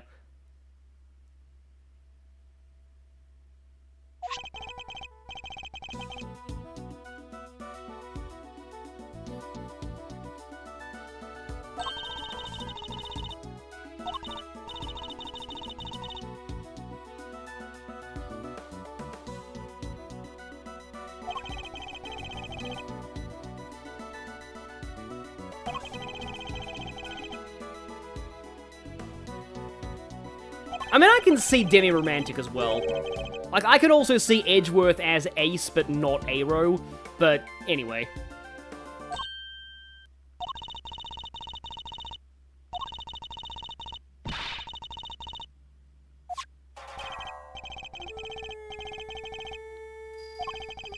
Yeah, that piece was just there for show. It wasn't meant to be part of the game. Unfortunately, I would have loved to have seen Cerberus chess. Yeah, Edgeworth's just not really into affection, generally. Like, it's just, yeah. Anyway. I don't want to open the shipping can of worms. Because I'm going to open it in case 3. Yep, keep watching my streams. I've got a funny story to tell about shipping from case 3.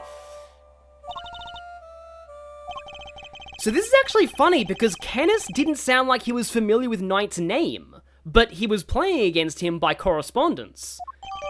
So was he lying or did he just play anonymously?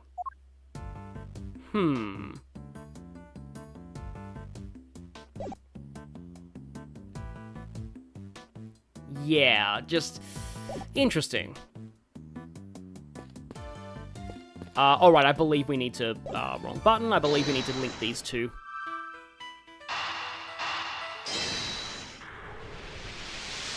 A white piece hammered the Cerberus away.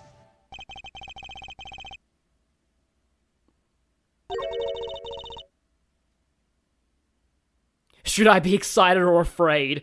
Both. Both is good.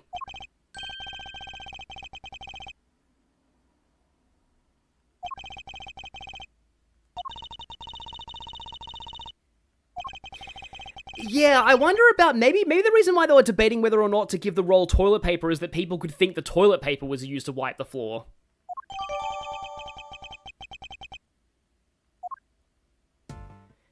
Now, why would somebody want to wipe down the floor at a crime scene? I wonder.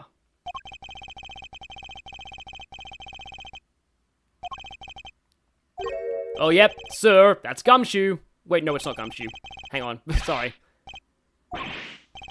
Oh, no! Oh, dang it, I just realized something. Oh, no, flashbacks. This case has security camera footage. Oh, no. Oh, PTSD of Apollo Justice Case 3. So was this an actual video or just... Oh, it's an actual video. Oh, well, it's much faster in this version. Wow. Yeah, this is a lot... Like, the frame rate was much slower in the original.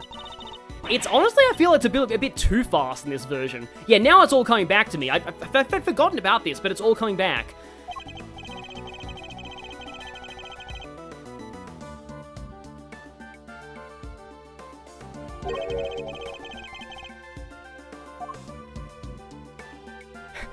Video and Ace Attorney. Yep. So Knight may have actually been attacked in the holding cells. By a small black furry thing. The power of modern... It's slow when you actually examine it. That makes sense. Here we go. Security camera footage. Let me just check something. Can we actually replay this? No, not now.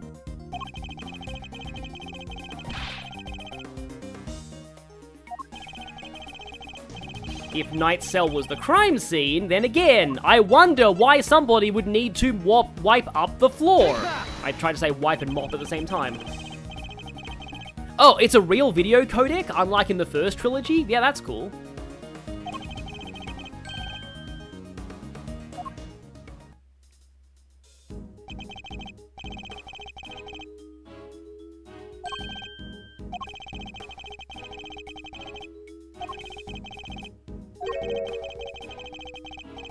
Yep, we're gonna need to luminol this place. Sadly, Emma isn't here to do it for us. Yep, getting to watch Clavier's guitar set on fire over and over. I've ordered a test to see if it was blood. That's actually kind of cool that it doesn't tell you that it doesn't, like, it doesn't confirm whether or not it's blood just yet. Yeah, honestly, yeah, this is why I like Shu Takumi. I do think that Takumi is a more consistent writer than Yamazaki, but I will say my least favorite case in the series is Turnabout Serenade from Apollo Justice. For all the reasons Avery AT is saying in the chat right now. I love that in one of the fan games, I believe it's Conflict of Interest, in the case one of that fan game, they actually make a joke about Phoenix, about like Apollo having to show the court the video of the guitar serenade over and over again.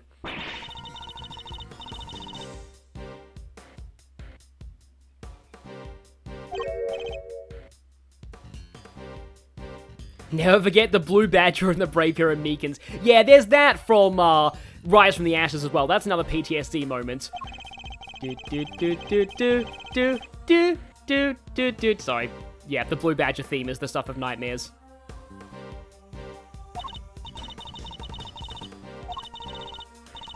What's the play, coach?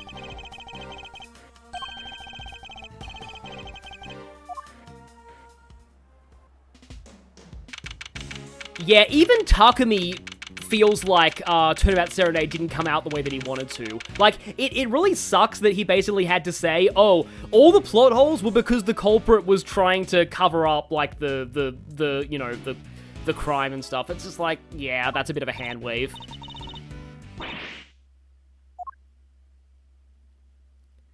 But yep, it is indeed. Right now, a bit of a brief cameo from the man, the myth, the legend, with the awesome theme music. I love this guy's theme so much.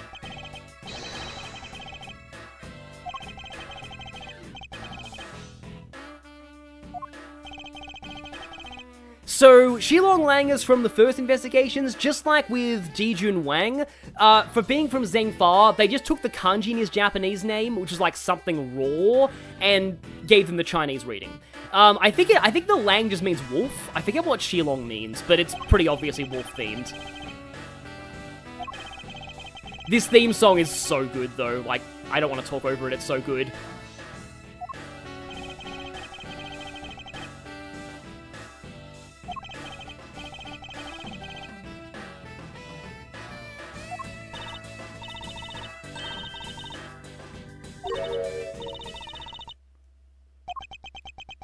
Oh, you stopped it at the best part.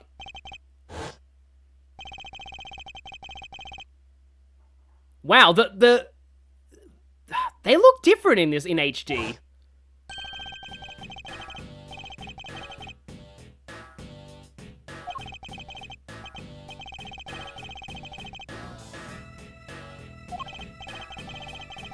I mean, I don't swing that way, but K-Tap, I don't blame you for simping over Lang. I think a lot of people do.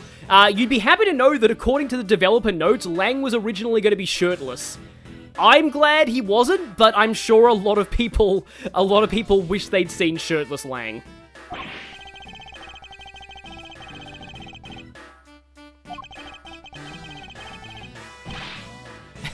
Yeah, one of those amateurs just killed the other one.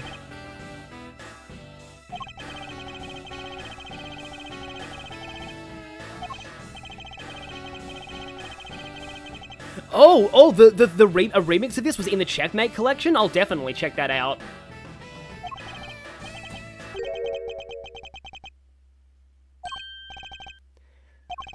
So, Lang doesn't have the army of like 100 people. Oh yeah, I love that they did this. Okay, we said this too. In the fan trend, I believe he used this term in the Japanese as well, but I like that he's calling himself a lone wolf because, you know, it's the obvious joke to make.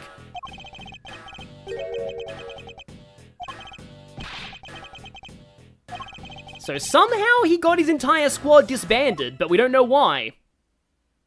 And he refuses to elaborate, and then leaves.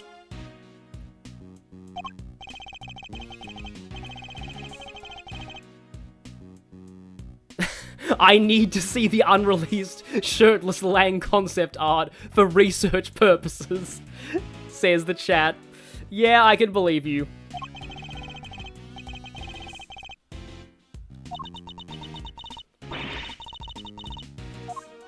Okay, we actually do get to explore this hallway. I forgot about that.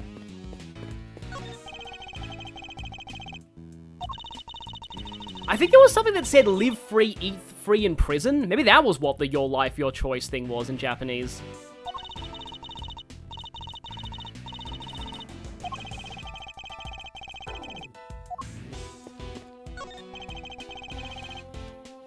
Yeah, I mean, to be fair, Lang is always a Giga Chad. Wait, Phosphoritide. This collection contains shirtless Lang in the concept art? Okay. I know what a lot of people in this chat are going to be doing after this stream. Although, if you haven't played this game, don't look at the concept art because it has spoilers. But, oh, I did not realize that he was in the concept art. So I guess all you people who want to see shirtless Lang for research purposes, in air quotes, you can.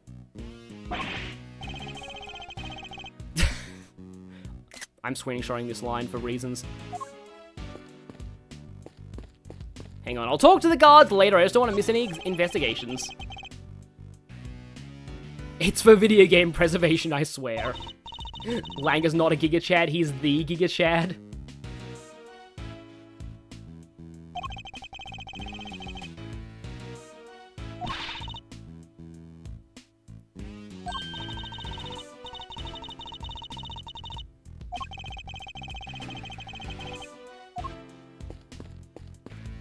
Can't examine that. Yeah, that guy's mustache is basically Eggman level. Yeah, I think this was actually in the Japanese script as well, that line. I forget if I did this segment or not.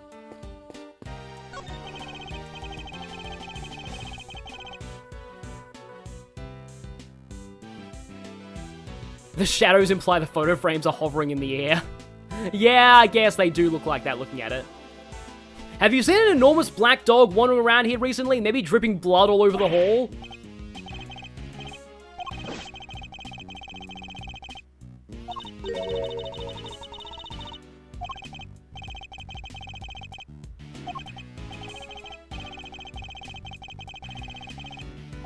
Huh.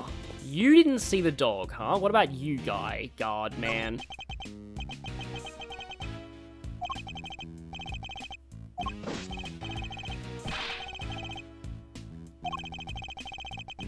One of your uniforms is missing.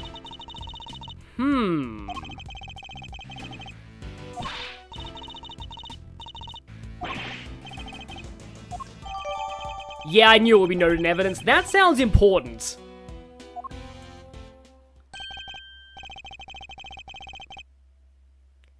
Someone just said they saw the art gallery and love it.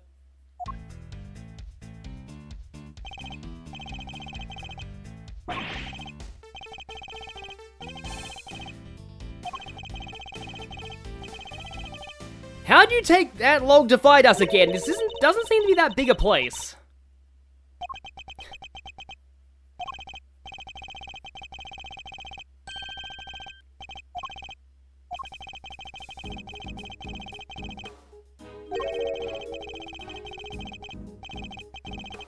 The Bronxster had a little incident.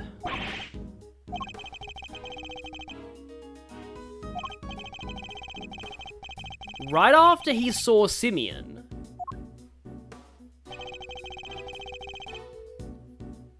One guard and he was handcuffed.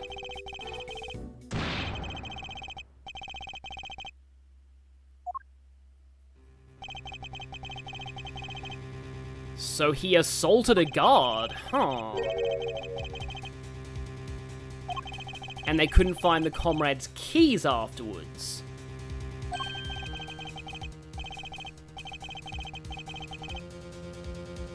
So, like, day one when he was here, he assaults a guard and steals some keys. Seems like an escape would take more planning than that. But he denies stealing the keys, huh? And we couldn't find them.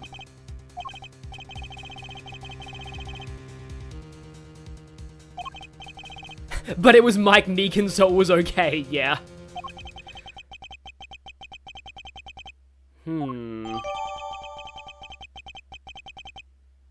They have yet to be recovered. It's you losers. Okay, so, right here, I believe, is where I started translating again, because this scene... Yup, this scene. I've been waiting for this.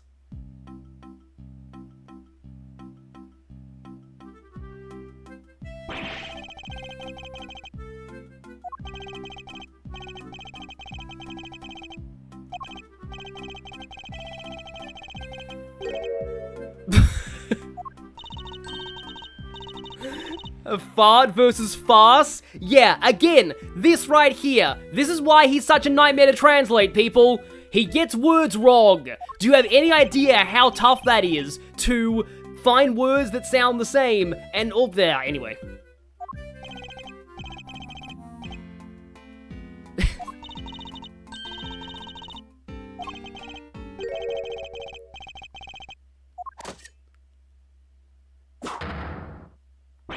You will refrain from your attempts to seduce this court right now.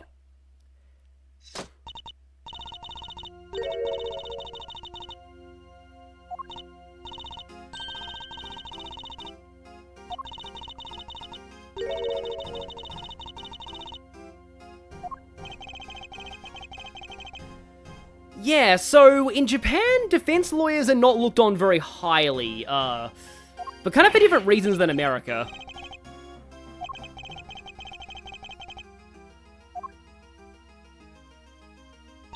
And Fender died that day, exactly.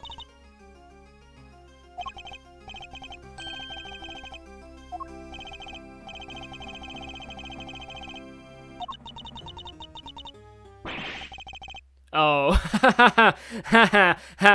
yes, so here's our tactic against Verity Gavel. Exploit her idiot sidekick.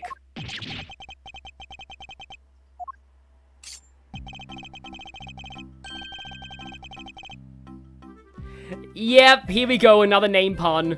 Somebody should keep track of all these puns. Refrain from seducing this court is not afraid. I believe it's from Monkey Island. It's one of the dialogue options. It's a reaction to one of the dialogue options that you have. I believe it's what happens if you say, could I request a change of venue in episode 4 of Tales from Monkey Island.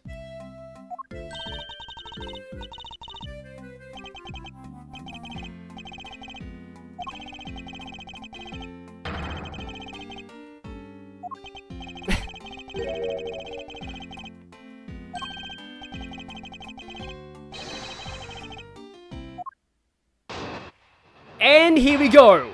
Prepare for the best testimony in the history of the world.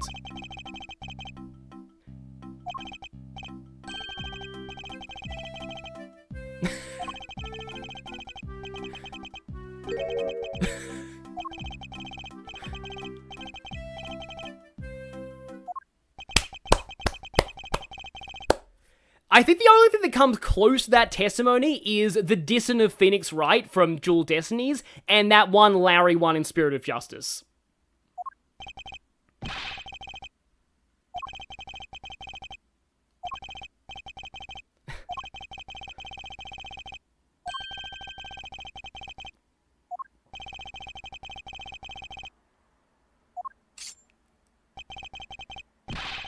Yeah, and I like how his theme plays over the testimony as well.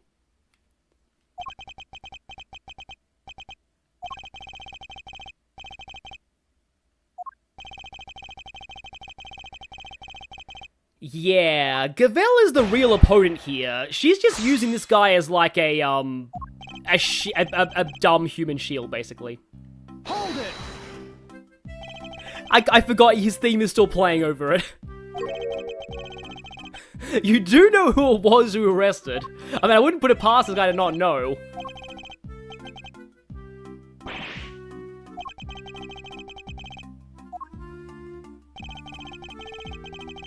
Imagine having a... Yeah, First-Rate Reasons, I think is actually the name of his theme in Japanese.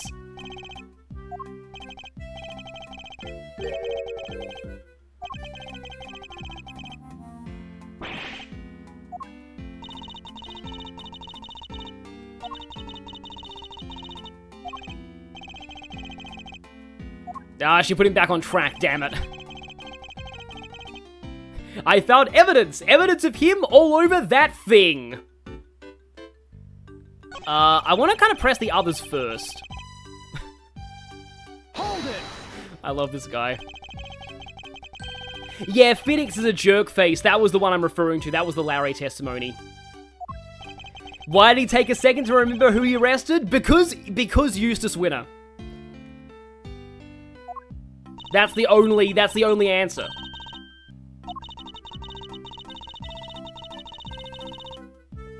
That's an awful lot of fingerprints, though. But yeah, granted, Saint's prints being at the scene is pretty bad. Because, like, why the heck was he inside the maximum security prison?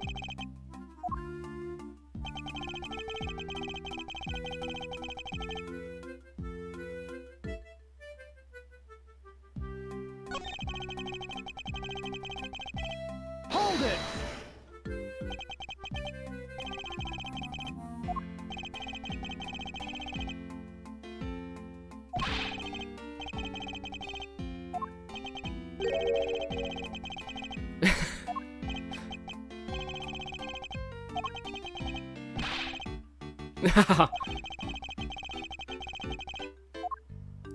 Yeah, there's a moment, I think, that happens around here that's, like, really... Oh, wow, he actually amends the testimony. With this, I forgot he did that. Hold it!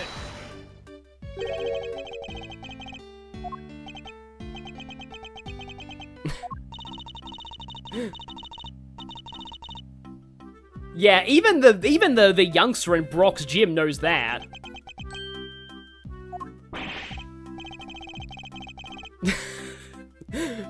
Light years isn't time.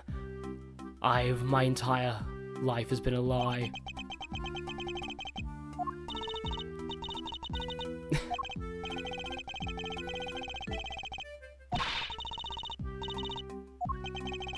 Yeah, okay, that. Evidence him all over that thing. Hold it!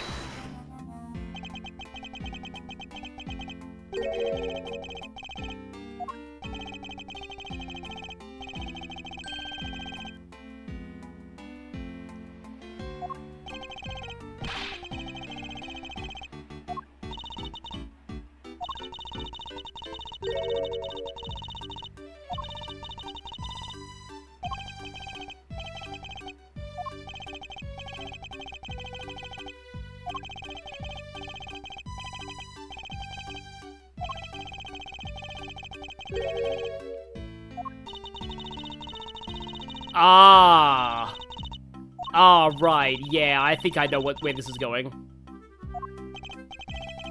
But if she's the one asking to amend, there we go. There's the achievement. But I don't think I've actually pressed this one either, so I'm gonna have to press this one too.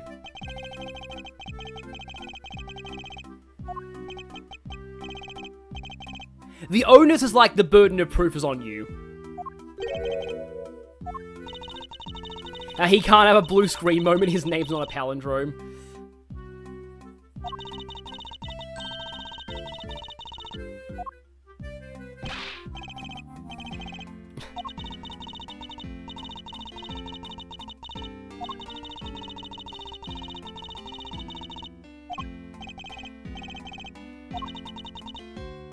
Yeah, his whole thing is just, I'm just going on with everything she says, yeah.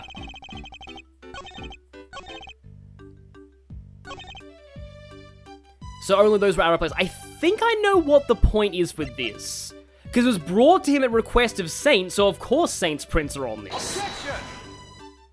Wait, did I actually get wrong on this testimony of all places? Well, I guess it's appropriate.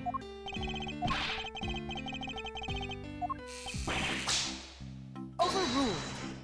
Oh yeah, I love how it actually, like, he actually thinks that you were right when you get things wrong, but it takes Gavel to actually correct it. Oh, Robin McMillan, you just caught up with the live stream after watching from the beginning at ×2 speed.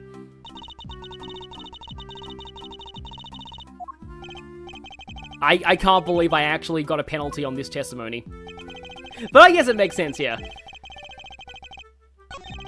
We're right there, all over the victim's chest set.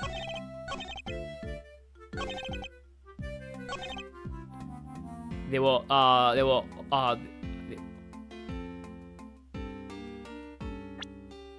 okay, let me just look at this again.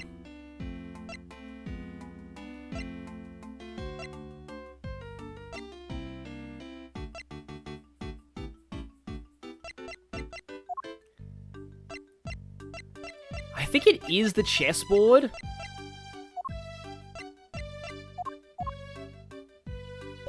But yeah, these guys' testimonies are annoying because they're like, you know, they're like, just completely incomprehensible.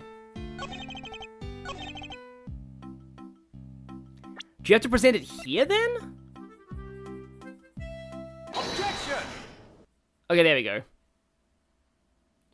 I did play SMT5 Vengeance. I really like it. I have a review of that on my backlogged. With, I think, 2 Ds and 1 G, and its big clingy backlog. I've got a review of it up there. Yes, his deductive reasoning is too powerful even for me.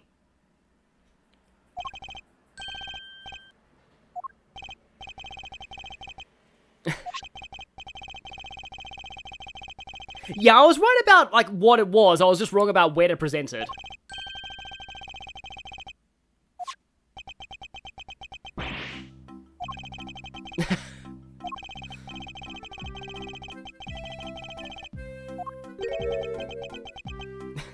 To paraphrase what Edgeworth says in Trials and Tribulations, there were so many things wrong with this testimony I don't even know where to begin.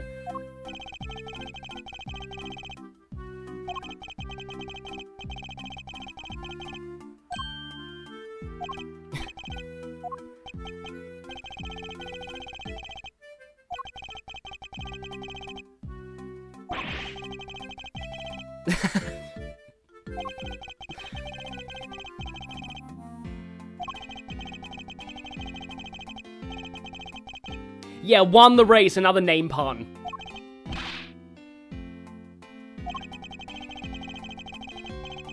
Overruled.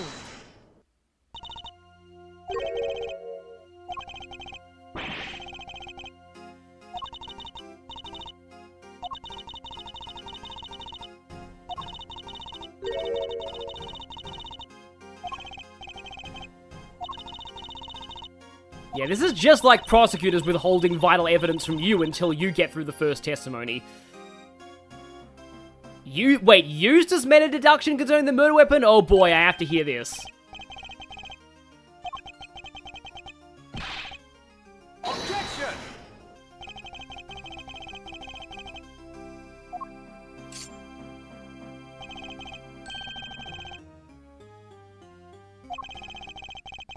Yeah, Gavel's strategy is to stop Eustace before he says anything useful.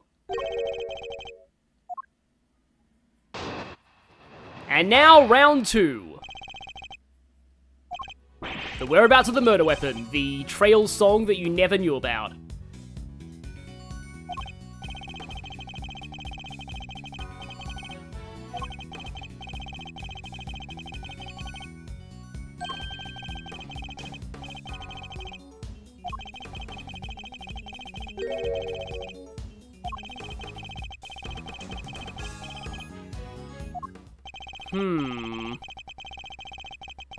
Yeah, this one's definitely better. Gavel is like, my life is suffering. Why do I have to babysit this guy?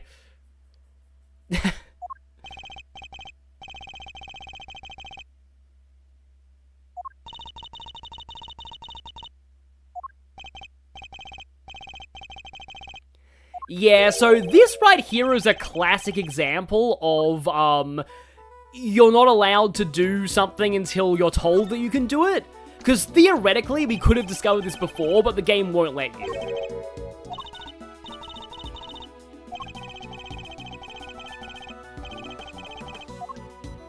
Because we actually have to examine here.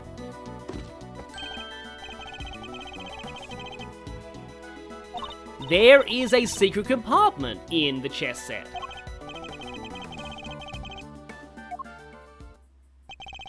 Gavel must have asked for a huge bonus to put up with this doofus. Yeah, exactly. Objection!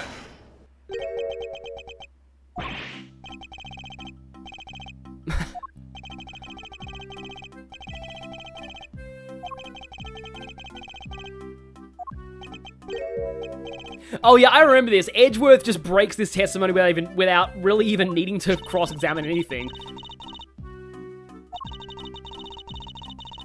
So, there is a metal detector here. So, how did the knife inside the chessboard get past a metal detector? Yeah, no, I agree, Random. This guy is such a... He kind of reminds me a little bit of why I like Rafer in Spirit of Justice so much. Because, like, with Rafer, it's like, in the trailers, they made her seem like this ultra-wise, like, high priestess figure. But no, she's just a teenage goober. And she's amazing. Overruled.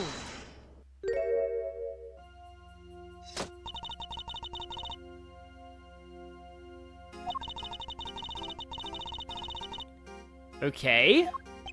But that's, again, reflects very badly on this prison. So the guards didn't even put it through the metal detector? That seems a little hard to believe. It went off earlier because of that baton of yours, remember? I love it if something like that happened.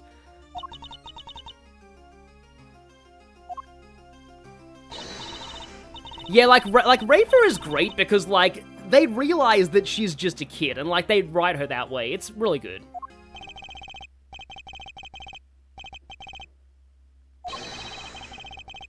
I do love how they put, like, an actual judge character in as a rival for Edgeworth, though. Okay, so we do actually get to cross-examine this.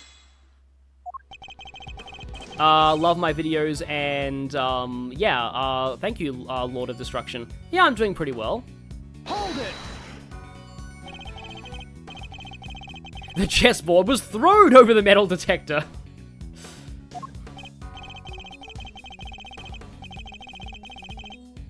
Oh, wait, no, this isn't it, I don't think. There's a line, there's a funny line about the third-rate thing that I have stories about.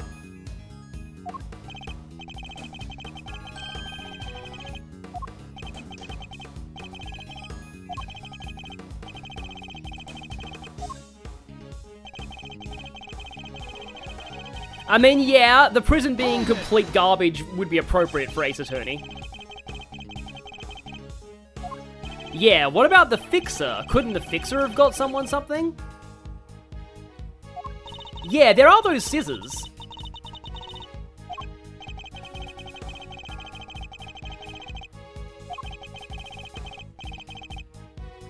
But yeah, they had to remove that as a possibility. I'm glad they do that, because otherwise it would make things a bit confusing. Hold it! Third-rate lawyer with a fourth-rate objection. Yeah, that's a Kaiba reference.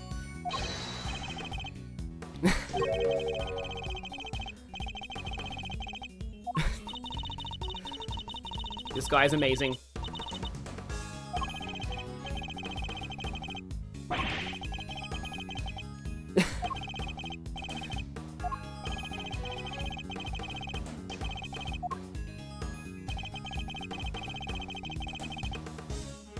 Hold it!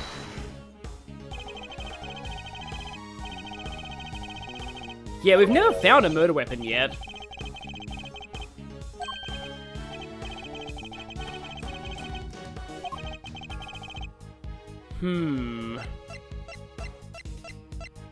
I mean, usually there's a problem, I'll have to say that.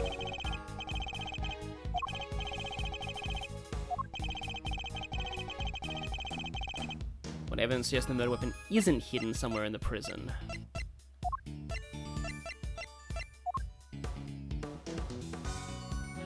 Deploy the entrances to both the detention center and the prison proper.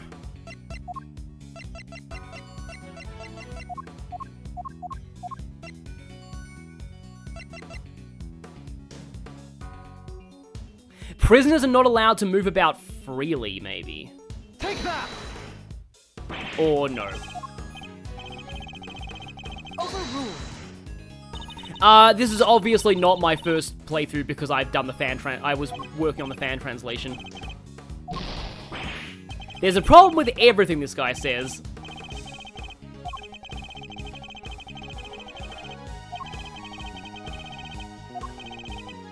Okay, you have something that proves...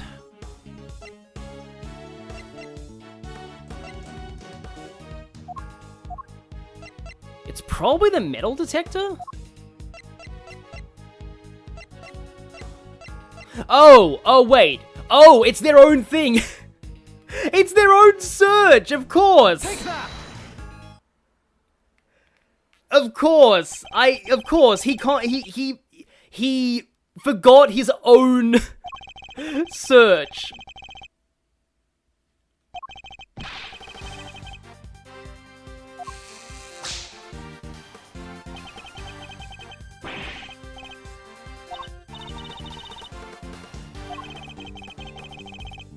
Yeah, I forgot that was in evidence.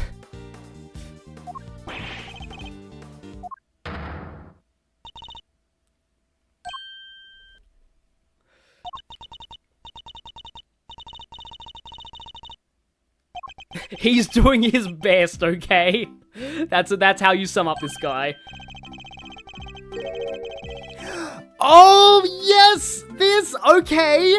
Okay, edge worthless. That's a good way to do this. Okay, so, the chat's still a little bit behind, but like, okay, so, in Japanese, I saw this line and I was like, oh god, no. This line is the perfect example of why this character is a nightmare to translate. Because in Japanese, he was like, my name has Ichi, 1 in it. Edgeworth, your name has Mitsu, which means 3 in it. Therefore, I'm better than you. And I'm like, oh no. How do we do this? I believe he went with miles behind, you're miles behind me. But like, I was like, ugh. Like, why? Why? Why do you exist? You and your name puns. I told you they stretched the Ichi puns so far. And then K puns on her own name because she was like Mikumo, which I think is also part of something, and I want a head desk right now. These lines are just like, why? Why? I approve of the official localization, though. It's amazing.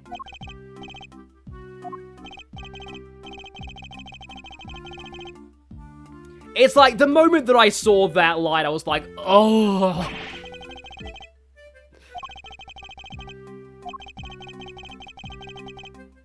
Yeah, I think that's actually why he calls him third rate, because, yeah, it's not actually meant to be 3, but, like, Mitsu can mean 3. The only reason I know that is because of Kombi in Japanese is named Mitsuhani, and Mitsu refers to the 3 honeycombs that it has. But also Mitsu means bee, I think. Wait, no, there's something about it as well that's like another double pun. Objection!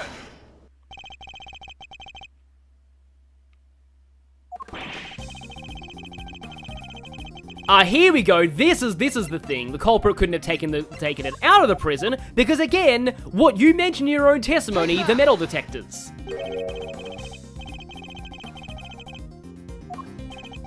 I love how this guy, like, literally broke his own testimony. Like, his argument was literally self-defeating. Oh, that's it. Mitsu is honey. That's it. Sorry, not bee. I knew Mitsu was something bee related.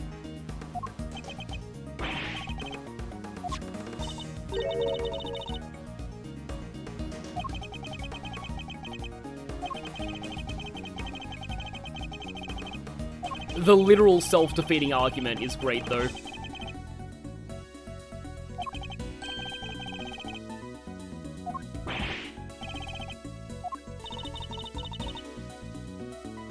Someone gently stop this man from sabotaging himself. I don't think that's possible.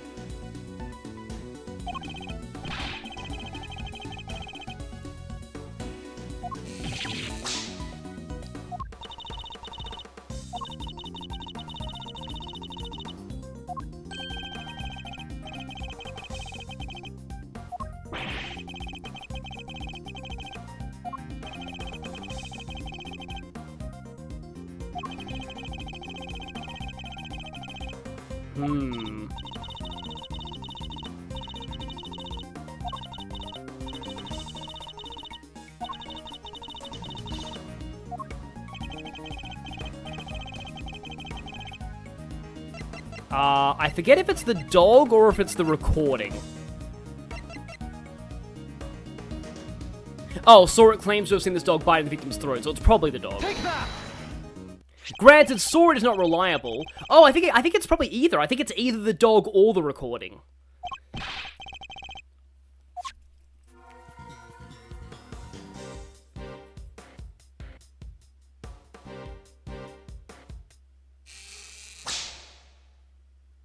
How many times has he whipped himself in this one testimony?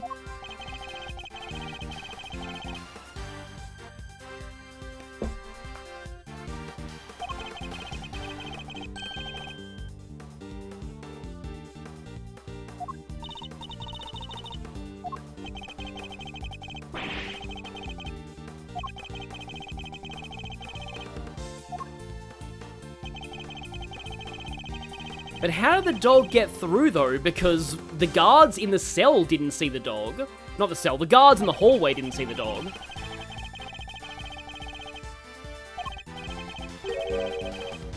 Overruled.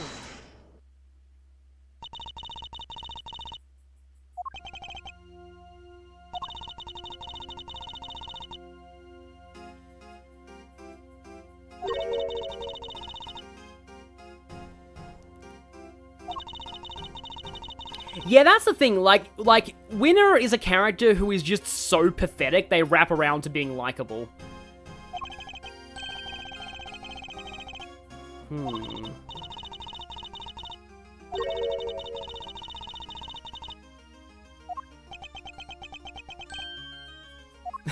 Oh, I was under the impression the dog could teleport.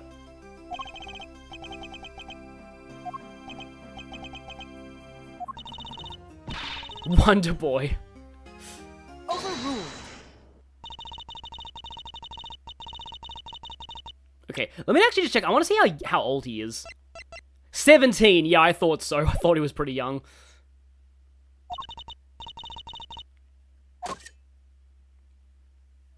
Yes, Winner is the gift that keeps on giving. Overruled. He no-clipped, case closed. Yep, the dog clipped through the jail cell. He did an any % murder speed run. Objection!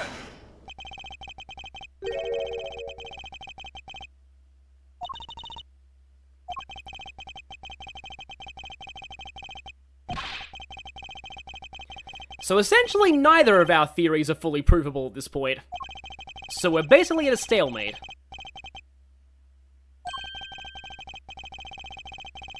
Yeah, Eustace would probably blue screen even harder if he found out Francisca became a prosecutor at 13.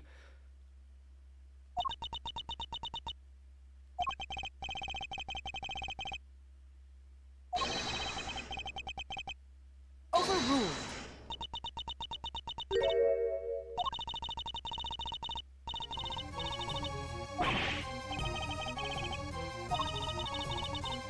Oh, Edgeworth and Gavel are the same age. Interesting.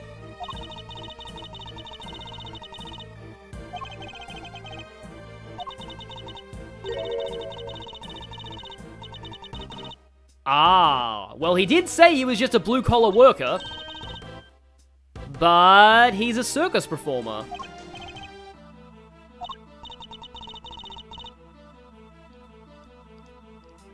How I would love to see Winner and Francisca in the same room.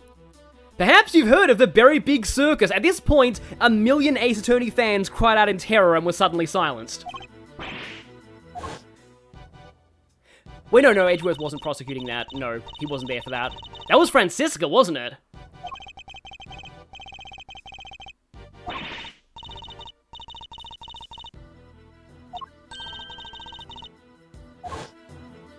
Everyone is freaking out already. Yeah, I would like to see Verity preside over a mainline Ace Attorney game trial.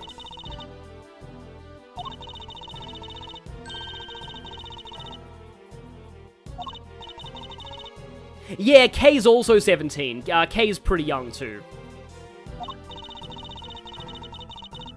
How is Winner the same age as Kay? Yeah, Winner is like, he has the maturity of someone half his age, even younger. He's like a 5-year-old mentally.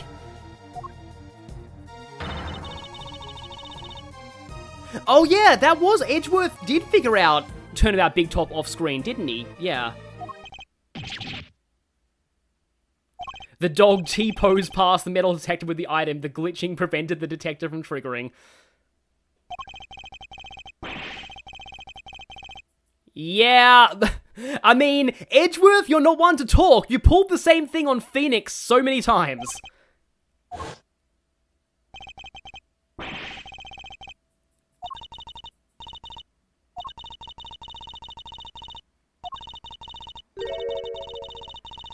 Yeah, she let Eustace keep going to lull us into a false sense of security.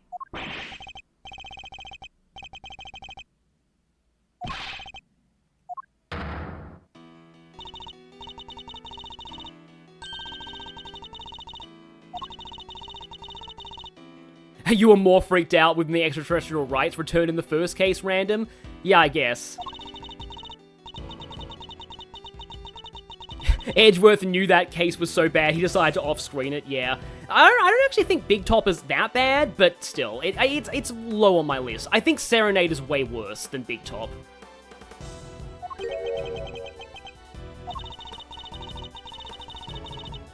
Wait, did Francisca really only prosecutes 2 cases in full and one of them is Big Top? Damn. I mean, I like 2-2. Like, Reunion Turnabout I think is very good, but like, Big Top, no.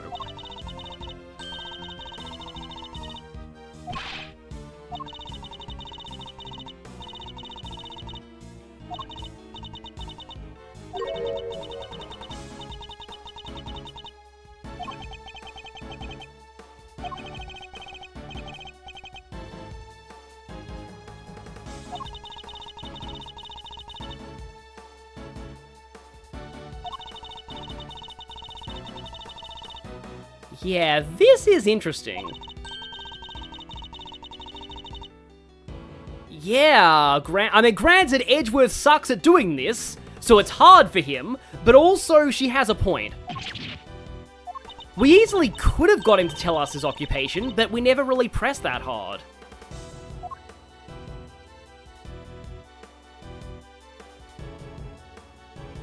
Yeah, the Japanese, apparently, not the Japanese version, apparently the anime version of Big Top is a lot better. And I've actually heard as well about like, Luca Jin's playthrough making people like Big Top a lot more.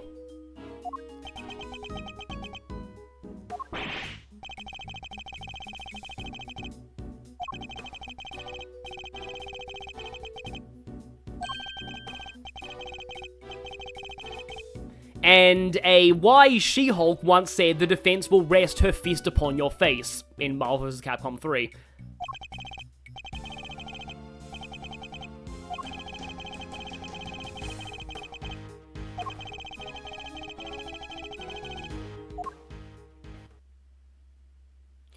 And we've got a to be continued moment here.